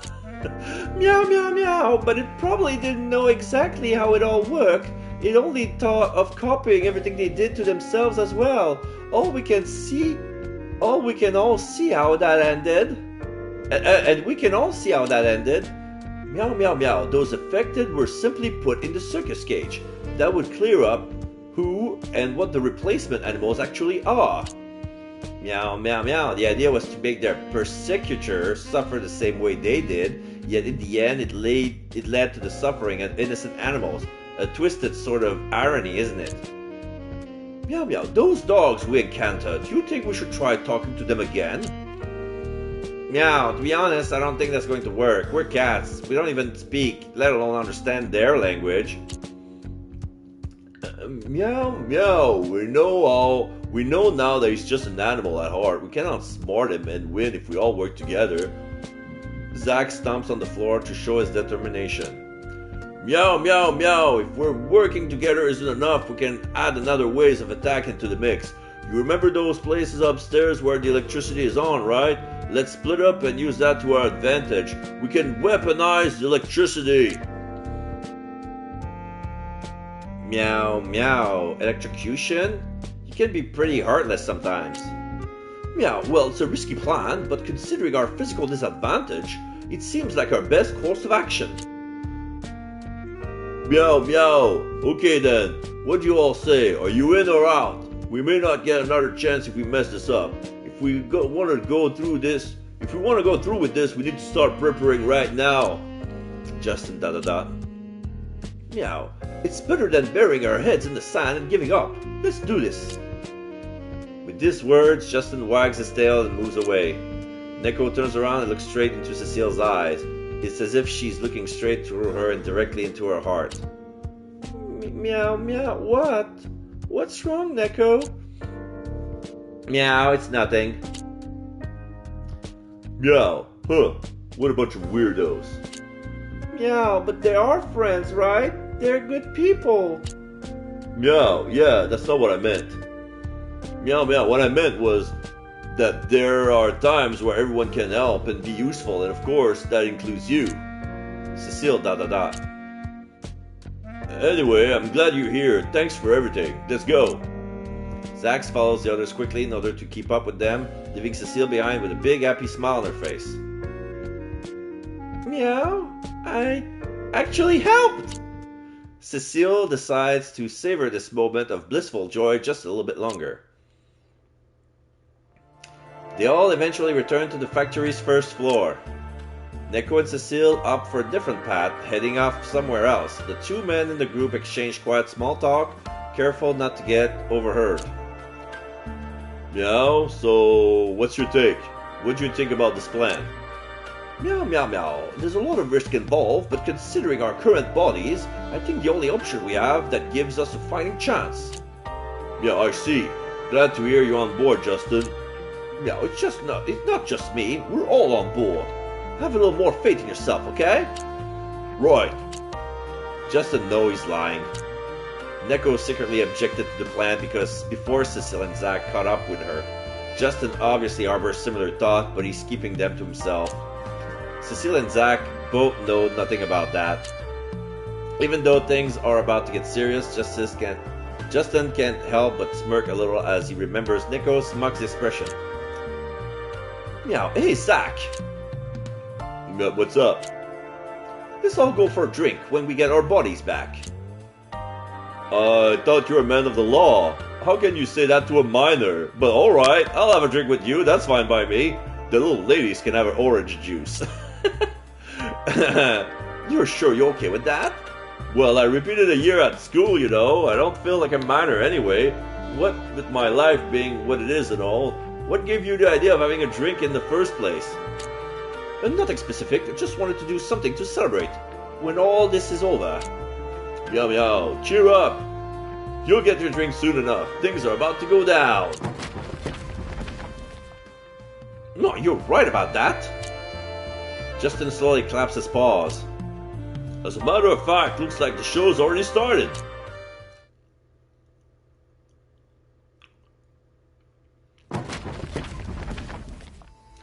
Throwing a metal locker is incredibly difficult. He feels as if every single one of his muscle fibers is being torn apart. It's already a difficult enough task for someone in a healthy condition, and 104-fold for such a massively malnourished body on the brink of starvation. The food they left behind was limited, and most of it has long since expired. The pain in his stomach has intensified to an unbearable degree. The thrill of revenge drives him, but there's always a price to pay. Just like his former master, he knows no mercy. Stray cat, meow! This is not Neko. Although there is a bandana on the leg, for some reason, the target is a lot more fragile than anticipated, more so than the other stray cats so far. What with his stamina and endurance completely getting worse, he started compensating for that by laying out more traps all over the building. Humans are such troublesome creatures. He has been watching and learning for 3 years, and still he can't help but admit that his skills and intelligence are far from theirs. But none of that matters now. Now all of this is his territory. Oh! He leaps and tries to drive the pesky little cats in the direction he wants it to go. He succeeds, and the screaming cat flicks its tail as it realizes there is no way to escape. Meow! Meow, meow, meow! Oh! He is annoyed by the light. The contraption he put together out of TVs emits an irritating bright white light, but it doesn't look the way he intended it. It is a far cry from the magical machine downstairs. He has gone to great lengths to make this place resemble the one from his memories. The chairs and the cage are very much improvised versions and not close enough to the original, but he will have to make do with it now. At least it's enough for him to torture them, enough to make these humans feel the pain they deserve. They keep them locked up in further upstairs, taking them down in turns. The looks on the animal faces when they see their beaten and abused former human shells fills him with satisfaction. It doesn't even matter to him that they are now in an animal body and innocent needlessly suffering, wholly uninvolved. A human being needs to suffer, that's it. He knows deep down there is something strange about that thought, but his drive is enough to push those thoughts aside. To him, that cat is still a person, as are the other 3. Catch them. Let them watch their hairless human bodies be bitten to a pulp. Let them jump through rings of fire. He doesn't actually have the means to get rings of fire, but the rabid mad dogs will do the trick just fine. Whatever means of punishment is available, they'll take it. Make them suffer. All of them will. Oh! Regaining some focus after clouding his mind with thoughts of bloody vengeance, he notices that the room seems strangely empty. He is nearly knocked over by the crowd rushing towards him from the cages. Oh! Oh! Ah! Ah! Oh! Oh! He roars and shouts, screaming orders that all falls on deaf ears. Fists, feet, and teeth bear down on him. It doesn't take long for his primal instinct to kick in. Oh! He lashes out, swinging his fist and kicking out with his leg. He slams his attacker to the ground, leaving them writhing and pain on the floor. For a moment, everything about it reverts to his old self, to memories of life in the jungle.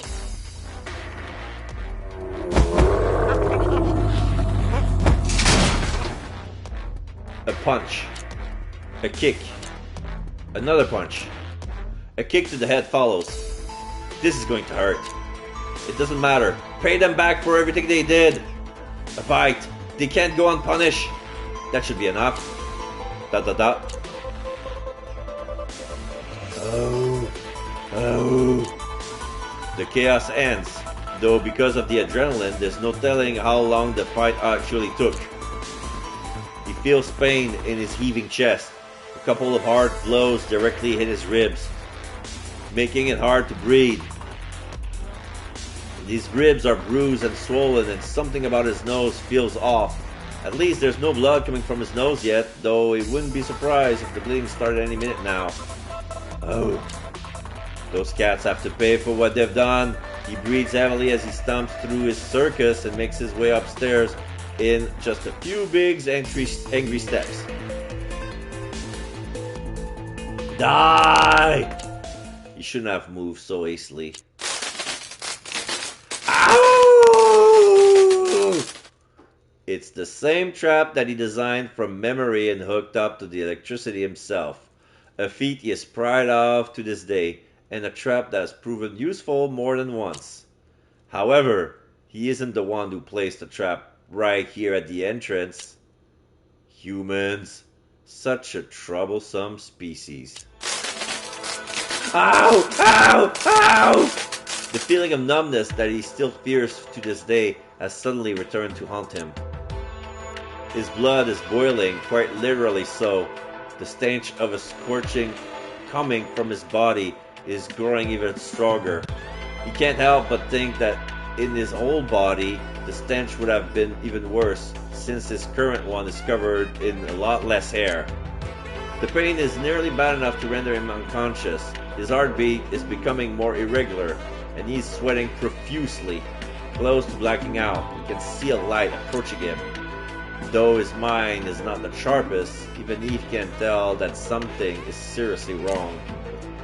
He reaches out with his trembling hands to unlock the dull bite of the mechanism of the build he built himself. At this point, he's incredibly thankful that he was unable to come up with a sharper design. His hands are numb, and yet he is more aware than ever of his limbs. What a sudden sensation. He can feel his whole body. He understands exactly what's happening. He's going to die soon. He must get another body.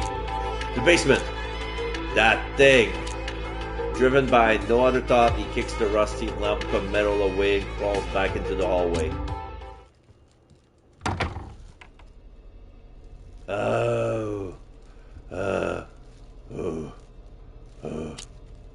Justin, ... In about 20 seconds, the man who was nearly burned to a crisp managed to retreat back into the room. Justin can't help but wonder just how strong his will to live must be to pull that off. Justin's worries regarding the plan were never about the actual effectiveness of the trap, but more so about whether their opponent would actually fall for it. If you don't have enough power as a cat, why not use something specifically designed for humans? Use the trap you have personally had the misfortune of experiencing against the opponent. Justin's job was to help Zack carry the trap and connect it to the power supply. Afterwards, he would return to the basement in the hope that Neko and Cecile could successfully free the animals that are being kept there. That's the first step of the plan. Even though everything pretty much went that way, he would have never predicted things to unfold the way they did. They intended to neutralize their opponent, then lure Blue and their old selves away from the basement, giving them ample time to study the weird machine. Instead, they now have to follow their retreating opponent back there. Their huge, angry, almost burned to a crisp opponent is crouching down next to the machine, and they are still trapped in their furry, weak little bodies. Also, Blue is still in the room. Just as Neko figured out the mechanism behind the collar's lock, the opponent came back and the cats had to retreat back into the shadows. Neko ... Cecile meow meow. Zack meow. Jeez, he's a tough one, gotta give him that. Justin sees his friends emerging and can hear Zack's mumbling to himself from a distance. He ignores Zack and instead focuses his attention on Neko. Neko quietly peeks out from around the corner and extends a paw towards Justin. It's hard for him to understand what she's trying to tell him, and he carefully observes the direction her paw's pointing in. His eyes stop at the densely packed cables on the floor. Justin ... It's easy to see their opponent is injured and vulnerable right now. If they want to act, now is the right time. But taking the initiative is still a little too...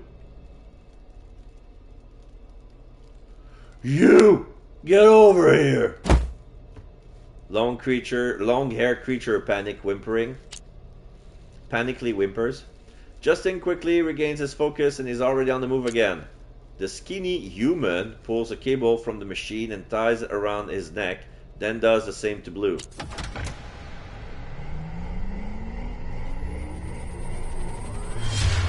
Confused whimpering. What follows is an unexpected effect. The TV stacked on top of each other suddenly glows brightly, and strange images start flashing on the screen. Justin can see all sorts of stories played out in front of him, reflected in his wide eyes.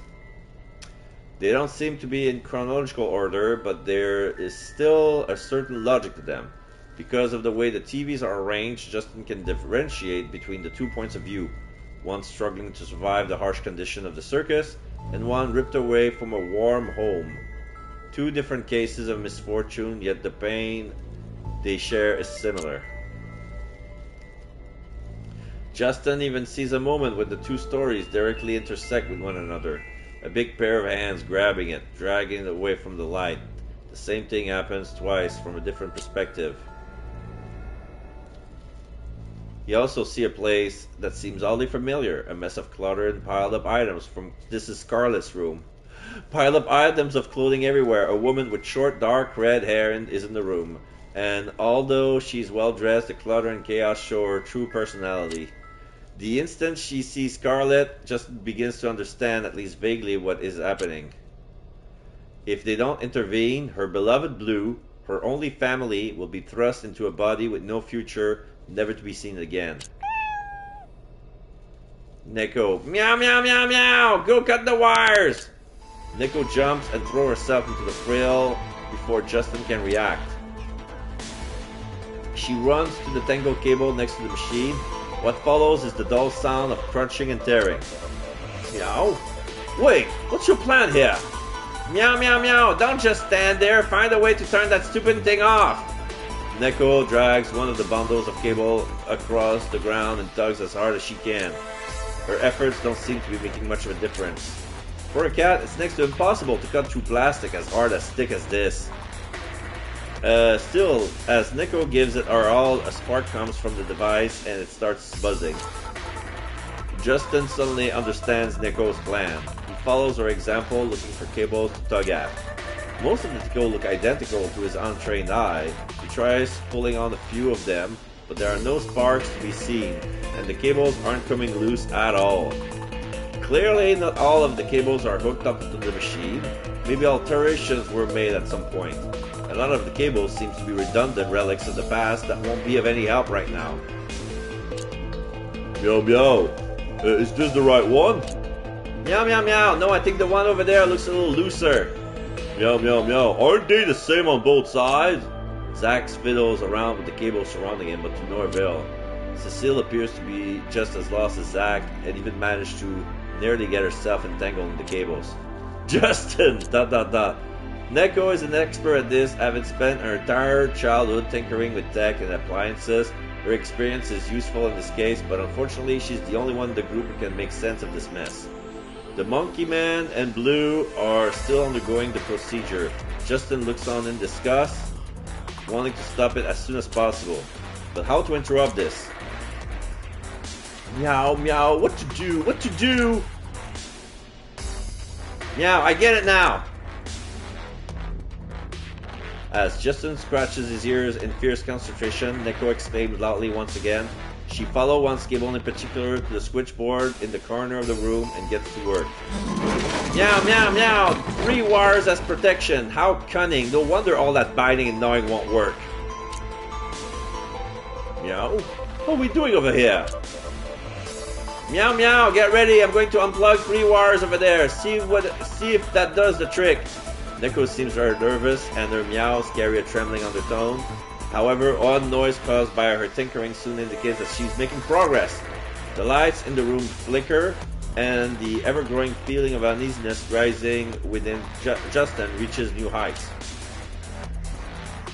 Meow? Hey, are you sure about this? Meow, meow, stop whining already, just watch, I'm pulling. Here we go. This time, her action yields results. A huge flash of light erupts with a thud and floods the room, then disappears as if nothing ever happened. It looks like things might have gone a little too well. Confused whimpering from the long-haired creature. The same odd occurrence repeats itself, only for a short moment. There appears to be some sort of interference with the strange machine, causing both parties connected to it a great deal of disorientation. ... The Monkey Man's expression is horrifyingly grotesque, and he is obviously still somewhere else in his mind, but at least he's displaying some sort of reaction. Him doing so is both good and bad. Good because it means Neko is at the right spot and her actions are barely in effect. Bad because that means he's now fully aware that somebody is at the right spot. He can't be allowed to come back to his senses. Justin looks around for some sort of distraction, but apart from Blue, there isn't much that catches his attention. Meow meow meow! Cecile! Go see if you can find something to tie him up with. Meow meow, tie him up. Have you seen the size of that guy? Would you rather sit around waiting to die? Just go already! Justin needs to do something too. Following Neko's example, he finds cables by the power distribution box and tugs at them as hard as he can. Of course, he has no idea whether or not he's tugging at the right ones, but anything is better than hiding. Also, he can't just leave Neko to do all the heavy lifting. He has to admit that he doesn't have the same courage and fortitude as Zack, but even if he can't fight head-on, he can at least cause a distraction, same as Neko. Without a real clue as to what he's doing, he pulls all his trust in Neko. Justin makes up his mind. It's up to him to distract the enemy as much as possible, by any means necessary. But things rarely work exactly as planned. The sounds can be good. Meow! Whoops! Can't blame her for that. It could have happened to anyone. There's who's? The man scratches his head. His breathing is heavy as he turns into his head slowly, like a wild beast ready to start hunting. Then his gaze settles on Neko. Meow meow, don't let him get near her! Come get some! Zack flies through the air before he even finished yelling. Visible only as a blur, he pounces straight towards the enemy's head. No, no, no! Get away! Flailing his arm as endlessly kicking around, the man tries to drive away his feline assailant. He's still disoriented and stumbles around, looking like he could fall over any second, but the fact remains that he has a major advantage in both strength and size. Jump, dodge and run. Intercept, chase and block. Justin sees how Zack is knocked aside by the man's long thin arm, barely managing to land on his feet as he lets out a faint growl. He can't expect Zack to fight this battle on his own. Justin stops what he's doing and rushes towards the enemy's steep bear.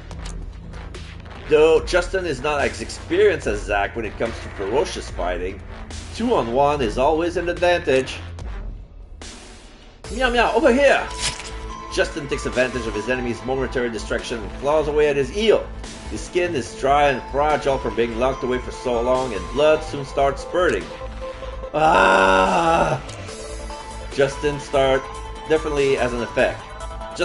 has definitely an effect. The man is clearly in pain and seems frenzied and even bloodthirstier than before. Justin collects his thought and concentrates on dodging the volley of kicks aimed at him. Meow, hey, I'm still here too. Don't go having all the fun without me. Careful, Zack. I think we really pissed him off. He's going crazy. Yeah, I can see that. Are we ready? There's no response, but in this case, the fact eases Justin's mind a little. It means Neko is staying calm and fully concentrating on her job. Yo, hey dumbass, I'm over here. No, stop. Yeah, try to catch me if you want me to stop. Take this. Oh. Zack has a good rhythm going, constantly jumping back and forth underneath his opponent's leg. He looks like a bullfighter in action, cleverly evading incoming attacks. Punching, kicking, biting, the man is using every means of attack available, smashing apart the room in the process. Much to Justin's dismay, the man seems to be recovering and regaining accuracy. Oh. No, jeez, that was way too close. Are you okay? Yeah, an inch closer and I would have been minced-gat. What now? First, we should... Ah! Another furious attack interrupts their conversation. Yo, talk to me. Yo, Neko, say something. What's the situation? Meow meow, don't rush me, I'm busy. She managed to cut through another one of the protective wires. Now, here we go again. Another headache, this time even more severe than the last one. This could work to their advantage. They can all feel the impact, and with their open and still fresh out of the machine, it must be even worse for him. As much as he wants to take advantage of the situation, paws aren't a weapon to be heavily relied on in a serious battle. No, where's Cecile? Meow meow, I don't know, I told her to go look for something. Meow meow, how can she be sneaking around at a time like this? Meow, over here! Meow meow, psst, hey! Cecile is close to them, dragging a thick cable from underneath the machine. She's doing a good job, but her efforts don't appear to be producing the same result as Neko's. Meow, what the hell are you doing? Get over here and help! Meow meow, wait, I'm still... Meow meow, screw it, there's no time for that! Zack often speaks to Cecile in a somewhat rude and direct fashion. They've known each other long enough not to bother with formalities anymore. However, Zack has forgotten one thing. Losing your temper at such a crucial moment can have devastating results. Ow! The situation changes. Huh? The impact is almost enough to knock Justin's souls out of him. He's pretty sure his left hind leg is at least sprained and his tailbone is sore from the pressure. What with that cat bones being as fragile as they are, the force of the impact is a lot worse than anyone could have anticipated. Zack doesn't seem to have it much better, and both of them roll and tumble along the ground immobilized. Fortunately, they both aren't knocked out completely. However, the same thing is true for the enemy. Justin hears Cecile's anxious cries, and with the little spare energy he has left, he assesses the situation and arrives at a conclusion.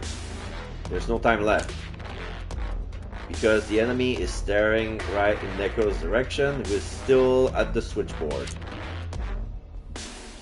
Neko ... Monkey Man ... No! Neko, look out! Meow, stop screaming, be quiet! Justin covers Zack's mouth with the last ounce of his strength, and Neko doesn't make a single sound. She has to do everything in her power to avoid being discovered. The Monkey Man looks exhausted, and he nearly slips on the floor as he stumbles and turns. The second wave of interference from the machine must have affected his vision somehow.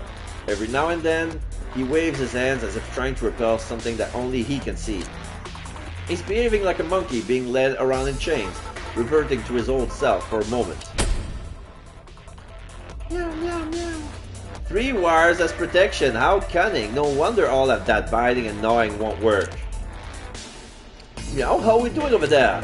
Get ready, I'm about to plug 3 wires over there. See what it does, if that does the trick. 3 of them. 2 waves of interference have already occurred, meaning if Neko's judgment is right, a third will follow. Justin is in too much pain to be happy about the anticipation, he just wants things to be over. Meow meow, come on, just one more. In his mind, Justin cheers Neko on. However, some things are not meant to be. Luck is not on her side. Meow! After a spectacular display of sparks flying everywhere, Neko suddenly jumps out, twitching as if she's on fire. It's easy to see how much pain she must be in right now. Oh.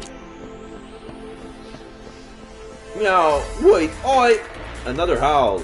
This time the Monkey Man moves without even giving Justin the time to react.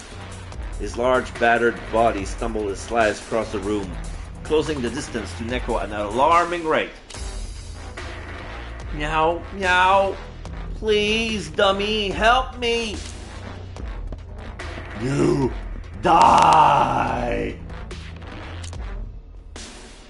Meow, meow, no! No, stop it!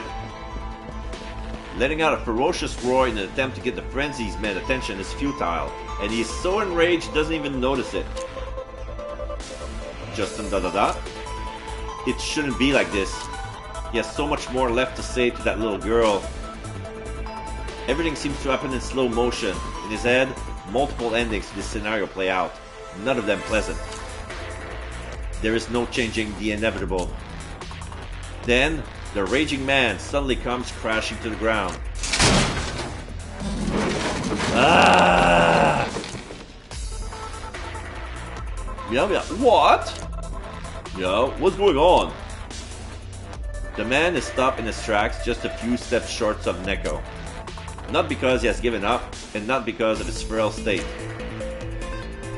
Oh, let go! He's being restrained and is unable to move his body. His trembling feet are plunged deep into a tangled up pile of cables on the ground. Meow meow. Gosh, I can't believe it actually worked! She used the cable to trip him? The crazy creatures struggle on the ground, but the more he thrashes about, the more cables start wrapping themselves around him. Usually these thick cables wouldn't pose such a threat, but thanks to Cecile's preparation, they are arranged in a way that makes him much more likely to trip over them. Her efforts pay off in a major way. Justin can barely believe what he's seeing. Meow meow, quick, we need to help her! Right now Cecile is the calmest of them all, which might be due to the fact that her plan was so successful. She loosens the wire in her mouth and wags her tail at Neko. Meow, hurry! Meow! The opportunity is too great to miss. Driven by the sound of Neko's voice, Justin grabs the thickest cable next to his feet with his mouth, gathers all of his strength, and pounces at the twitching target. No! Get away! They're tying down the guy with the wires on the floor. We see 4 cats with glowing eyes attacking this man that looks human but drooling at the mouth. This is so oddly weird. It still doesn't seem to understand why his work has failed. He's at the end of his tether, so weak that he can't even shake off a few cats.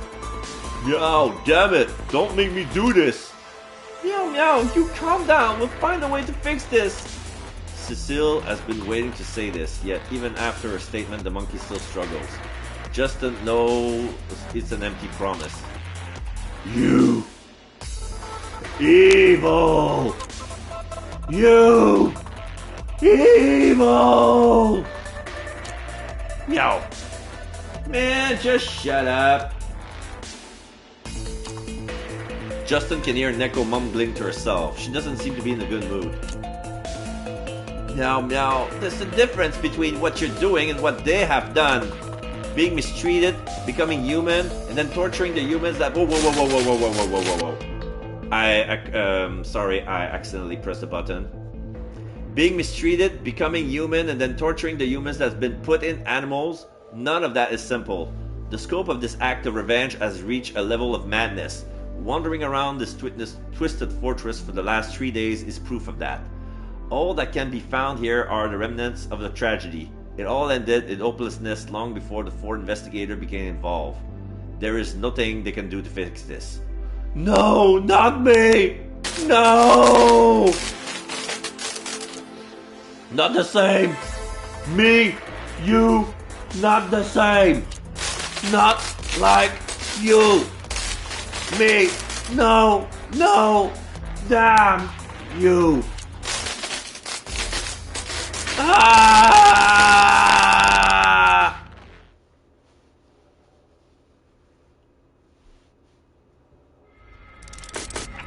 Friday, November 24. And now for the afternoon news. The Mato Animal Control Service issued a statement yesterday. Following an anonymous call, the service found a large number of stray animals at a construction site in town. After a nightly emergency operation, most of the animals are now emotionally stable. At this point, the disappearance of pets in the city over the last several months seems to have been resolved.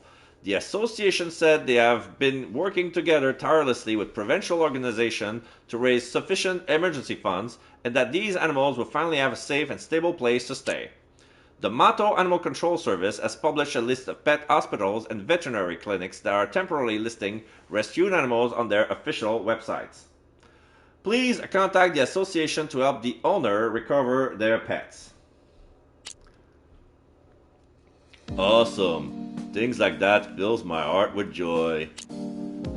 Oh, now they're back in their own bodies. Okay, they're gonna explain how they make their way into their own bodies. Okay. So Zach, Yeah, something is better than nothing, I guess. It's amazing how you guys can make such a huge deal out of a simple investigation. Maybe I should stay away from you from now on. Whatever you say, boss. I just like contradicting you. Let Scarlet take the blame. If it hadn't been for her cat, we wouldn't have gotten wrapped up in this mess in the first place. Cecile, well, we do take on those kinds of investigations. Justin, don't say that. It's my fault this time. If we haven't ever discussed what to do in this case of an accident, we wouldn't have made such a mess of it. I guess I was mistaken. What you're saying is true, but our nerves are still on edge. It'll take a while before we can all calm down again. Now you know how hard it is to get a job in this business, right? I'm not in a position to accuse someone else of sticking their nose where it doesn't belong. Zach is right. Anything is better than nothing. I turn off the TV and leave the room for a breath of fresh air. The situation certainly isn't that simple. The Mato Animal Control Service received an anonymous call from us, and I remember every word of it because none of the 4 people who came to the phone could speak normally and coherently for more than 3 seconds. They were all over the place. We placed more than one anonymous call to an institution that night. Public opinion on law and order has become less tense of late, so the news hasn't reported that the city psychiatric hospitals is brightly lit these days.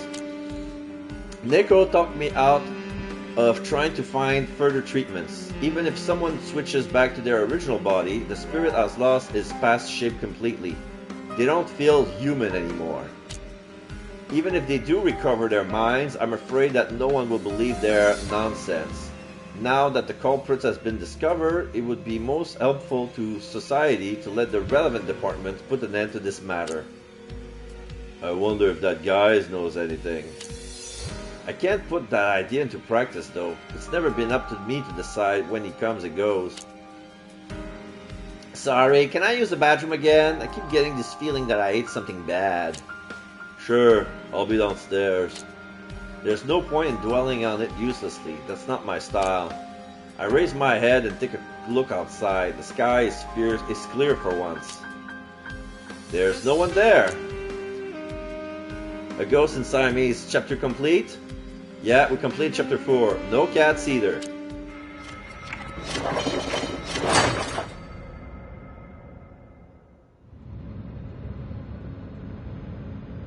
Oh, it's a flashback. So this is Zach and Cecile? But there's a question mark. I don't think there's anyone here anymore. I guess not. So why did you call me? It's nothing good. I saw you guys come to school with that kid. You know her? It's more than just knowing. I'd rather not know her. What is your relationship with her? She's the daughter of a friend. Sounds like an excuse, but I'm sorry, as you can see I'm rather busy at the moment. So what do you want? Question mark, ... I didn't want to get involved again, but with all the weird stuff going on at school lately, I have to say this for everyone's safety. Oh, what's going on? Listen, 3 years ago, she...